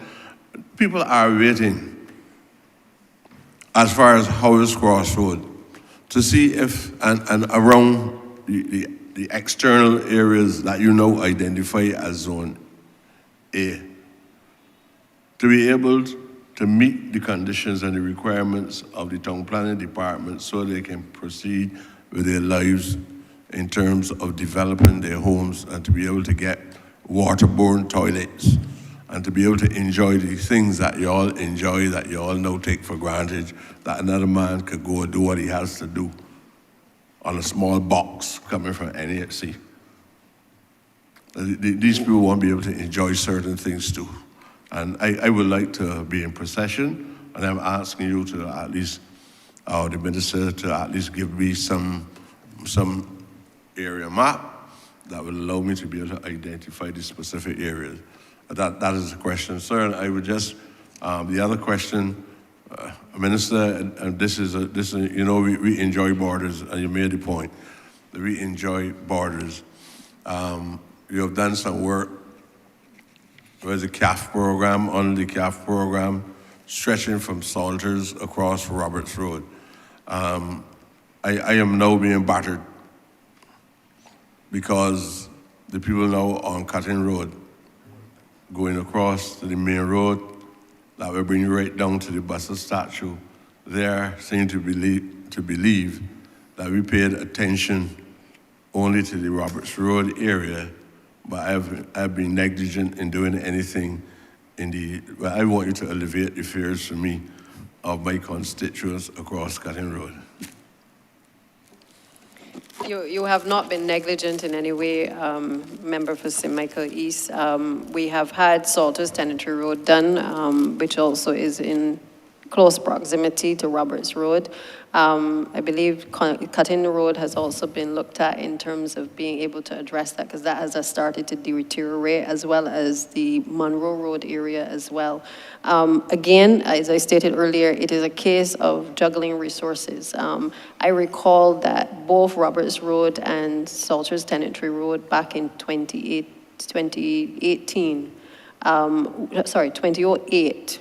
would have been two of the roads that would have been identified by a previous Barbados Labour Party administration for works to be done. We waited 10 long years, and it was then Senior Minister, when he came in as Minister, that was able to start the process of getting both Salters, and then later on the CAF, we were able to start Roberts Road. I give that background to indicate to you that it is not my intention to allow a number of these roads to take as long as 10 or 13 or 15 years to be done, but simply to say to you that we are playing catch up. And we're playing catch up because of, in many cases, the same Cutting Road area ended up being one of those roads that was then highly trafficked because of the deterioration of the same Salters Tenantry Road and the same Roberts Road. And therefore, Monroe Road and those surrounding areas now are, in a sense, I'm sure I don't need to have the technology to tell me, but I can see the deterioration taking place on both of those roads. And so it is something that we're going to have to address very soon. I mean, we've done the rehabilitation where we can with the pothole patching, but I'm mindful that there will come a point where we're going to have to obviously apply our minds to that, and certainly once we have the finances to be able to do it. So just to reassure the residents of the area that it is on our agenda, because it is in the general area of those other two, but we obviously have to execute what is within the CAF program at this point in time. All right.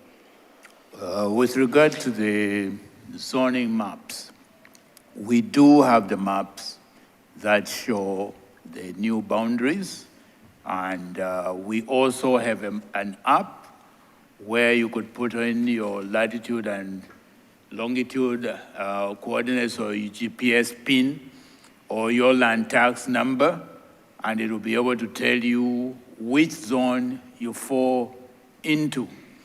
I think we had also gone as far as working on those maps and demarcating them by constituents, so that what was supposed to be done after that, and we still have to do it, is to make a presentation to all the parliamentary representatives so that they would then know how to utilize the app and be able to, if their constituents ask, be able to identify clearly for them where they fall, and that would expedite the process that you are asking for.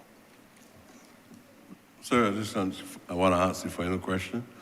So this map, or rather this is just in connection with the question about the map, this map has gone through the entire process. Apart from being in your department or being in the waterworks, has it gone through the entire process that has reached the highest level of approval? So that if I have this map and I go to town planning would not tell me they don't know anything about this map. is it the map, this document that you now have in your possession, with all the technical advances that you're mentioning to me, can I carry this map now to the town planning department? And the town planning department has no basis, not for denying me, but refuting to accept this document as fully legitimate within the system itself. As was Just to clarify, Honorable Member, the legislation has not been brought before, as you said, the highest offices yet. The zoning legislation is before CPC. There were some changes. It was in draft. There were some changes that had to be made because we had to include some of the desalination zones as well within the order. And so long as those come back, the intention, as Dr. Mwanza said, is to meet with the full parliamentary group so that MPs such as yourself have a better understanding of what it is that we are proposing before we actually ventilate it here in Parliament and then take it to the wider public. I will give you the assurance that the intention is also to do a fairly extensive public relations campaign because again, just like with the issue of the sewage in the Bell, are two things that the Honorable Prime Minister has been pushing for some time to be able to make reality. And I therefore give you the assurance that the public education has to be at the forefront of us being able to make this very transformational change in the way people live in this country. And so you will have that opportunity in due course to ask all of your questions of Dr. Mwanza and the rest of the team. Thanks, Madam Minister. I don't want the public to be misled by some premature view being expressed when there's no completion or approval of the actual document itself. To me, that is a melody, but no structure. So I'm looking forward to at least seeing the document when it has been given the approval at the highest level. But if you can share it with me now, I'd be grateful.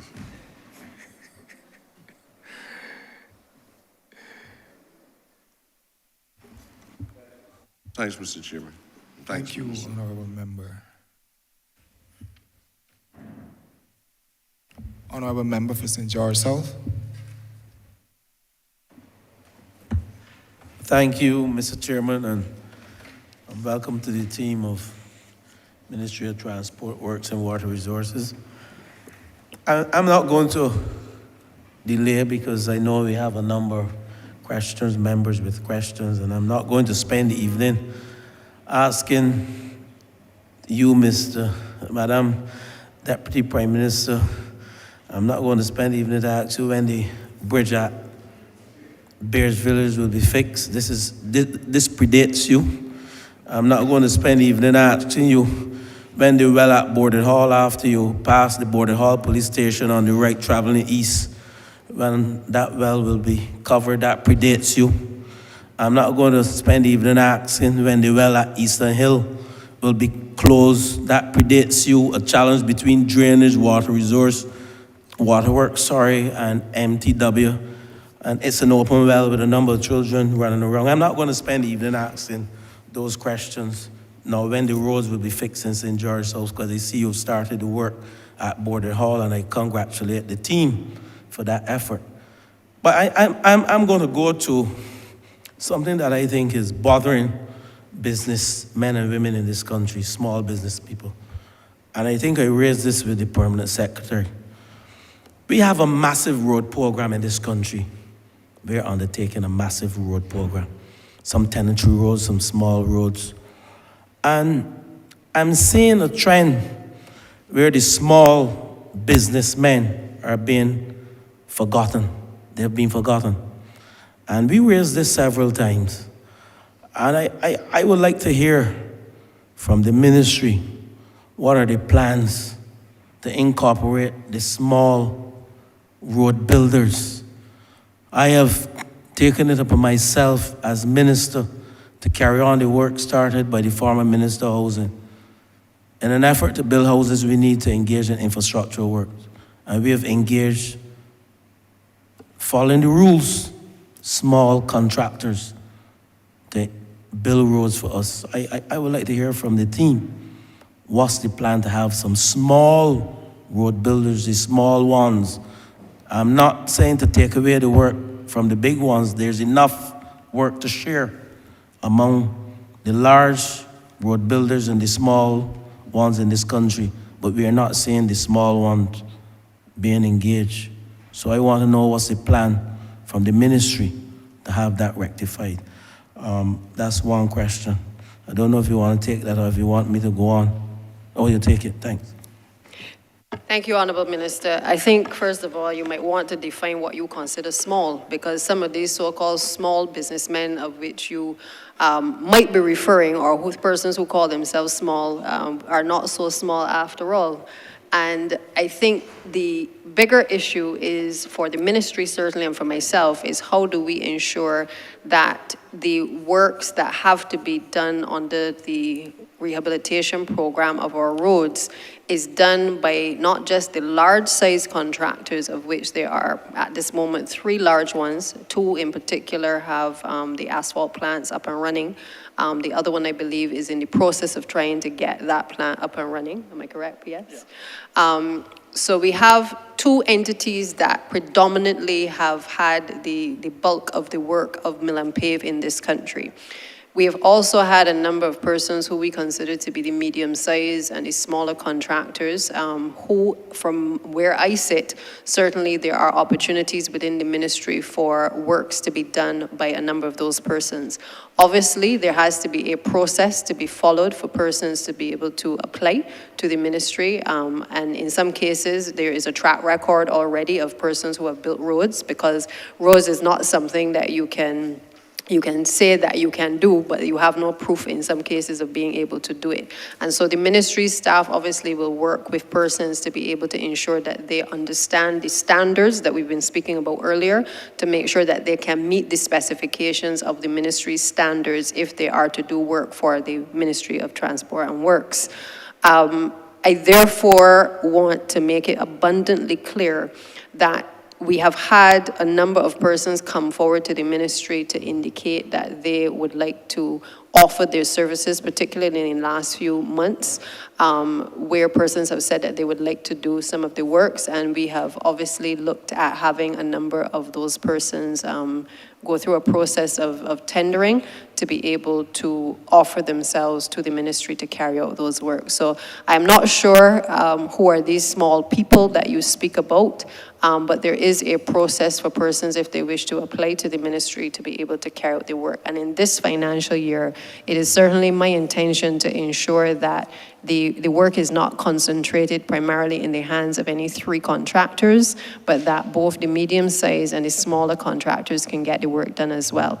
The truth is that many of those small and medium-sized contractors still have to go back to the large contractors in order to be able to get the materials to be able to do the roads. And that, if you ask them, that has also been a challenge for some of them in terms of being able to purchase that material at a cost that makes doing the roads in the first place efficient and certainly effective for them.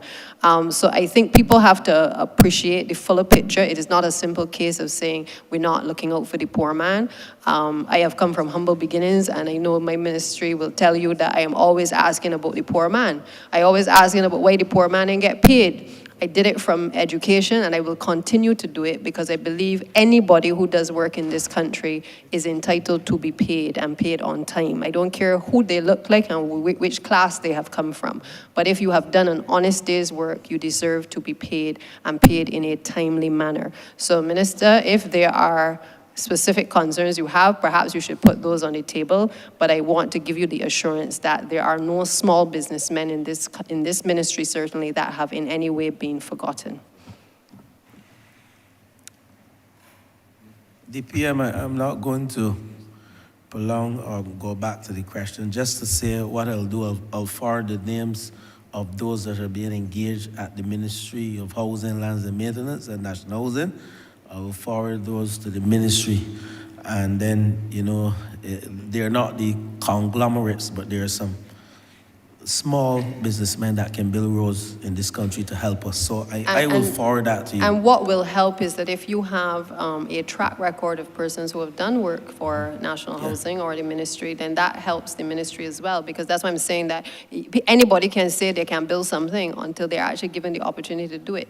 And if they have a track record, it certainly helps us to be able to make those decisions. Equally, I've said to Mr. Trudeau will tell you, I've said to him, even in the case of the individual who doesn't currently have the plant up and running, I've said, well, go in, look and see whether the plant exists. Let us go in and try to work out whether they have the technical capacity to be able to run an asphalt plant. Because they don't have to show me that they've built a road, but what they have to do is to show that they have the competency to be able to execute a project once given. And if we have doubts, then we give them a smaller bit of work to do, and then once they're able to complete that, then they can continue to build out other roads. But what we cannot do is set up these false barriers to stop people from being able to enter the marketplace, to offer services to help us with our road rehabilitation program.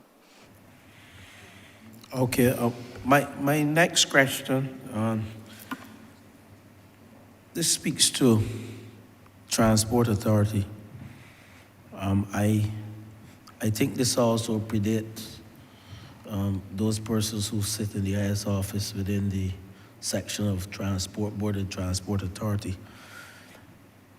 We are saying, and I'm speaking on behalf of a constituent of mine, I'm going to use the example of a constituent of mine. And he messaged me to ask me to raise it because some persons are being unfair in this country. And I, like the member for St. Michael South Central who spoke, and like you, Deputy Prime Minister, we came to government with a mandate. We represent, both you and I, working class people. And I'm seeing a trend within the Transport Authority, persons sitting in high office, holding pretty high office in the authority, who own permits, and they're either leasing the permits or renting, you find the correct phrase, permits to persons who, for want of a better word, never had the opportunity to own a permit. And they're sitting high authority, and they're abusing the authority. In my words, they are unfairing the small man again in that sector. And I know some of these matters are known, and while it may be a question and a statement, I am asking that some level of respect for those persons who, for want of a better word, were not able to own a permit. Permits, I heard us mention some 100 permits that were given out. I'm talking about the ZR permits. And these persons within the authorities, I'm not going to go any further because I don't want to create any problems when I leave this chamber. But just to ask, what are we doing to ensure that a level of transparency, respect for the process, and that persons who sit in authority in the private entities do not abuse the power that they have in leasing permits to small persons and then depriving them of taking home a salary on a weekly and monthly basis to provide food for their families. What are we doing within the Transport Authority? And I know some of you know what I'm speaking about. And I would allow you, DPM, to divert the question. This is not about you, Deputy Prime Minister, because I hold you in very high esteem in this office, but you may not see and know everything. And there are persons in who can answer the question. And I pause there. I thank you, Minister. I like to deal with specifics only because when we go general, sometimes you try to sweep everybody or paint everybody with the same brush. And I therefore would just err on the side of caution in the comments that you have made.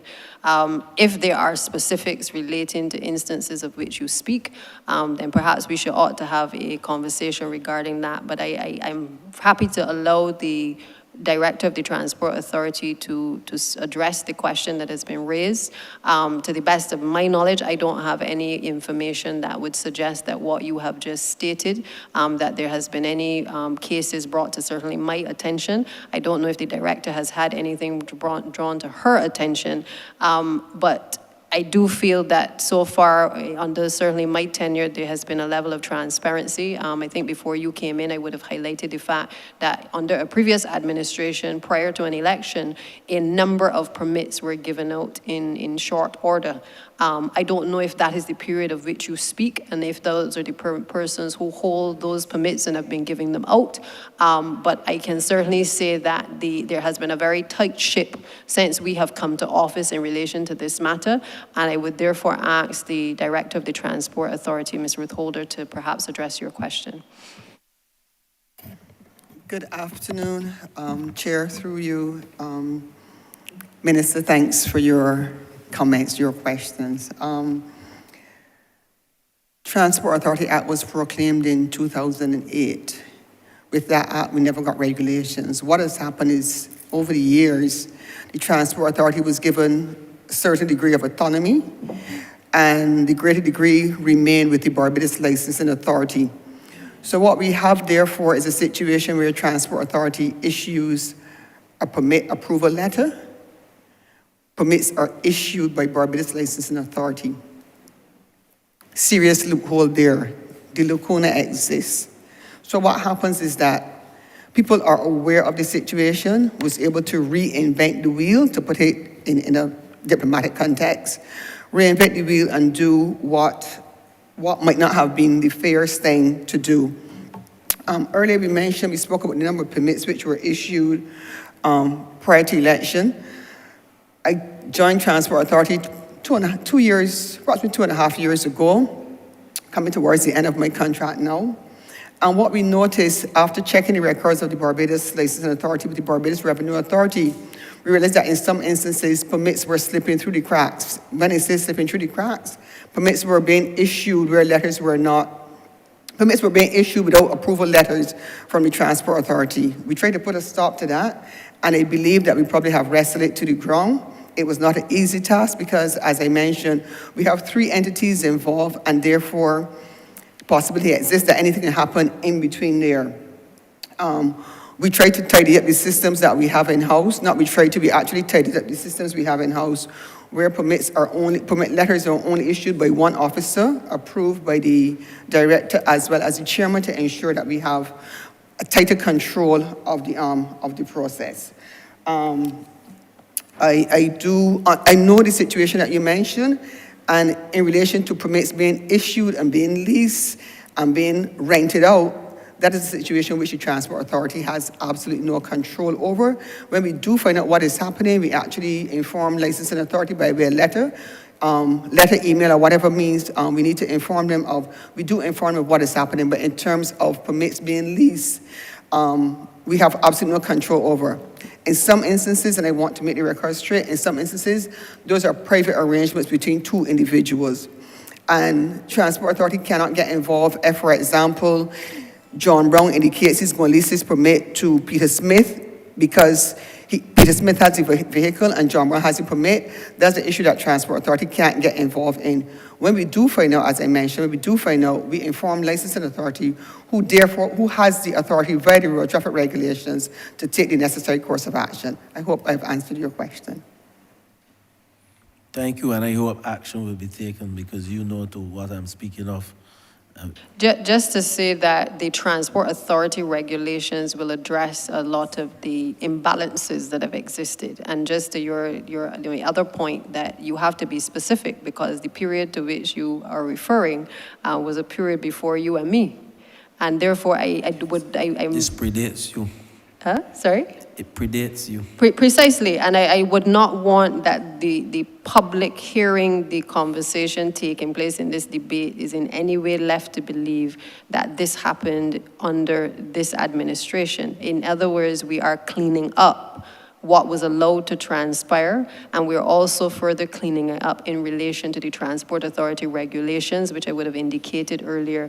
I think the acting AG a few weeks ago would have signed off on, and we would be in a position not only to bring some kind of clarity to this issue in terms of who can issue these permits, but also as it relates to the PSV sector as well. And just to reiterate, we have just been cleaning up and cleaning up and cleaning up a number of these things that have been creating problems for Barbadians over and over. So I just want to make that point, Minister, but I thank you for your comment and the concern that you've raised. And I think I said that this predates you and it predates the former minister. And I am happy that the head of the Transport Authority, she knows to what I'm speaking of. And I thank you. Without bringing everything into the public domain, but we have to clean up. And I thank you, Prime Minister, Deputy Prime Minister, and your team, and this government, of course. And I recognize when we came to office, we found several infelicities and a number of challenges within that sector. But my final question, though, is one that speaks to strategy. And we know when this economy begins to grow at single-digit numbers, it has started to show signs.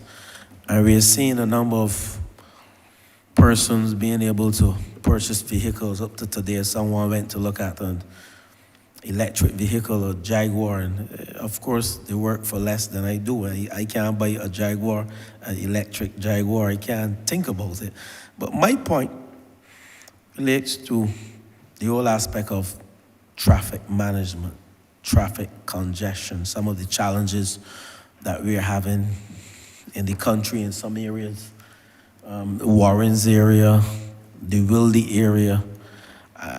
And I know this government, prior to 2008, we looked at a project to build flyovers, and I know the administration came in 2008 and they made a lot of mock sport of the plans that we had back then.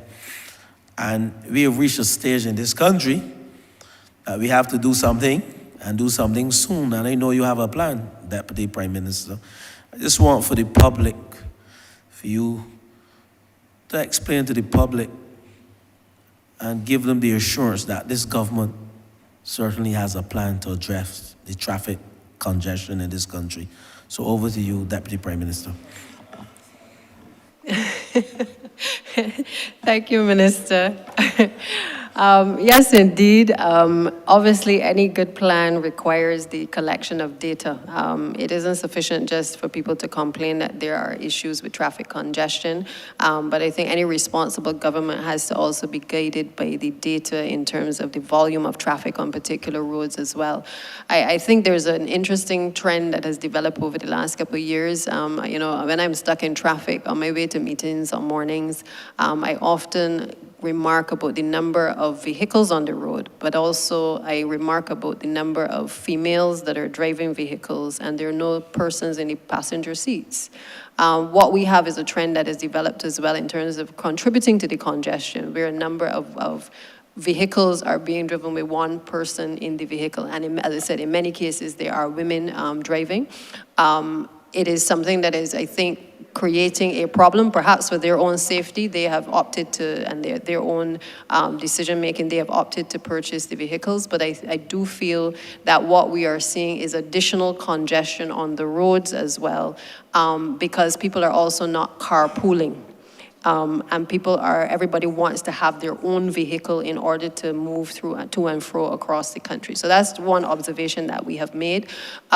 We have also had discussions regarding with the Ministry of Education, both when I was minister and even as I'm Minister of Transport and Works, looking at the issue of staggered times for schools, In some cases, it is working well. We have been trying, obviously, to get more dedicated services for the school system so that we can have dedicated buses being able to move children to and fro. We've not made a decision per se as to when schools are supposed to start, but what we've tried to encourage the principals and certainly the staff of the institutions is to perhaps consider staggered hours or even to encourage extracurricular activities in the afternoon so that we would have children at school a little bit longer, obviously engage in wholesome activities, but that I am sure will also help to ease some of the congestion on our roads. We've also looked at the park and ride system, which would have worked, many would be familiar with it during the World Cup period. It worked well, and those are some of the ideas that we have on the table in terms of looking at different locations where we can reinitiate the park and ride system. It works well when we're having other large events as well, and I think it is something definitely that we need to encourage. Of course, I know that the Prime Minister has asked us to look at plans for down by the Botanical Gardens, to look at an area, a large car park area there, again, where people can also park their vehicles and ride into town and traverse the country, but also have the opportunity to perhaps use the park to be able to engage in some physical activity as well. We've also looked at the Cigarfield Sobers Complex as another option as well. With all of these locations, though, that have been considered, obviously issues of lighting, use of public facilities, bathroom facilities, obviously has to be front of mind in terms of making those decisions. And of course, there has to be the conversation with the general public as it relates to why we are encouraging people to put down their cars and to use public transportation as an option. Now that comes with an equally important responsibility on the ministry as well to improve the public transportation system. Because if people do not feel comfortable putting down their vehicles because they don't know what time the bus is going to come, or they haven't seen a bus at all, and they're late for their meetings, then of course they are not going to be encouraged to put down their vehicle.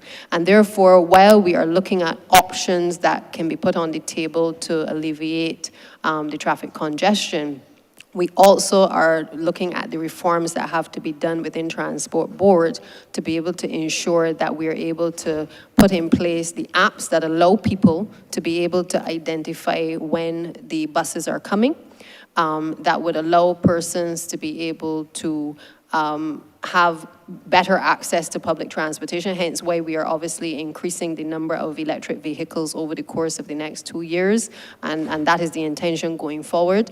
Because once you can improve the experience of persons on the roads using the public transportation, people may be more inclined to put their vehicles down.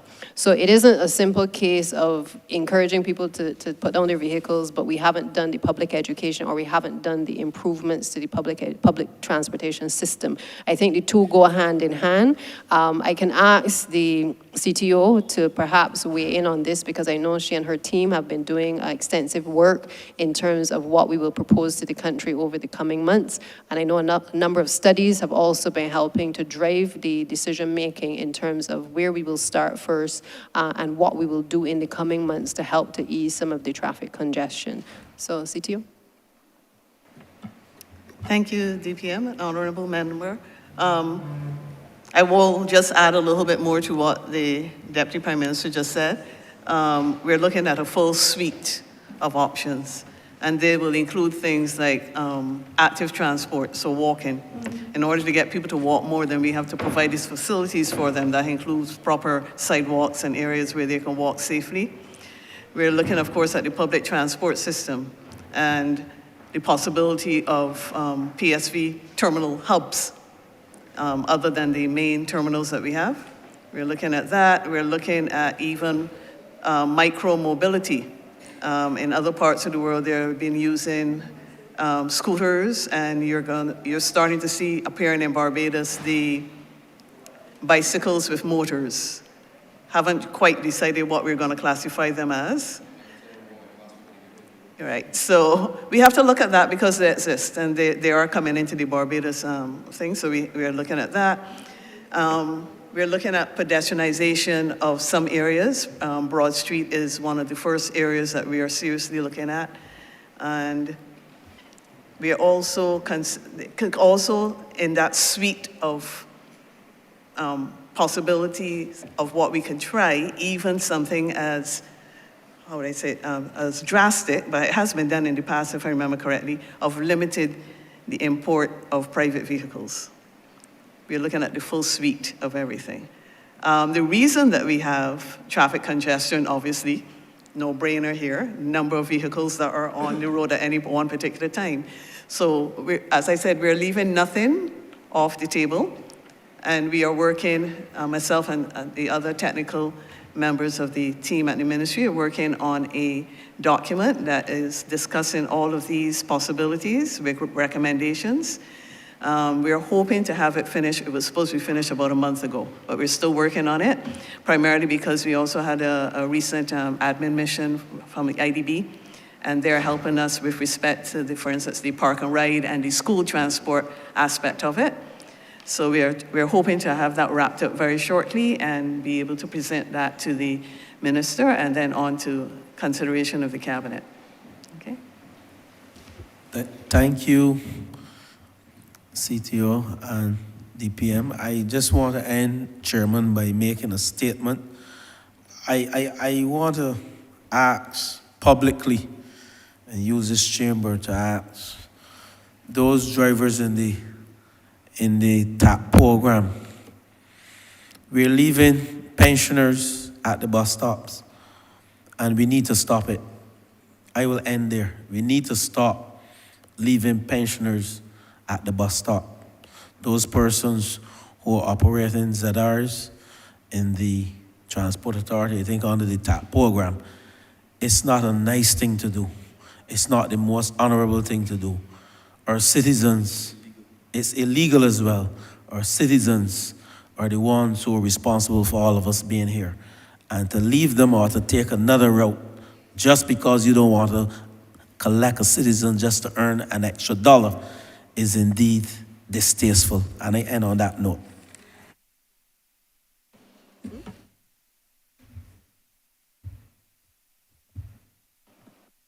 Just to say, in support of what you have highlighted, yes, and we encourage persons to report to the authority any of those acts which obviously affect our elderly in particular. And I know that the Director of Transport Authority has been doing her best to try to address those problems, also the issues of piracy and other areas that obviously attract the attention of the Transport Authority. So thank you, Minister, for raising that issue. Thank you, Honourable Member for St. George South. Honourable Member for St. Philip North. Thank you, Chair. Good afternoon to the members of the Well. 3 short questions, and I will be quick and succinct. The first one goes around the water situation in my constituency, St. Philip North, especially bordering the St. John area. We're experiencing low pressures, and this falls for a lot of St. Philip, but especially Blaze Hill, which borders St. John. Most days, and when I slip in to work to make sure everything is okay on weekends, oftentimes the water is either low pressure or no pressure. I have asked about this in the last well, but I have not really, nothing was ever checked out to tell me what is happening. That is one with the water issue. The other with the water issue, my constituents are complaining in the areas of Long Bay, some areas of Marleyville, that the meters have run sometimes 50 or more meters from the front road to their house. So in other words, if they have leaks, and they have many requests for that, if they have leaks for reasons being grass fire or somebody maliciously burst the pipe, they come in with a water bill upwards of $1,500, being unaware of the leak because the meter is extremely far from their house. I've requested, and I'm not logistics in terms of water authority, that these meters be removed closer to their house, that at least residents can understand how it's being read and to pick up any leaks that they might have. That is respect to the water. If somebody could give me a little edification, as Bajan say on that. Yeah, can I ask the General Manager of Barbados Water Authority, Mr. Halliday, to perhaps address the question? Thank you, Honorable Member, and thank you, DPM. I'll address at least two of the questions raised so far. With respect to the metering and what we will call the banjo lines, Director of Engineering Charles Leslie would have indicated that those are being addressed on a case-by-case basis, and particularly as we move around dealing with particular areas, whether it is in terms of road renovations and mains lane at the same time, or on a specific case as we need to do so. The area you've mentioned, I'm not familiar with. I'm not sure if the Director of Engineering is familiar with that in respect of low pressures being absorbed in that area, but certainly, if not, we'll definitely have to look into it. With respect to the meters, again, once we deal with those banjo lines, then that meter issue will be dealt with. Typically what happens as we move into various districts, there's a bit of a redesigning that is required where we may replace several 2-inch or 1-inch rather meters with maybe a 2-inch or 3-inch line. And in doing so, we have to be cognizant of the lay of those particular pipes to make sure we're not running over lands that are not owned or leased by the BWA, and as well we have to consider, depending on the complexity of the area or the density of the area, whether we will have terminal nodes or whether we'll be introducing hydrants and the like. So we have to approach this in a very systematic way. We don't just move meters, we don't just change lines, we have to adopt an approach and an assessment that allows us to make an appropriate decision. But if the Honourable Member can repeat the area for me again, I'll take note so that we can have an investigation done. The areas with the meters, Long Bay, which would be closer to the Sam Lord, well, I don't know what it's called, I forget, Wyndham Hotel, closer to that area, and there was an area in Marleyville, at least one house reported, so that's Marleyville, and also on the front road of Long Bay. I have to check to see if any of those were moved, but those were the main areas. Okay. The low water pressures, that would be that I am aware of, Bequest, and the Blaze Hill Supers, Fortescue area. Okay, thank you. Thank you very much. The next question, or I could put two in one. The residents of Fortescue development have been complaining for a few years now, and I've got to the point where they don't think I represent them anymore, about a second exit/entrance into and out of Fortescue development.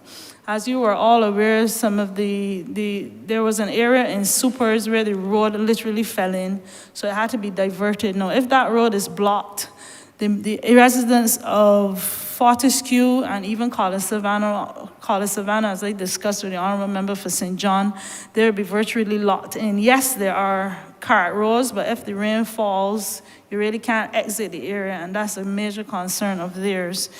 Before you answer that, there's also the question of the bridge area in Supers. I think your permanent secretary is well aware of it. Before the last election, we were well on the way into fixing the bridge.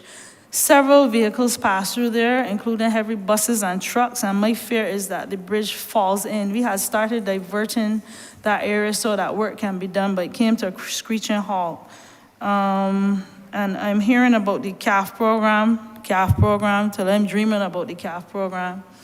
But areas like, and I came through there with the Honorable Prime Minister, in the road in front of the district hospital where several nurses work and family members need to visit their relatives. The nurses get off at the main road, maybe by Hildeskeen, and if it is raining, there is no way in heaven unless you have a boat that nurses can get into work. Luckily, one of the residents that lives in the area is kind enough when the rain falls. He does the shuffling from one end of the road to the other so that these nurses who take care of our elderly in the Barbados, I dare say not just St. Philip, they can actually access the work. So the second question I have with respect to when that road work will begin. At least those are two of the major areas. Of course, there are others, but I'm constantly hearing that St. Philip North had enough, and please don't tell me that. Thank you. It certainly got quite a lot previously on the former minister member. That said, don't tell me that. I didn't tell you that. I just said it got a lot. I will ask Mr. Tudor, the Deputy Chief Technical Officer, to just respond to some of the areas specifically that you mentioned, in addition to the bridge.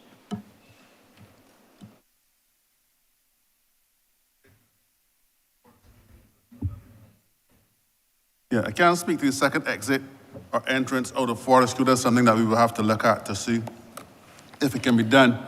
The bridge at Supers, I am not sure about that. What's the status of that right now? Again, that is something that we will have to investigate and let you know what can be done in that regard at this time. But that's something that, like I said, will have to be investigated. Was there another area? Yes, the road in front of the district hospital by the King George V Memorial Park. I understand it's on the CAF program, but Yes, it's that's urgent. that's on the CAF program to be done, correct. Which is how long we're thinking? I don't have that program here. Let's see.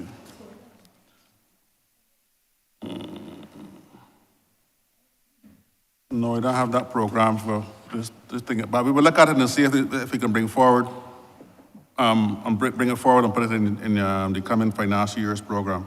But I don't have it listed here to be done during this coming financial year. But we will, like I said, we'll have a look at it and see, if it can be brought forward and what can be done on that road. Okay, maybe we should look into the Ministry of Fisheries responsible for that to see if we could get a boat for the nurses at some point. My final question / comment. Previously, as I understand it, the signage, the department in the Ministry of Transport and Works, each depot, correct me if I'm wrong, but was responsible at one time for signage in the parish. I understand now that that is under one location. Please correct me if I'm wrong, but it's putting a little damper into the signage issues in St. Philip North. So a lot of signs have been broken down. The residents are kind enough to leave them on the side of the road waiting with bated breath for you to come and put them back up.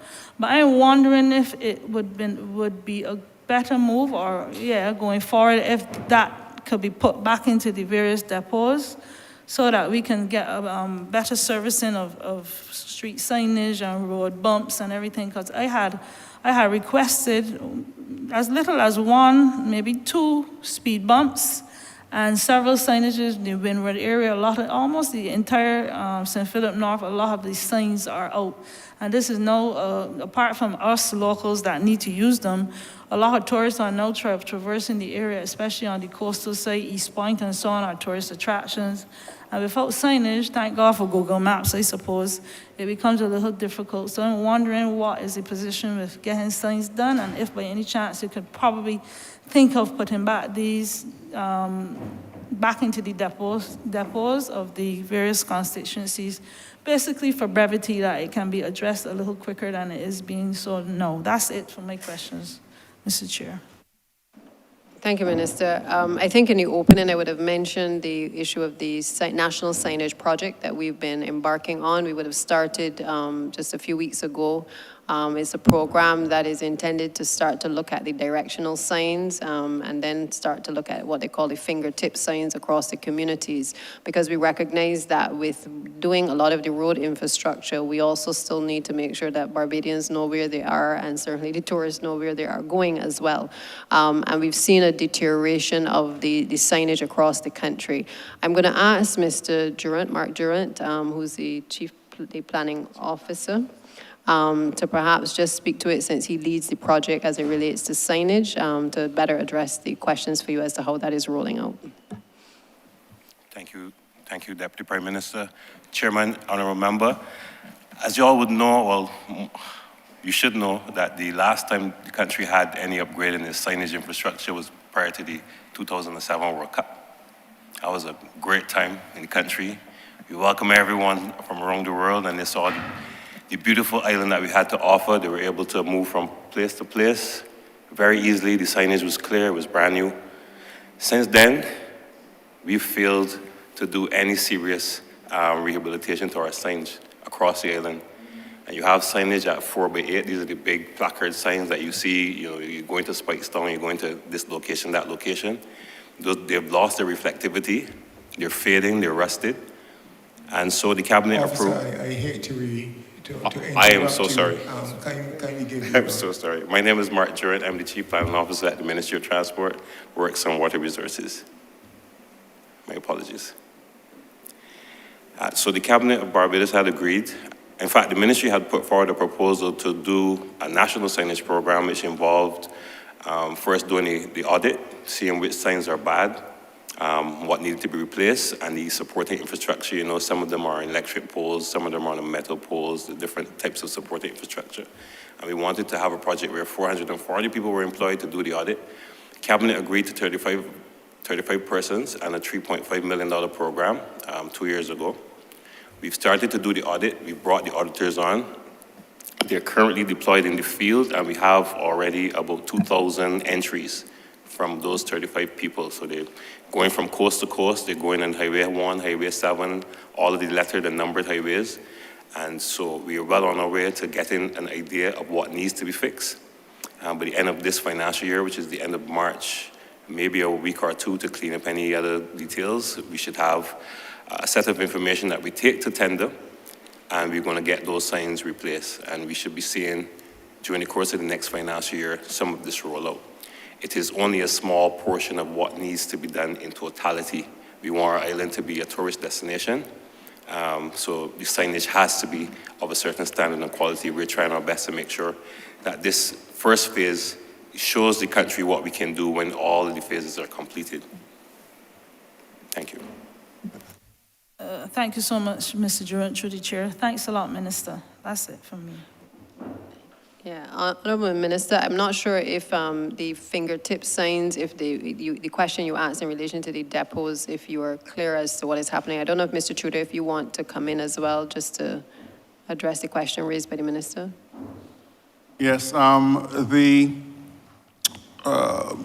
signs are now being done from one depot, that is Richmond Depot, and as the Honourable Minister says, we'll be having challenges, and we think that it might be necessary to go back to decentralizing where this work is being done. In other words, let the signage start going back to 6 Rose Depot, and the ones in Christchurch go back to South Point Depot, and like that, because the bulk of signs that have to be made at Richmond Depot is so much that is overwhelming the personnel there that have to do it. So I think that we will have to relook at that situation and see if we can go back to having the signs made at the specific depots themselves. So that's something that we're actively contemplating having done, probably in new financial year. Thank you. Thank you, Honourable Member for St. Philip North. Honourable Member for St. James Central. Mr. Chairman, I beg to move that you now report progress to His Honour the Speaker and ask for leave to sit again. The question is that I do now report progress to His Honour the Speaker and ask for leave to sit again. All honourable members in favour, say aye. Honourable members against, say no. Methinks the ayes have it.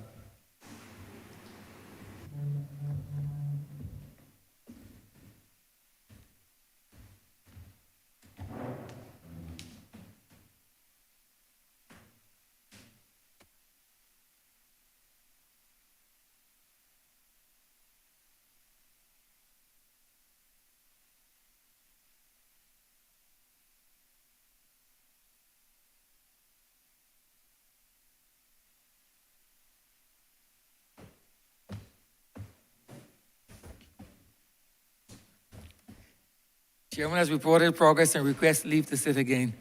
Honourable Member for St. James Central. Move that the House be suspended until 20 minutes after 5. 20 minutes after 5. 20 minutes after 5? Yeah, 20. Check your time, sir. Have you checked it? Yeah, 5 minutes. Honourable Member, have you looked at the time, sir? Are you sure? I see it very clearly, sir. It is now 16 minutes after 5. I said 16 after 5. I said very clearly 20 minutes, sir. 20 minutes after 5. Or you want to suspend for 20 minutes? Sir, the specifics we did not go into right now. You're suspended for, you want the House to be suspended until 20 after 5, honorable member? I'm just asking. 20 minutes. Do you wish yours to be suspended for 20 minutes, sir? Or for 5:20 p.m., sir? The question is that this honorable chamber be suspended for 5 minutes. All those honorable members in favor, please say aye. Aye. Those against, please say no. Me think the ayes have it. This honorable chamber stands suspended for 5 minutes.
This sitting is resumed. Standing Finance Committee continues.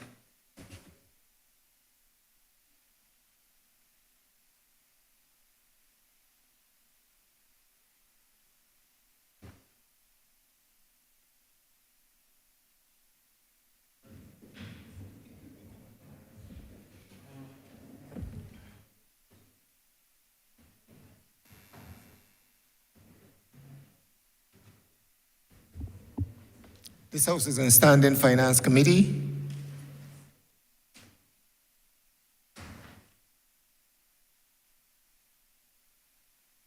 We would like to finish this head today, so therefore I'm asking members, while you will have the opportunity to pose your questions, please be as brief as you possibly can be. Honorable Member for St. James South. Thank you, Chair. And let me just greet all the members of the MTW, and let me thank Barbados Water Authority. And I would like to thank you for the work you've done. There's still more work to be done, and I'm hoping that as Mr. Tudor was able to make the Honourable Member for St. Thomas happier, he will also be able to do the same for me, and that I will be second on the list. My first question, I have 2 accident-generating sites in St. James South, and I would like to put these accident-generating sites out of business. When you turn in by 3Ws and you're going across the Wanstead Road, just as you turn the corner, people's cars tend to jump the sidewalk, and there's an accident there. And then just about 500 yards down the road is another spot when they come down the hill and they bump into the guard walls of the neighbors. I've had 2 minibuses turn over last year. I've had about 5 accidents in that area. I need it shut down. I've asked for MTW to advise me what can be done. I was told we can't put speed humps, but I have not been told what we need to do in order to prevent the accidents that constantly happen on that road. And it is scary because I have a lot of people who walk in the mornings and they walk on those side pieces, and they would be targets when those vehicles are coming down. The second place where I have an accident generating site is when you come down over by the Met Office. Just where you get that turn to go into Husband's Gardens, I have had at least 7 or 8 accidents there. It is only God's mercy that I did not have people walking on that grassy piece at that time. Again, I asked for assistance. I asked if we could put up barriers that when the cars jump the sidewalk, that the barrier stops them from hitting someone. I was told that could not happen. Please, I'm appealing to you for the benefit of the safety of the residents of St. James South. What can be done with these 2 accident-generating sites so that people can be safe on the road? That's my first question. Thank you. Thank you, Minister. I'm going to ask the Deputy Chief Technical Officer, Mr. Jason Boyne, to respond. I believe he's familiar with the 2 areas that you have so mentioned. All right, our section is definitely familiar with those 2 locations. We have been looking at these locations for some time now. The reality is those 2 junctions, they have alignment problems. When I say alignment, they're not necessarily designed to the best standard. Well, they're not constructed to the best standard in terms of from a design point of view. The curved information and curved data on the alignment is not acceptable. So these roads, those 2 roads, that road and the junction itself will have to be redesigned so as to improve the visibility, to improve how vehicles will actually drive on the area. For instance, the one on Wanstead Road, you can see that bend is exceptionally sharp. People, yes, do go over the curb. Just further down away from there, there's another, I can't remember which avenue it is, but at that point, you can see that there's a change in the road, in how the road, in the curve itself, and then there's a decline, a descent as well in that particular area. So that's why I'm saying we have to relook the alignment of the road to try to smoothen out the curves so that they come to a more acceptable standard, which is far more safe than they currently are. The one at the Met Office, that one we had initially done a design, but we have to redo that again. That one is a little challenging. We had done some work, I think, started some work in the past in terms of we had started to cut. We were going to shift the road a little ways to the west onto the Met Office property, but that work had never been completed. But definitely we have to redesign both those sections and then implement an appropriate strategy. But will the redesign help us with that problem we have with the Prior Park Road that cuts out by the Met Office? You know, that has been a perennial problem. When you go to widen the road, will it solve that problem at the same time? Yes, we'll take all that into account to deal with that. They're telling me that I can't do follow-up questions. Well, you know your answer is not complete. I need a time when that can happen. Now, on to my second question. The community roads, you have CAF roads, and 2 years ago, the Prior Park Road, I know, was set up to be fixed. In my community, I have a lot of people who like to walk and exercise. And I really would like to know when that Prior Park Road will be done. I need to have wide sidewalks that will actually connect to the wide sidewalk that is by Redmond's Village, come back through by Queen's College, go down Claremont, and meet back up with the wide pavement on Claremont. I would like to know, seeing that it has been delayed for 2 years, when the good residents of Prior Park Road can get their new road and their utilities put underground, their water pipes change, which they're getting a lot of brown water and they're not happy, as well as their community roads are in a terrible state.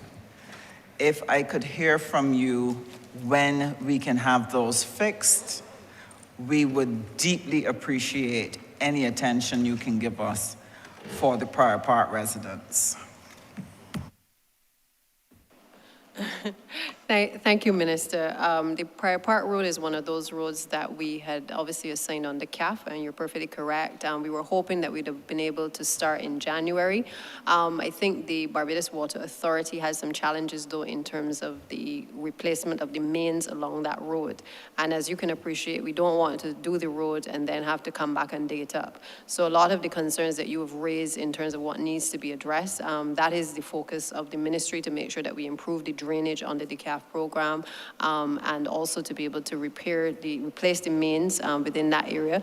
I will just ask BWA to perhaps comment in relation to a specific time frame that we can now give you in relation to when the mains will actually be fully replaced so that we can start work. I don't know if Mr. Halliday would want to come in.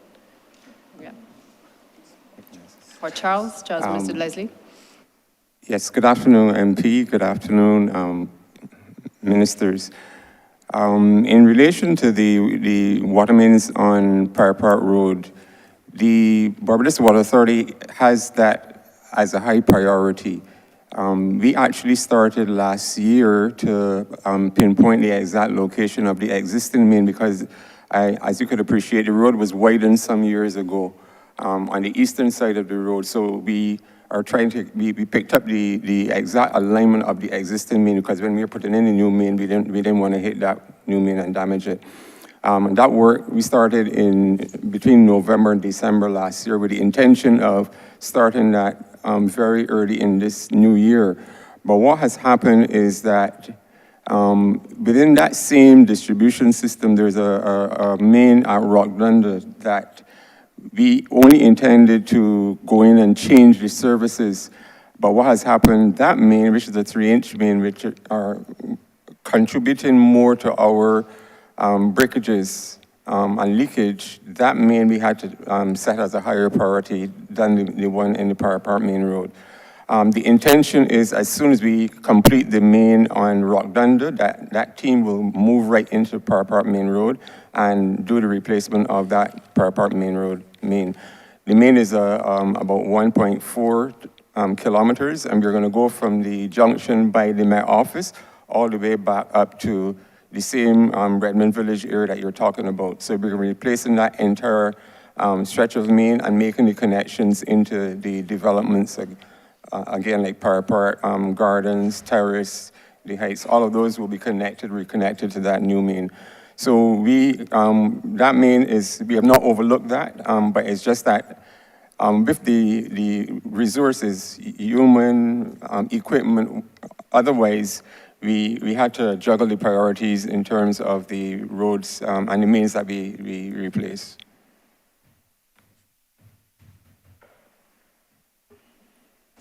And the community roads, the Prior Park community roads, those are not part of your CAF. No, Minister, they are, to the best of my knowledge, they're currently not. I think you're trying to stretch the program. No, not at all. Not at all. Not at all. We asked for those, both Minister, the Honourable Member for St. James Central and myself, we share those roads. Prior Park is divided between the two of us. They are in an atrocious state. I mean atrocious. And I believe that you have them on a list for repairs. So I really need to know when we will see repairs for those roads. You started potholing and some weren't done, and some really are not worth potholing. You really need to strip them down. So I need to know when we can get those done. I believe Mr. Tudor is about to make me very happy.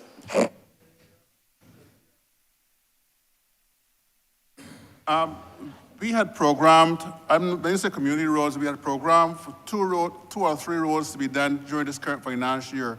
Haynesville, and I think it was 10th Avenue Wanstead or 10th Avenue West Terrace. I have the list here, but you subsequently told me that you had other roads that you wanted us to do in preference to those roads. I think you said 5th and 6th Avenue. I keep mixing up between Wanstead and West Terrace. 5th and 6th Avenue. Right, 5th and 6th Avenue, Wanstead Terrace. However, right now the question is, I sent the list of priorities, yes, but I need to know when those Prior Park community roads will get done. Let me put it this way. We have LPOs to do 10th Avenue and Haynesville. You want the other ones to be done instead of those. So what we have to do is send back those roads and have LPOs presented for 5th and 6th Avenue. My problem with 5th and 6th Avenue is that there are, I think, about 10 avenues, as I understand it, in there. And if we only do 5th and 6th, what's going to happen to avenues 1 through 4 and 7 through 10? You see, so it is all right to say that we're going to fix those 2 avenues, but there are many more avenues along that same in there that need to be done as well. So that is going to be our challenge. But we can do 5th and 6th Avenue, hopefully before the end of the financial year. So that's a no on Prior Park roads. I know we're doing Prior Park Main Road itself, but the roads off Prior Park, I'm not too sure about. I will send you a video. Okay, ma'am.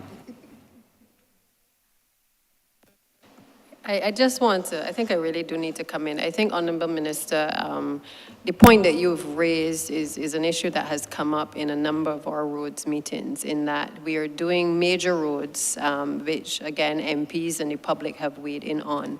But then you have a situation where the other community roads that lead onto the main road, everybody wants those fixed as well.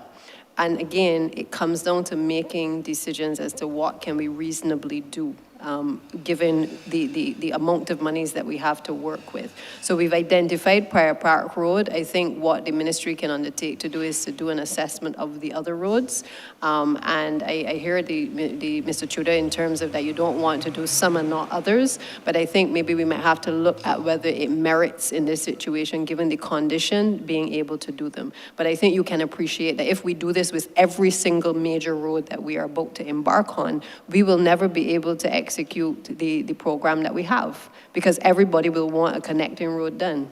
Okay, so I think we have to be realistic in our expectations to not just to the constituents, but to the country. And if we're going to fix some of these roads, we have to explain, obviously, what we are working with in terms of the resources that are available. There's no, as I said to you earlier and to the chamber, we've asked that MPs help us to prioritize.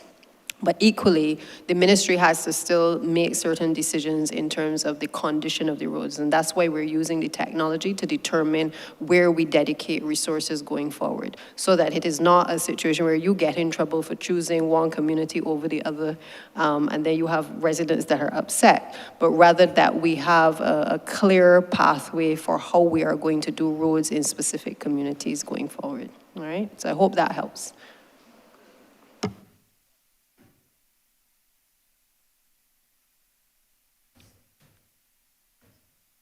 Thank you, Honorable Member for St. James South, Honorable Member for St. Philip West.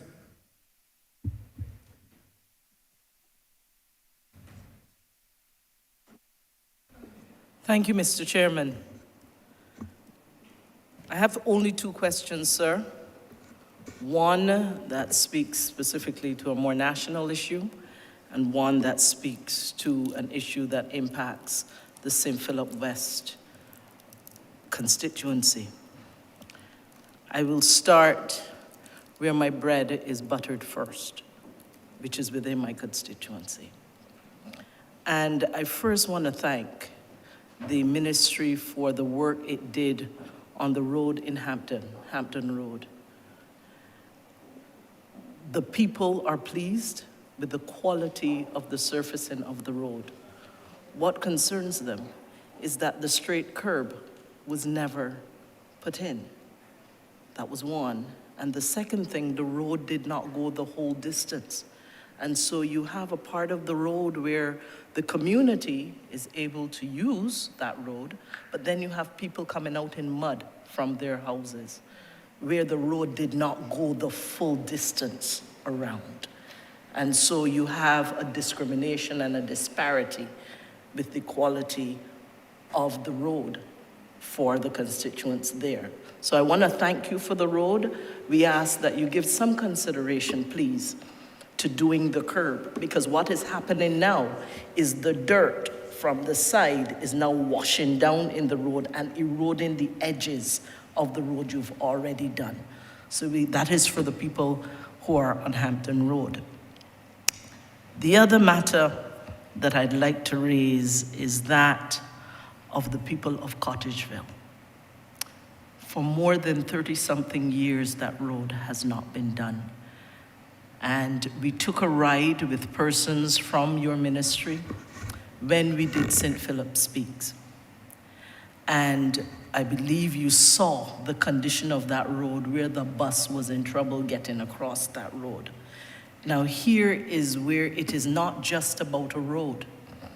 It is about the fact that I'm receiving daily requests from constituents as it relates to cost to their vehicles. I am receiving complaints about safety. There are taxis that will not go down Cottageville. They will drop you at the gap at the top, and then you have to walk in whatever day or time of day or night it is. We have a situation where the property value is beginning to suffer for many people who have invested in that area.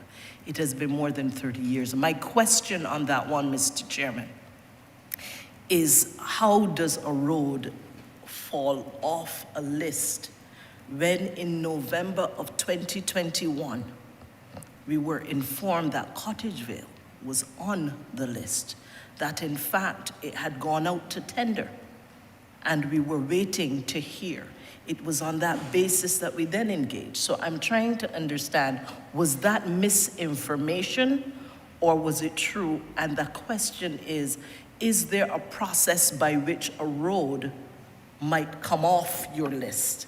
And help us to understand what would be the circumstances under which that might happen. As it relates, so that is number one. Hampton Road, just completing the excellent job you have started. 2, it's Cottageville, a long-suffering community. And I want to speak very quickly of Yorkshire Road. It has been on and off lists for a while. We know that a number of people have stopped traveling that road because it is impacting their vehicles. That is Yorkshire Road. And finally, there is Farm Road. If any of you have ever gone from 6 Roads straight up the road by the fish market, heading up all the way through to Bishop Park area, many of you will know that some of you will choose to divert. And so those are the first questions I have. Completing the road. 2, how does a road get off your list? Is there a process by which that happens, and how can we get them back on? And Yorkshire Road and Farm Road. That's my first question, constituent. Thank you, Minister. I'm not aware of the road falling off the list. Perhaps Mr. Tudor, who would have been with the ministry before my time, certainly might be able to speak to that. But I do know that Yorkshire Road is one that has been identified. We've spoken quite a bit about it, and we've looked at the concerns of the residents in that area. It is in the CAF program for this financial year, and to the best of my knowledge, that is likely to start before the end of this financial year, which is later this month, before the 31st. So we've started to put, I think the PS has already awarded the contract, preparing the contract, and we are pretty much in the process of getting things in order for that to start. But I'll ask Mr. Tudor to just address the concerns that you raised with respect to Cottageville. Yes, in terms of Cottageville, we did have that on our program. I see here, cost of $317,000, and it was supposed to be reconstructed. However, we have a shortage, as was mentioned here earlier, we have a shortage of artisans to do this work. So what we think that we would need to do is outsource this to one of the smaller contractors, as was mentioned here earlier, outsource this one of the small contracting firms to do it, because we simply don't have either the personnel nor the equipment to manage reconstruction of some of these roads. So that, as well as Hampton, we milled and paved a section of Hampton, but the section which has to be done now also has to be reconstructed or constructed, because that is what we call like a dirt road. So that section has to be also done. So I'm thinking that going forward in the coming financial year, we would need to outsource those 2 roads to smaller contractors to have them completed. Well, Minister would have mentioned Yorkshire. We hope to start Yorkshire fairly soon, soon being before the end of the financial year, hopefully. But we do recognize that Yorkshire is a very bad road to be done. Can't remember if there's any other road that you mentioned. Farm Road. Oh, Farm Road, that is on the CAF program to be done. That's on. Oh. I didn't have it planned for this current financial year. Perhaps we'll include it in the 2023 to 24 financial year. But I didn't have it due to the limitation of funds. We couldn't do all these roads that, representatives want to be done. And Farm Road, as I said, I believe we could put it forward or put it back to the next financial year to have it done. In the meantime, all we can do right now is just patch it as best as we can until such time that we can do a total rehabilitation of that road. Thank you, Mr. Chairman. May I continue, sir? Yes. Okay, thank you. I'm encouraged to hear also through you, Mr. Chairman, that the equipment to complete the tenantry roads and to do so in a more efficient way, that equipment may be coming at some point in time soon. I will not speak further of those roads at this time, but I do have several tenantry roads, whether it's in Charnox, whether it's in Brayton, and across the constituency, that certainly are virgin roads, some of them never ever done, and people, significant numbers of people, are living in those areas. My second question through you, Mr. Chairman, is that as it relates to transportation for schools.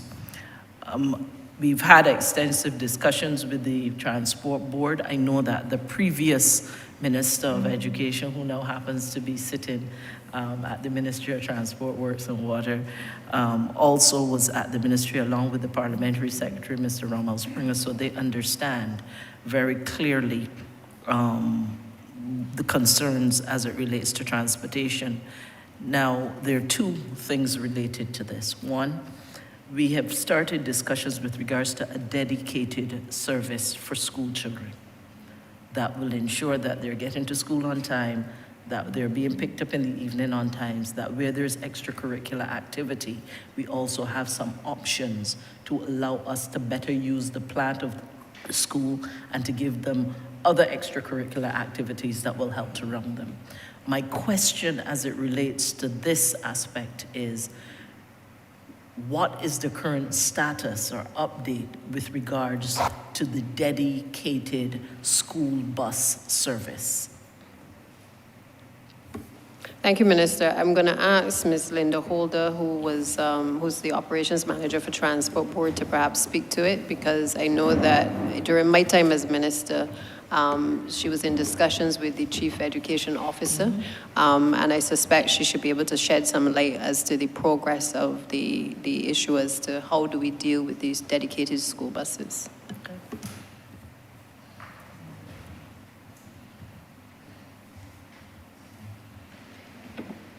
Good afternoon, Chair, again. Honorable Member, as it relates to the discussions on the dedicated school bus system, we've continued those discussions with the Ministry of Education. We have also been fortunate enough to sit with the IDB mission, who is going to be looking at a pilot for us on the dedicated school bus system. We agree, and we have always agreed, and our present minister would have been there as well when we started the discussions on the fact that schools need to have some ancillary activities after hours, and the fact that if you stagger the times that the children are allowed to leave the school or arrive at the school, it also assists all of us with the traffic management plan. So coming out of that, we met with the Chief Education Officer. As recent as last week, we would have again reached out to say we want to finalize those discussions, and we believe that by the time school closes off this term, we would have a proposal for the way forward on that particular project. Okay. I hope I answered the question. Yes, you did. Thank you. Through you, Mr. Chairman, my second question, I think not my second, the follow-up question as it relates to the Transport Board. Sorry, sir, if I may. Yes, very briefly. And no, yeah, thank you, sir. The opportunity is ripe for us to have a training with some of the drivers of Transport Board. I believe that your chairman is in receipt of a letter from the ministry with regards to the conduct of some drivers of the buses that are especially under the TAP program, and how they are interacting with the attendance officers who are seeking to maintain discipline with those school children that are driving on those buses. It was not just an incident, a one-off incident, but as you know, we have been having continuous problems with drivers, particularly in the TAP system, showing disrespect to the attendance officers of the ministry as they seek to do their jobs, and embarrassing certain persons in front of the school children who are then laughing. This matter cannot continue, and we have to find a way to have the conversations and the communications. I know that this is a matter of which you are aware, and I'm asking, what do you see us doing together other than additional training and conversation to be able to make sure that this problem does not become a big problem, but that it stays where it is now as an emerging problem that is becoming more and more consistent? Before I ask the Director of Transport Authority and also Ms. Holder to come back in, let me just say that a lot of these issues in relation to the drivers can be addressed by the training. And when we roll out certainly the Transport Authority regulations, it is our intention to do some extensive interaction with the drivers of a number of these vehicles, particularly those within the TAP program. And so I am anxiously awaiting the framework which will be provided by the regulations. It is our hope that we will have the request for the transport inspectors to also be introduced into the system, the additional transport inspectors under the Transport Authority, which will again give some degree of teeth to the system so that we can kind of root out some of the bad behaviors and certainly allow the Transport Authority to be able to better regulate those concerns as well. But we are open certainly through both the Transport Board and the Transport Authority to the training that may be provided through the Ministry as well of Education.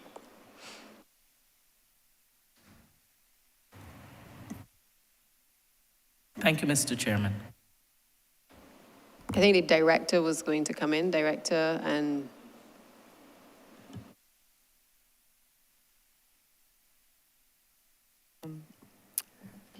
Good afternoon again. Minister, thanks for the question. However, I do welcome the initiative of training. We did have some discussions with Barbados Community College, and it is one in which the numbers that they were quoting us for training were certainly out of our reach. So your offer is one that I certainly would take up. But in relation to the TAP drivers and the issues with the interaction with the school monitors, etc., I'm going to defer that subsection of the question to the Transport Board. Thank you, Director. Honorable Member, I thank you for the question because it's something that's currently engaging us. And it speaks to sometimes people not understanding their role within a process and being accustomed to doing certain things for so long. I will begin by saying, though, that my own experience since arriving at the Transport Board in 2019 is that we have had a wonderful relationship with your education officers who are on the ground in all of our terminals at the beginning of school in the morning, and sometimes they come in the afternoon as well. The incidents to which you spoke to, I saw that as just a one-off because I was not being made aware that this had, even in our conversations with your principals inside of the terminal and the education officers, these are not things that happen every day. This is a matter that occurred like, maybe 6-7 months apart. What I am aware though of is that, and before you even go on, what I'll say to that is that we are handling that matter internally through our procedures. But we have also had extensive conversation with the supervisor as well as the officer involved as it relates to how we deal with this matter going forward. And it speaks simply to persons understanding that the role of the education officer on the ground is very critical and should be treated with the respect that person should be given from everybody involved in the process. We would have also indicated at the time that we would have spoken to our drivers and our supervisors in the terminal to watch out for these kind of behaviors and make sure that we deal with them on the spot, instead of waiting till after the fact and waiting somebody complain or say there was a problem. So you've asked our supervisors to be a little bit more vigilant. We had also discussed internally as it relates to some feedback we got from principals as it relates to how drivers may speak to children and how they interact with children.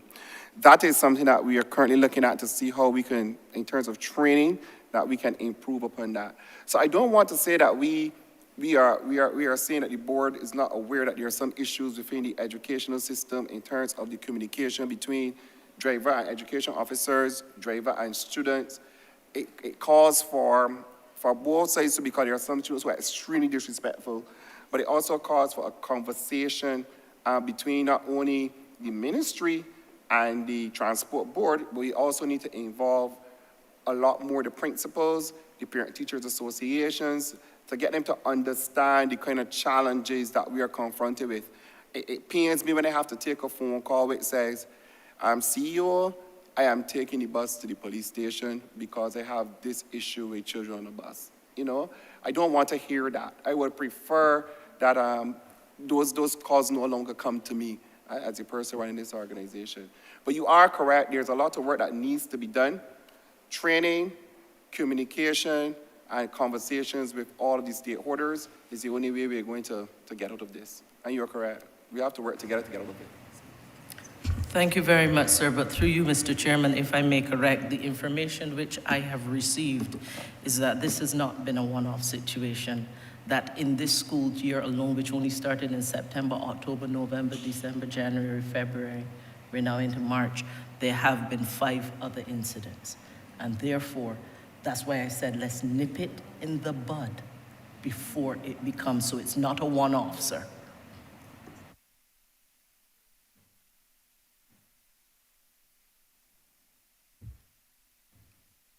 Thank you, honorable member for St.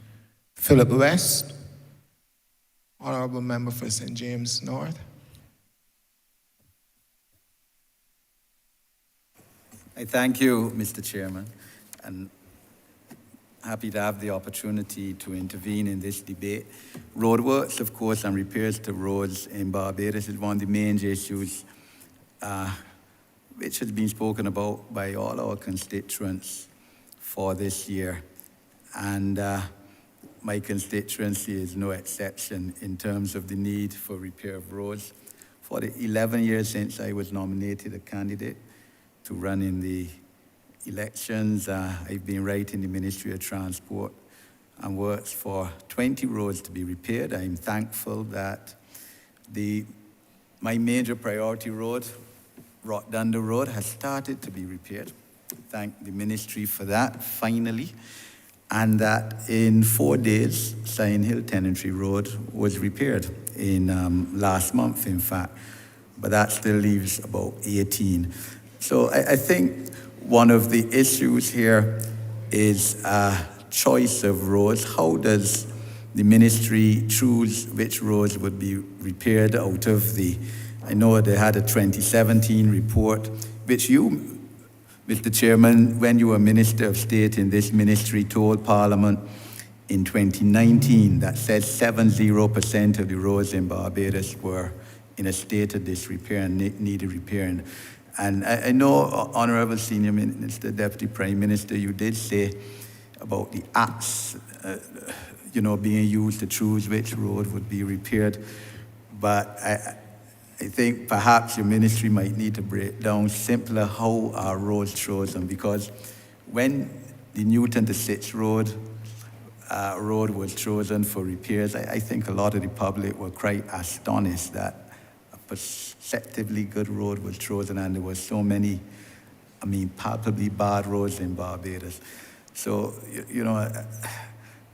just suggesting that there probably needs to be greater transparency in choice of roads. But in terms of St. James North, I'd like the opportunity to hear, and for my constituents to hear, what are the next set of roads scheduled to be done in this upcoming financial year. And particularly in light of the fact, and I still commend the Deputy Chief Technical Officer for being forthright last year when he told his House during questioning by me that the road work started in the south. Don't know how they started in the south. And they hadn't reached St. James North yet, or further north. And the problem there, of course, is that, as the Honourable Member for St. Thomas said, under the last administration, under the DEMS period, they don't do anything for the north because they perceive that they can't win any seat in the north, except traditionally they won St. Lucie. The last 2 elections, They haven't won that. So therefore, when the BLP is in office, we can't ignore the north when it comes to roads. So what roads are we looking to repair in the north, in St. James North during the next financial year? Thank you, Minister. Thank you, Honourable Member. You mentioned that you wrote the ministry about 20 roads. Well, the records reflect that it could be closer to about 100. Well, the records don't lie, Minister, Honourable Member, and nothing wrong with that in terms of highlighting to the technical teams what roads you would like done in the constituency. I commend you for that. But there is still a reality that the ministry has to face in terms of obviously how it is able to roll out its program. If you take, for instance, the Rockdundo Road, which is in your constituency, am I correct? That is a mill and pave. We're looking at something like just over $1 million for that one alone. And I know that that was one that you had asked us, obviously, to see if we could prioritize because of the conditions of the road. Obviously, as you said, Sion Hill is one that has now been completed, to the best of my knowledge. I regret that it had to take the Prime Minister to come down there in order to do it. But I know that you are quite persistent, and I'm sure that the ministry, no doubt, is mindful of all the other roads that they were asked to do, and therefore they would have had to obviously get to that when the funds were available. I'll ask Mr. Tudor, though, to perhaps speak to the wider issues in your constituency, and in terms of the actual upcoming works program, if there are any others that they've identified on any of the other programs specifically, so that you can give some assurances to the residents in the constituency as to what is due to come in the coming financial year. Yes, Honourable Minister. I'm glad that you prioritize the roads with it down to 20. At any rate, Rockdown Road, as you said, is in progress, right? And we also did Sion Hill tenantry. We're about to start Sion Hill number 1 and 2. Right. I think there's also Reservoir Road that we plan to do in the coming financial year, and Brathwaite Road. I'm not sure if Marigold Drive is yours or if that is Marigold Drive is you? All right, that's probably Minister Husbands. But yeah, those roads are water planned going forward in the coming financial year, right, based on your priorities, some of your priority listings. Mount Stanford. We wanted to do Mount Stanford. I have it listed here. If funds are available, we will do Mount Stanford, yes. That's $429,000. Yeah, so if funds are available, we will also include Mount Stanford in the coming financial year. That means they can make a request too?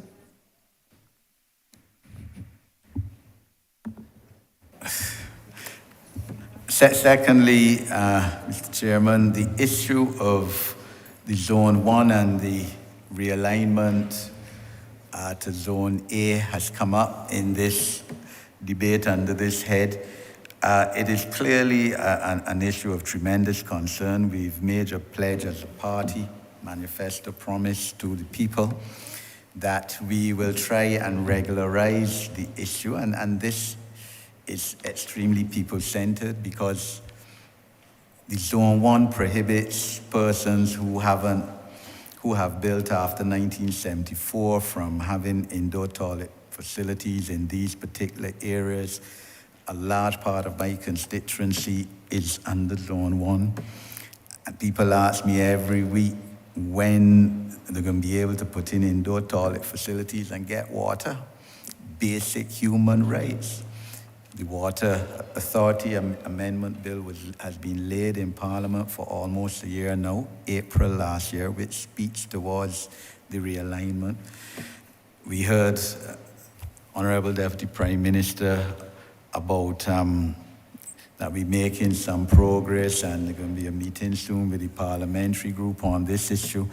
I get the impression that they had technical difficulties because, to your credit, Honorable Deputy Prime Minister, you brought this bill to the parliamentary group on at least 2 occasions since it was laid, and as you know, they had technical difficulties with it. At the end of the day, I need to be able to go home tonight and call my constituents in Aston and say, well, look, Reservoir Road can be taken out, but not Road X, and be able to justify. So this map that I've been hearing about needs, in my opinion, to specify roads and areas so that we could be practical. And I'm just wondering what time frame we could possibly have reasonably for some of these areas to be taken out of Zone 1, and even if it is with sewerage system support, because we know that in this age, 2023, technology can help. I mean, it's going to mean some financial resources, but that technology can help. And this, after all, is a basic human right that we're talking about for a large percentage of people in St. James North. So what time frame are we looking at some of these areas in my constituency, the Wim, Aston, Rockdunda, to name a few, may come out of Zone 1 prohibition? Thank you, Member. Just to clarify, though, that there are really no technical issues with the particular piece of legislation for the zoning policy. We are still very committed to what we agreed that we would embark on several years ago. I think the major issue in terms of why it was not brought before Cabinet for final entry into the House was primarily because we had to make some changes to the desalinated zones, and that obviously impacted our ability to finalize the maps. Now, I think you can appreciate that that is a process that, from a technical standpoint, obviously has to be perfected before it can actually become, enter into the public domain. That is before CPC for the changes to have been made.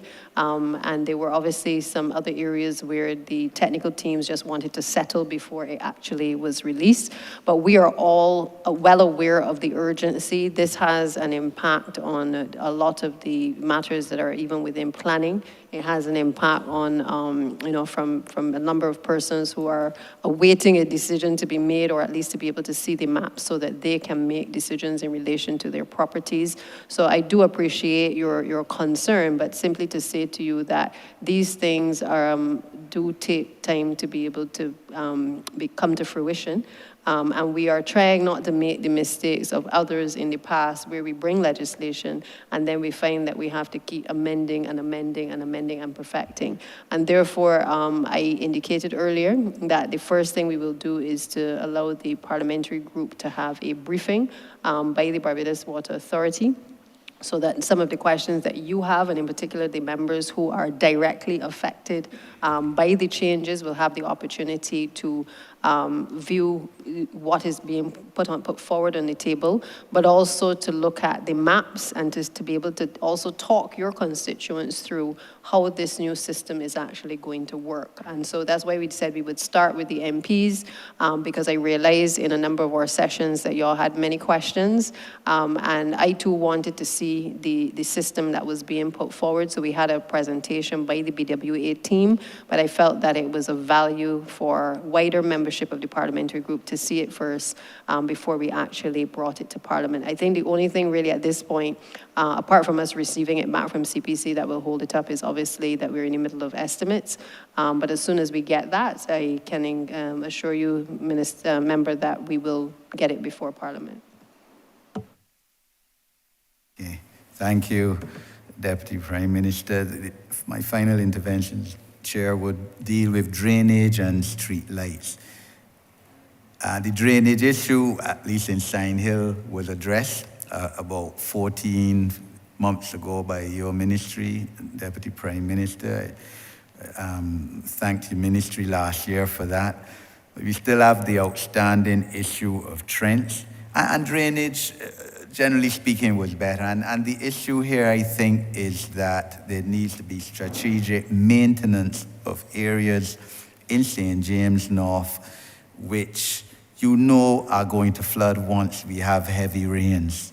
And therefore, you need to make sure the gully in Weston is clean, and not for me to be making calls to the drainage department, but you know, hurricane season come in, let's clear the drainage system, the gullies. Strategic planning, and I know there is technical issues, technical officers who need to, you know, have the impetus to do their jobs. But the issue of Trent is still outstanding. And we experienced that, as you're aware, Deputy Prime Minister, the night of St. James speech, where we had St. James speech across the road from Trent, St. James Secondary School, and people, Frederick Smith, Secondary School, and people across the road in Trent could not attend because that afternoon, of course, we had flash floods, and the people in Trent who had planned to come en masse that night could not come, couldn't get out the house. And therefore, what is the plan for Trent? This has been outstanding for too long. I think I would have thought that ingenuity by now would have come up with a solution for this area. It is true that it is below sea level. It is true that this has been a problem for 60 years, but this is what we were elected to resolve. So I'd like to know what plan there is for resolving the flooding issue in Trent, whereby after 5 minutes of heavy rain, people can't get out the house and need to hire a boat. And also street lights. What is the plan for installation of more street lights, especially along Highway 2A stretch which traverses the constituency from Sheffet roundabout to Mile and a Quarter, especially at extremely dark. And of course, I mean, although it's a road traversing through St. James North, it's a national highway. Honorable member, you asked your 3 questions. Yes, in the 4th. Please be guided. Right, so drainage and street lights, those 2 issues, sir.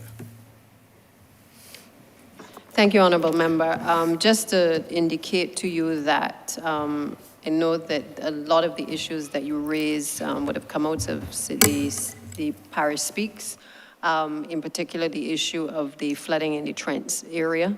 I think all of us saw the videos with school children trying to traverse lots of water in that area during some very heavy rainfall. Pleased to let you know, and certainly some of the others who may have raised the issues before about specific areas where we've had extreme flooding, that a tender would have gone out, and the tender was really to specifically look at engineering designs for a number of the flood-prone areas. There are about 8 areas that have been identified. I would have mentioned Dover previously. Trent is one of those areas. There's Goodland Gardens in Christchurch, Pillarsdorf or Oleander Drive, which is number 1 near Enterprise Coast Road in Christchurch. There's the area of St. Lawrence Gap in the Dover area, Wilcox Hill in Christchurch, Martindale's Road in St. Michael, and Ashdean Drain, which is in the area of Blackrock to Spring Garden. And essentially, those tenders would have closed, I think, the 26th of January. As I said, those are being evaluated. And it is our intention that in the coming financial year, that we can have the engineering design which can address very specifically what works are required in order to be done to alleviate the flooding in those areas. Again, I just want to remind you, Honourable Member, that there obviously has to be a process that we follow, because we just can't go and either dig up roads or dig wells just like that, but we have to obviously have the necessary technical expertise weighing in, so that we can be informed properly by the decisions that we take. So that particular area will be addressed in the coming financial year. Thank you, Mr. Chairman. Just wanted a very quick comment in terms of people with disabilities and the Transport Board to keep on the table the issue of the new electric buses and Honorable the... member, I do not want to appear to be unkind to you. Please be mindful of your colleagues that still have to act and the officers that have been here for some time. Point taken, sir. Thank you.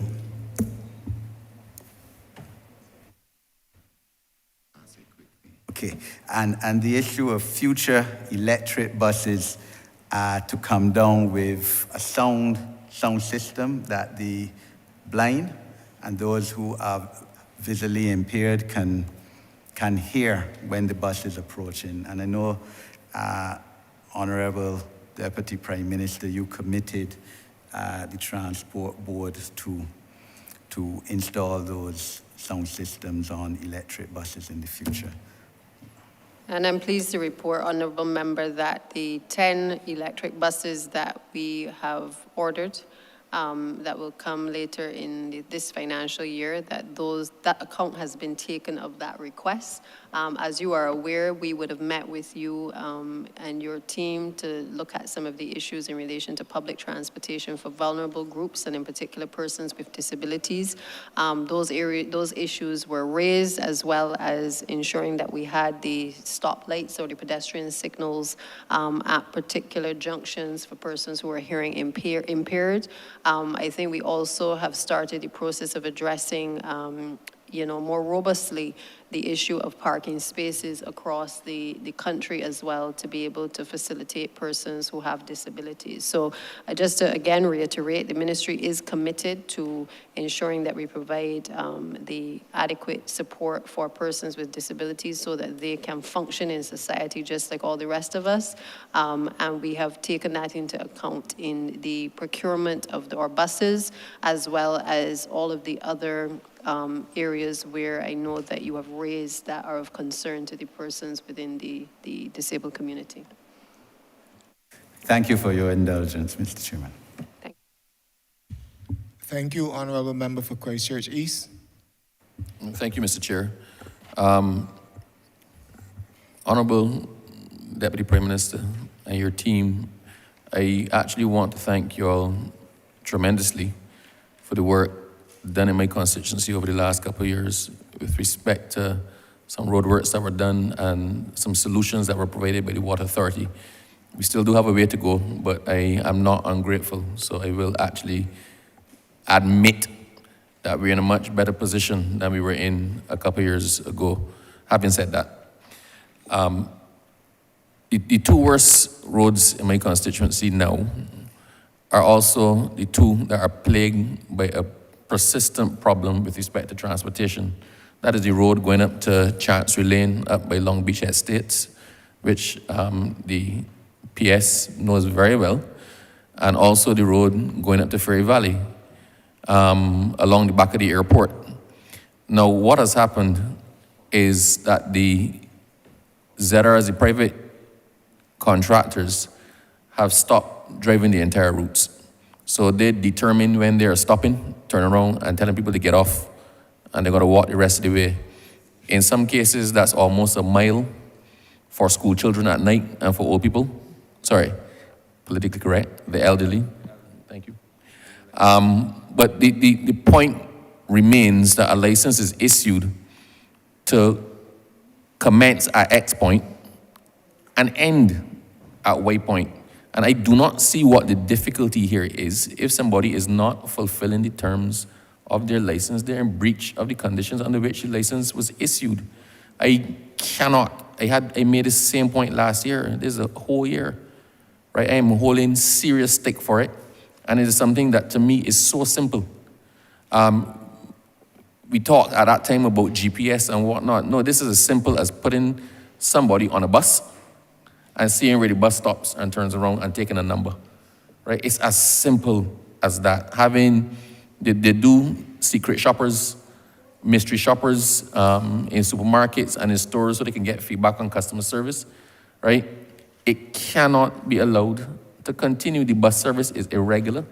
The persons cannot count on it.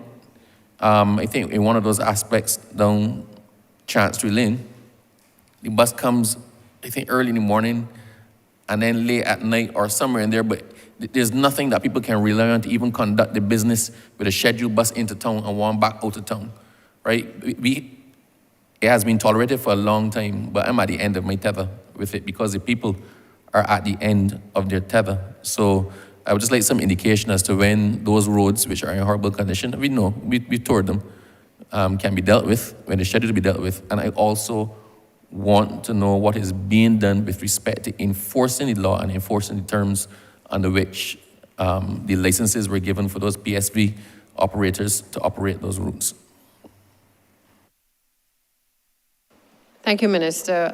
Again, we are mindful of the concern which you've raised. Let me just first of all address the issue of the road. The intention is in this financial year to address the Ferry Valley Road. It has been outstanding for a little while. It's around about 1.2 million that we are looking at for that particular project.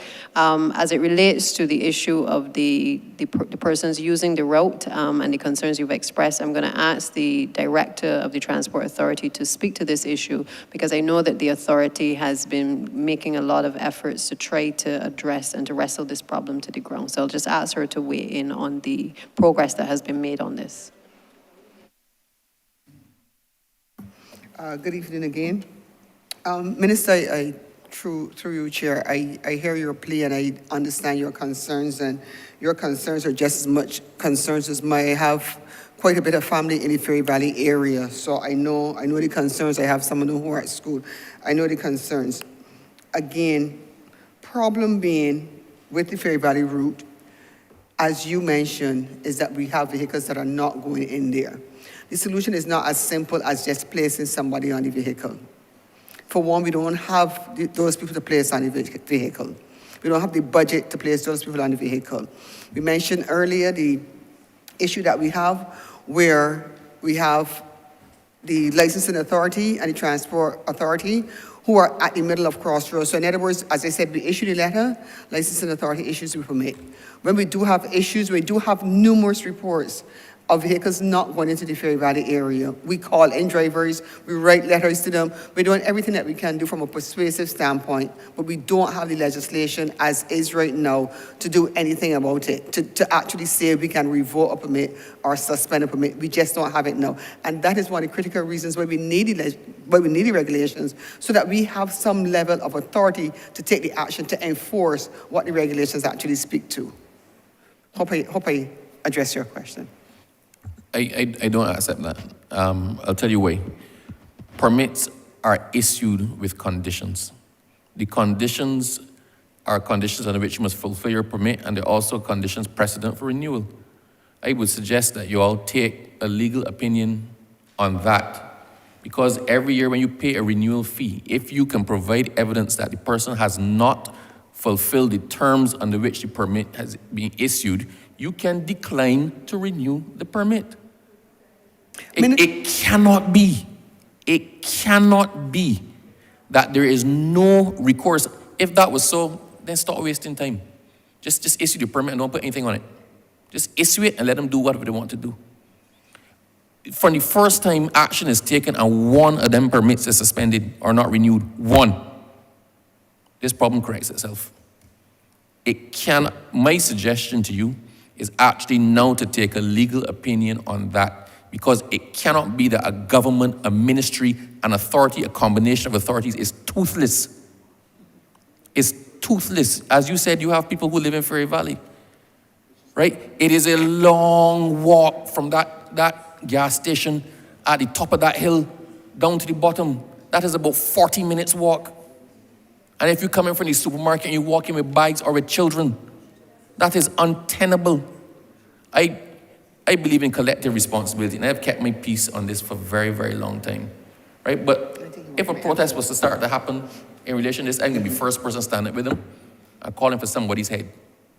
I suggest that you pause and take a legal opinion as to what can be done to enforce the law, and then seek to enforce it against one person. Pick one, draw it out of a hat, pick one, and that problem that you have, that we feel we cannot address, is going to correct itself immediately. Minister, if I may respond, we did get a legal opinion before. One of the issues, the major issue that we have, is that the legislation speaks to permits which have been issued by the Transport Authority. As I mentioned before, Transport Authority does not issue a permit. That is issued by licensing authority. And we do have the legal opinion on it, and I'm sure that you know the law firm which did the legal opinion on it. And that is one of the criteria that they're indicating there. And that's one of our biggest barriers. It is not that we're not doing anything or we don't intend to do anything. We have been getting more success from the insurance companies in terms of not renewing licenses than we've been getting from any other entity that exists within our ministry. And that is it. The honest truth, that is exactly what happens. It's not that we're sitting back saying that we can't do anything. It is that because the way the legislation is written, that we are not empowered to do anything. And we do have that legal opinion that you speak of. Mr. Chair, all I'm going to ask through you is that you, Deputy PM, that you request that people keep this front of mind, because these are human beings that we're dealing with. Mm-hmm. And I have walked that. Somebody actually said to me, I am not feeling it because I am not walking it. And I walked it at 11 o'clock one morning. I was so glad to get this shop in Fairy Valley and bought a couple of drinks, right? So I can't imagine that happening to me every single day. I'm just asking, please, that you keep it front of mind. Just the same, Minister, that it is front of mind. As the Director correctly stated, there has been a legal opinion. The challenge is obviously, which is what we are seeking to correct by virtue of the Transport Authority regulations, is the issuing authority, currently being obviously under licensing authority. Just to clarify even further, what has happened as well is that, for instance, the transport inspectors are actually more assigned to licensing authority than they are to the Transport Authority. So under the new regulations, there is a provision for transport inspectors to be created to be able to work with the authority so that once the conditions are applied to the license, they will now have the teeth to be able to not only issue and to provide conditions, but also to take action in the event that persons are in breach of the license that has been provided. And so I'm grateful to you for signing off on those regulations. And we are simply just awaiting that now to be able to get to Cabinet for final sign off and then be able to launch the PR campaign so that people are aware of what the rights, responsibilities are, but also the offenses and the penalties that will be attached.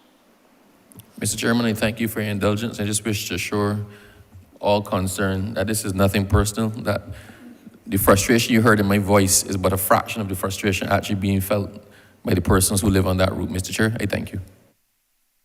Thank you, Honorable Member for Christchurch East. Honorable Member for St. Thomas.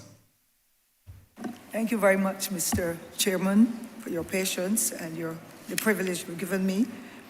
I want to just make raise one final area which is of extreme concern, not only to me, but the whole of Barbados. And it speaks to the fear and the threats of people in a small society who believe they have no voice. This is in relation to the Warrens Highway. Warrens meaning coming out of the roundabout from what we used to call Warrens Bottom until you pass the polyclinic and the other institutions in that area. I am in favor of the agreement just now in relation to what we will do about some of those public service vehicles. They were designed to empower ordinary people and give them a stake in what is being offered as businesses to promote them and empower them.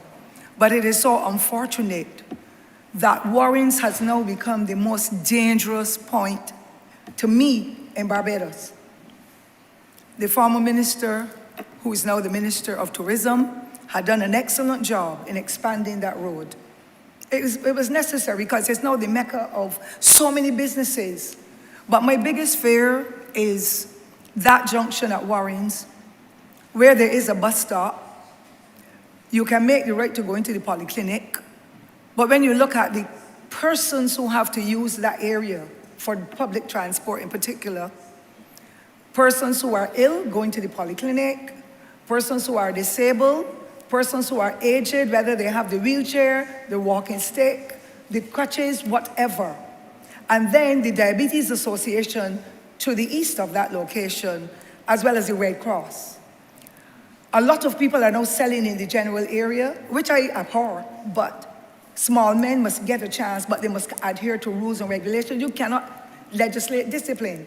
And so I fear every day I go there. I always get cursed, but it doesn't matter because my back is broad. But I will respond when I do, and I take photographs. So the director will tell you how we flood her with pictures of ZRs. Very seldom the yellow buses do it, that are picking up or setting down and picking up passengers on that crossing. That is one of the widest. No longer can you make a right turn if you're coming for Lodge Terrace. You have to make your left and go down to get back up to the roundabout. But the ZRs are parking now, blocking the exit from the same Lodge Terrace and parking.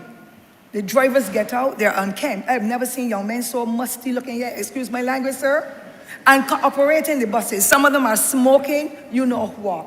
Some of them are drinking the beers behind the wheel. We cannot expect the police officers to continuously be going behind them because they will never ever be able to catch criminals otherwise. And therefore, I believe that the safety of everybody should be protected. I believe that it is about time that this government makes a determination, having widened the road, given all the lanes. There is a lot of activity going on there with the shopping and all that, but persons who are seeking medical attention should not in any way have their lives endangered. And I believe it is time that some kind of lights, meaning like what we see at some of these schools. I can remember Black Mongola. They have a sign with little lights on them that you can tell it's a pedestrian crossing. The guys get out of the ZR when they are on the line and stop traffic with their hands like they are the police officers or persons who have been assigned to do that duty, and stopping the oncoming traffic or the one behind to get passengers across that are coming from over by the chicken barn. It is about time something happens before people get seriously injured or lose their lives. And unless we get back those inspectors whom I found them to be paying respect to. I call them inspectors. I don't know what the Honorable Senior Minister would call them. Unless we get back them, when you're hearing that there are only 2 left and 5 have retired but the places have not been filled, then that is giving license to those persons who are working in the sector with the PSVs to do worse. I want to know what are their leaders doing. It's about time government calls the leaders together, tell them that the men are unkempt, because they're mostly men. They're unkempt with their attire. Some of them are letting the little school children, telling little girls in particular, you hold the bus fare, I will see you later. Some of them are giving them snack boxes. I'm on the road, you know, Mr. Speaker, don't mind my, Mr. Chairman, don't mind my age. I'm as sharp as anything else when it comes to looking after and protecting other people. I want to know what is this government doing with warrants. I had written the former senior minister, from the honorable member for Christchurch West, asking for signs to be posted where that single bus stop is on the left, going to Bridgetown, going down to the Lodge Hill side, to be able to say no waiting. The transport board buses cannot get into the bay when those ZRs are there. The behavior is the worst I've ever seen. I've been down the islands and I've seen those transport persons doing an excellent job. I traveled with them when I went to St. Lucia, but I don't know or understand what is actually happening now that we are here, having come so far, empowered people and given them a chance to thrive. The owners must play a role. The owners of those PSVs must play a more significant role. It's not all about money. Lives are more important. Great health from any danger is more important than anything else. And I would like to know, what is this government doing? I pass warrants every day. I will hate to know that anybody hits anybody, but more particular hits me and breaks my hand or my foot, because I'm in my old age now. You know my joints will not heal back, sir. And therefore, please let me know. Please let me see signs going up. Please let me see people monitoring and pulling the ZRs off the road and letting the owners know your workers have been the worst, the disrespect, the threats, they have weapons, all kinds of negative things. I really could not close off this evening, sir, unless I put that on the table, because it is a cause for concern that needs to be properly monitored. And our police numbers, the number of our police service personnel is so small that I do not expect them to have to go there and police anybody when there are rules and regulations. Otherwise, pull the permit from the person and let somebody else who is worthy get it and carry on with the business of saving lives and making sure that people enjoy whatever is offered to them in this little country, Your Honor. Thank you so much for your patience. Thank you, Honourable Member for St. Thomas. Just to say that I think we are all sensitive to the issue at the Warrens Junction. I'm going to ask the Chief Licensing Officer under whose portfolio the responsibility for the transport inspectors falls to just address this matter, because I know that he would have been advised to deploy an inspector to that area to be able to address this situation and to wrestle this to the ground. So I'm just wanting him to perhaps weigh in as to if there have been any challenges or any progress that has been made up to this point. Thank you, Deputy Prime Minister. Honourable Member, my name, Virgil Knight, Chief Licensing Officer, Barbados Licensing Authority. In relation to the Warrens area, we have posted transport inspectors within the area, and I guess as the Honourable Minister has pointed out, the operators, once they see the uniform, they usually comply. And as soon as the officers leave the area, they go back doing what they were doing before they got there. What we try to do is to work with the insurance companies and with the bike cops to carry out enforcement on these operators. But the thing is that they operate like servants. Once the officers are there, they comply. They know what they're supposed to do. They pull in the bus stop, they drop down, they pick up, and they keep moving. They don't hang around. But as soon as the officers leave, then that is where the problems occur. So.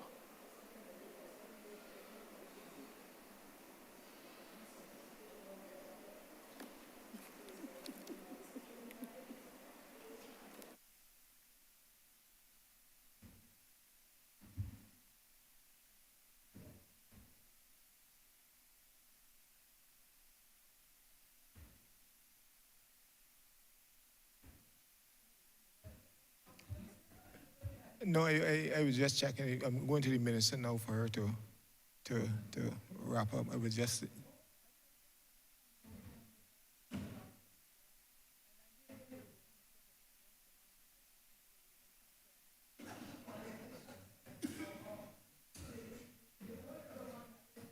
Your mic. Beg your pardon, sir. You know my old voice from the school. I thought I could be. I failed to do that. I beg your pardon, sir. My other concern, and it is the concern of the licensing authority and so, is these hundreds of cars that are getting license plates that are the license plates of others. If I'm making sense. So that there is regulation, I know, legislation, but there are people who are operating facilities where they are preparing license plates for others. I got the impression from what I have learned in the past that you had to have your insurance document, your license, meaning the driver's license and so, in order for you to show and get your license for any new vehicle. But now there's so many vehicles driving around with the same number. So I don't know when I will see somebody with T1399 on theirs and what will happen if there's an accident and the person says, it's me. I don't want my character to be sullied, sir. And therefore, what is being done, who is following through on these illegal licenses that people are using, and the companies that are preparing them without the necessary documentation? Because if the person hasn't got the credentials from the licensing authority or from their insurance company, how can private people then, who is regulating that to make sure that nobody gets hit with a vehicle or whatever, and then It is not the owner whose car it is or whatever. We've seen pictures of them because the technology is helping us a lot. I want to know what is happening in that respect, because it is creating a lot of confusion. When somebody goes and makes a robbery with the license plate that I have, then you hear her car was there, it is her, and the police are all over the place. I've never had any follow-up with the police yet on them coming to my house on any matter of that nature. I wouldn't like it now at my young age, sir. So please, can I find out from the members exactly what plans there are to make sure that those cars are pulled off the road and people are brought to justice? The system has to work for us, who are the law-abiding ones. Thank you, Honourable Member. Mr. Knight, I will ask you to also respond to the Honourable Member for St. Thomas. Thank you, Deputy Prime Minister. Honourable Member, in relation to these license plates that are being used by other or by illegal persons, we are seeking to introduce a system called the Electronic Vehicle Registration System. This should assist in the tagging of vehicles where vehicles will be tagged by their chassis number, engine number, the owner, the insurance. So all this information will be collected and be placed on the tag. That tag is an electronic tag, and that will be used to identify that vehicle when it drives through the portals. That also allows us to know if this vehicle is registered or insured, and that will help us in policing the roadways. That's one. There's also legislation which speaks to manufacturers of registration plates, where persons, as you rightfully said, they have to produce certain documentation before a license plate can be issued. So yes, there are things that are coming on stream to police and enforce this illegal behavior that is actually happening right now in this country.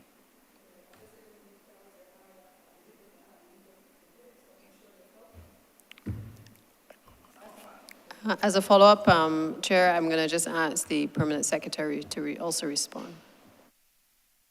Thank you, Deputy Prime Minister. Honourable Member for St. Thomas, your situation as it relates to the duplication of numbers is very accurate. Only last week, I discussed this matter with the Chief Licensing Officer, and he has advised me that what has happened is over the years, since the Barbados Revenue Authority came into operation, some of the licensing, or a significant amount of the licensing function, has gone to the Barbados Revenue Authority. So what is simply happening now is you may be driving down the road knowing that your insurance is up to date, you have your insurance certificate, and you will see your vehicle number going in the opposite direction. That person has a valid insurance certificate, but what the reason for that is every fortnight or every month, sometimes every week, insurance companies send a spreadsheet to the Barbados Revenue Authority for the Barbados Revenue Authority to update its database. I found out last week that that has not been happening, because once that database is updated, the information is sent to the Barbados Licensing Authority, and what we in Barbados, we are familiar with as a DIS, what we call the registration card, that circular thing we normally place on our main screen. But the Honourable Member is correct. It used to be, because it has been a while that the BRA has not been sending the information to the Barbados Licensing Authority. So the Barbados Licensing Authority cannot mail it to the respective residences. And therefore, the confusion is that right now, it's very unfortunate, but we have to correct it.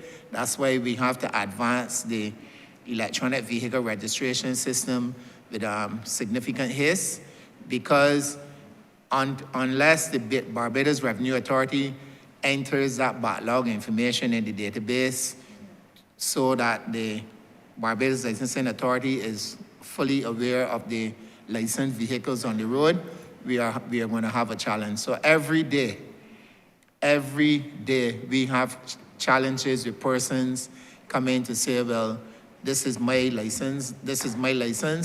I had one last week where the man had that license for the last 24 years. He was up to date.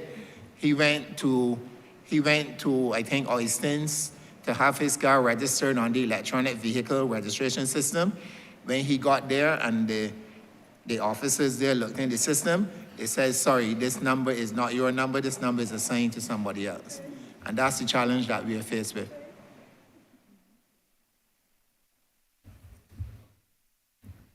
Thank you, honorable members all. Before I ask the honorable minister to wrap up, I certainly want to express thanks and appreciation to this ministry, the first ministry in which I served, but notwithstanding, this is one of the toughest ministries perhaps in government, with a lot of responsibility.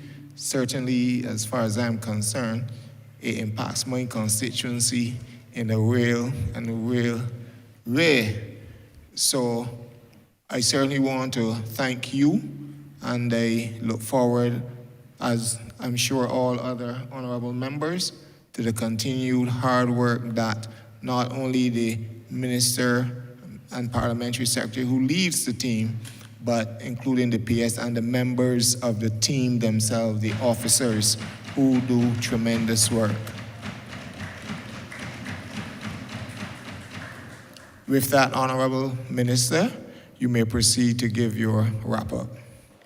Thank you, Mr. Chairman, and I appreciate the sincerity expressed by yourself and certainly other members. I think you all know that, yes, education was quite difficult, but this is a very technical ministry. It is one upon which we have to, as both Paralsec and myself, have to often rely on the technical expertise of the professionals who work within the ministry. Obviously, we have to, and they have to balance sometimes the fact that we are dealing directly with the general public, and oftentimes a lot of the concerns, particularly when things are not done properly or not done fast enough, that we are often the direct recipients of the complaints. And so oftentimes we have to find that balance within the ministry where they are able to do what they have to do professionally, while at the same time understanding the urgency with which, as members of parliament, and certainly persons who interface a lot more with the general public, that we often ask them to expedite a number of the projects under the ministry's program. That said, Mr. Chairman, I want to sincerely thank yourself for conducting the proceedings for the course of today, and to also thank all honorable members who have been able to weigh in honestly and sincerely and very candidly on issues that affect them in their constituencies, also on the areas of national interest. Obviously, sometimes people listening to the debate may believe that there's a banter taking place within the chamber. It is not the same banter as when you have an opposition, but it is certainly the type of debate and criticism sometimes that I like, because it keeps not only myself as minister on my toes, but it also, I think, for the benefit of the other members of this ministry, allows them to understand the magnitude of the problems that exist and the concerns that people have. But also, I hope that we take away from today, a sense of urgency in addressing a number of the problems that this ministry faces.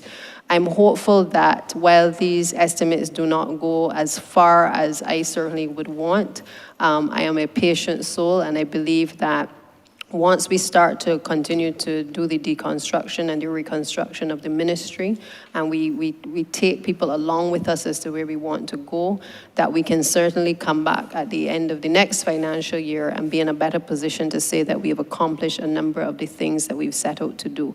I look forward to us being able to to complete the IDB project, also to bring relief to the Scotland district, and in particular, as I mentioned earlier, to the White Hill area, and also to address a number of the mitigation measures that are needed in relation to flooding, because these areas, I think, have the biggest impact across the country on our citizens.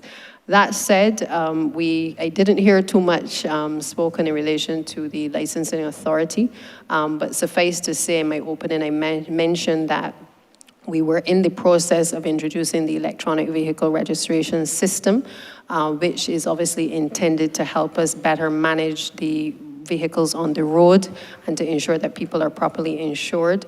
But also to say that within the last year, we've been able to, I don't think we've covered all the issues in the Pine location as it relates to concerns people had with getting their licenses. But I think we've been able to certainly quell a lot of the concerns that were expressed in the previous years. And I know that the team at licensing is a lot more sensitive to the issues of the general public. And we're working certainly on improving the conditions of the staff, because I do feel that that has played a large part in the delivery of service as well. So we've had the Barbados Revenue Authority, for instance, move back into the previous location that had been closed for almost a year or so when we took up the ministry. And the plans are in place to be able to move the vehicle administration section of licensing into the old space after some renovations, which again, from our end, will hopefully be able to have a better experience for the general public at that particular location. We are aware that obviously the breakdown of equipment is a major problem, and I think I've expressed in this estimates debate that is an area that we are certainly applying our attention in terms of the acquisition of equipment. That has never been an issue for the Honorable Prime Minister and Minister of Finance in terms of addressing the issues of equipment, but we have committed as a ministry to being able to ensure that we are able to train up better our workers, to make sure that our employees are able to be more responsive to the issues that exist, and to put in place some training programs that will allow for the better continuity of the ministry. We have a number of persons who are either at the point of retirement, but they have a lot of institutional knowledge, and it is my hope that we can have some succession planning within the ministry, while at the same time being able to call on persons who may be external to be able to help us to accomplish all that we have ahead of us. So, Mr. Chairman, essentially the state-owned enterprises, Transport Board, and as well as the Barbados Water Authority, Transport Authority, as you are aware, we are embarking on the reforms that are necessary to be able to make them fit for purpose, to be able to reduce government's the transfers that are currently being made to them. We've started in this financial year. It will mean that as we engage in our discussions, particularly with respect to what we've described as the Barbados Mass Transit Authority, that we will now have to be meeting with the various stakeholders so that we can start to make that institution certainly fit for purpose as we move forward. We've introduced a number of things such as a cashless system. That is in its piloting phase, but we've made significant progress in trying to change the operations of the Transport Board and certainly the Transport Authority. And I look forward to the reforms that obviously will come in relation to the Barbados Water Authority in the coming months.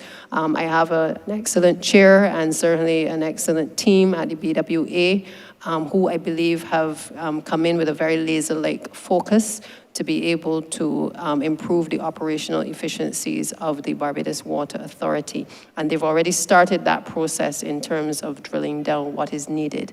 I want to also take this opportunity to thank Ambassador Maskell for the work that he has done in relation to the Transport Board and being able to assist us as well with some of the preparatory work on the Barbados Mass Transit Authority, as well as Mr. Oliver Jordan, who has also ably assisted the Barbados Water Authority in getting us to a point where we at least have a working document that can now be the subject of discussion with the board and certainly with the Cabinet of Barbados.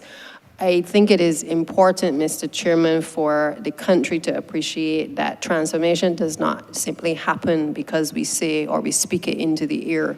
Transformation has to happen in all of these entities as a result of us being able to put in the groundwork to be able to bring about that transformation. And the transformation is only going to make sense, I think, to the general public if we continue to communicate, not just in the estimates, but if we continue to communicate generally to the public to explain to them exactly what we are doing, why we are doing it, and how it is going to change and to transform their lives. I know that people are often resistant to change, and therefore within the ministry, I know that we have had our challenges, our tussles. Parlsec and I have certainly had some vigorous debates over these issues with the staff. But I do sense that there is a general appreciation for change that has to be made within the Ministry of Transport Works and Water Resources. We cannot continue to hold dear to the old processes because the public is expecting us to be extremely responsive to their concerns, and therefore change management has to be a large part of the reforms that is going to have to drive the Ministry of Transport Works and Water Resources.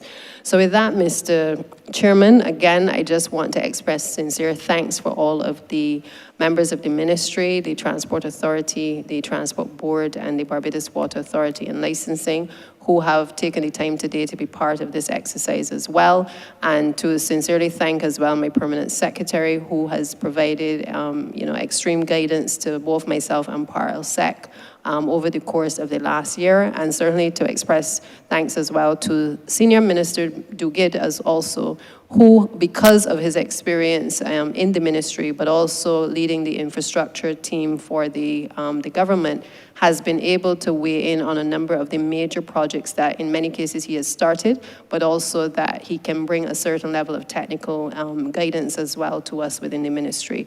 So my sincere appreciation to all who helped to make our lives a little bit easier. To the public, I would just encourage you to be patient. We are making best efforts to try to bring about the changes that you have asked us to make. And unfortunately, sometimes things take a little longer than we would expect. But I hope that you will be able to see within the course of this financial year some light at the end of the tunnel in relation to some of the pressing issues. And therefore, Mr. Chairman, I therefore beg to move that Head 81 do now stand part. Beg to second that, sir. The question is that Head 81 stand part. All honorable members in favor, say aye. Honorable members against, say no. Methinks the ayes have it. Honorable Member, Senior Minister, St. James Central. Mr. Chairman, I beg to move that you now report progress to his honor the speaker and ask for leave to sit again. The question is that I do now report progress to His Honor the Speaker and ask for leave to sit again. All honorable members in favor, say aye. Honorable members against, please say nay. Methinks the ayes have it.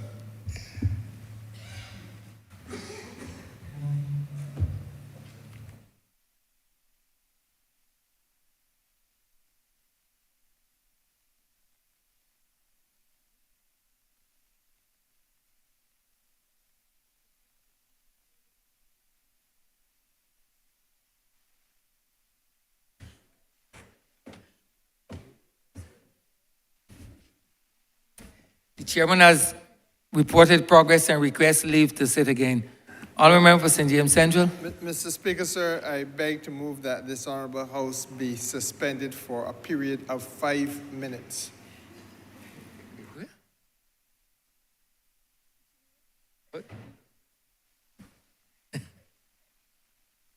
The question is that this honorable chairman will be suspended for 5 minutes. All those honourable members in favor, please say aye.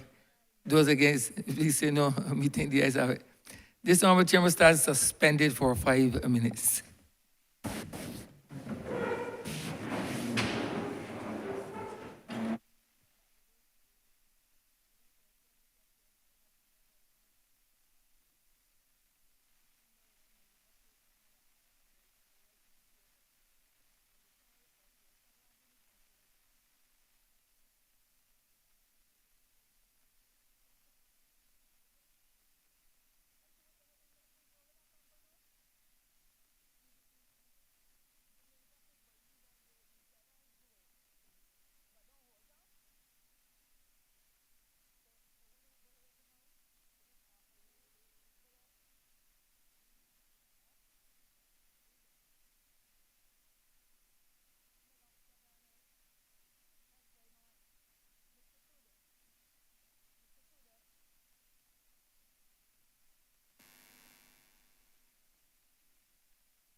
This session is resumed.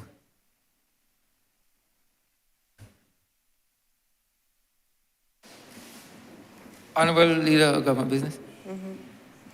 Thank you, Mr. Speaker. We have not, afternoon. We have not actually concluded the estimates debate as yet. We will be back here on Friday at 10 o'clock, and I will certainly shortly move the adjournment of the House. But in speaking on the adjournment, I just wanted to indicate... The adjournment or suspension? Sorry, the suspension. I wanted to indicate to the country and certainly to this chamber that on Tuesday, the 14th of March, as we prepare to do the second reading speeches, as that debate has certainly come to be known as also the estimates, that it is also the intention of the Prime Minister, who has it within her domain, to also present a budget as well. And I therefore wanted to give notice that that is likely to take place now on March the 14th at 3 p.m. in the afternoon. With that, Mr. Speaker, I therefore beg to move the suspension of the House until Friday at 10 a.m. Beg second. The question is that this honorable chamber be suspended until Friday, the 10th day of March at 10 a.m. in the forenoon. All those honorable members in favor, please say aye. Those against, please say no. Me think the ayes have it. This honorable chamber stands suspended until Friday, the 10th day of March, 2023 at 10 a.m. in the forenoon.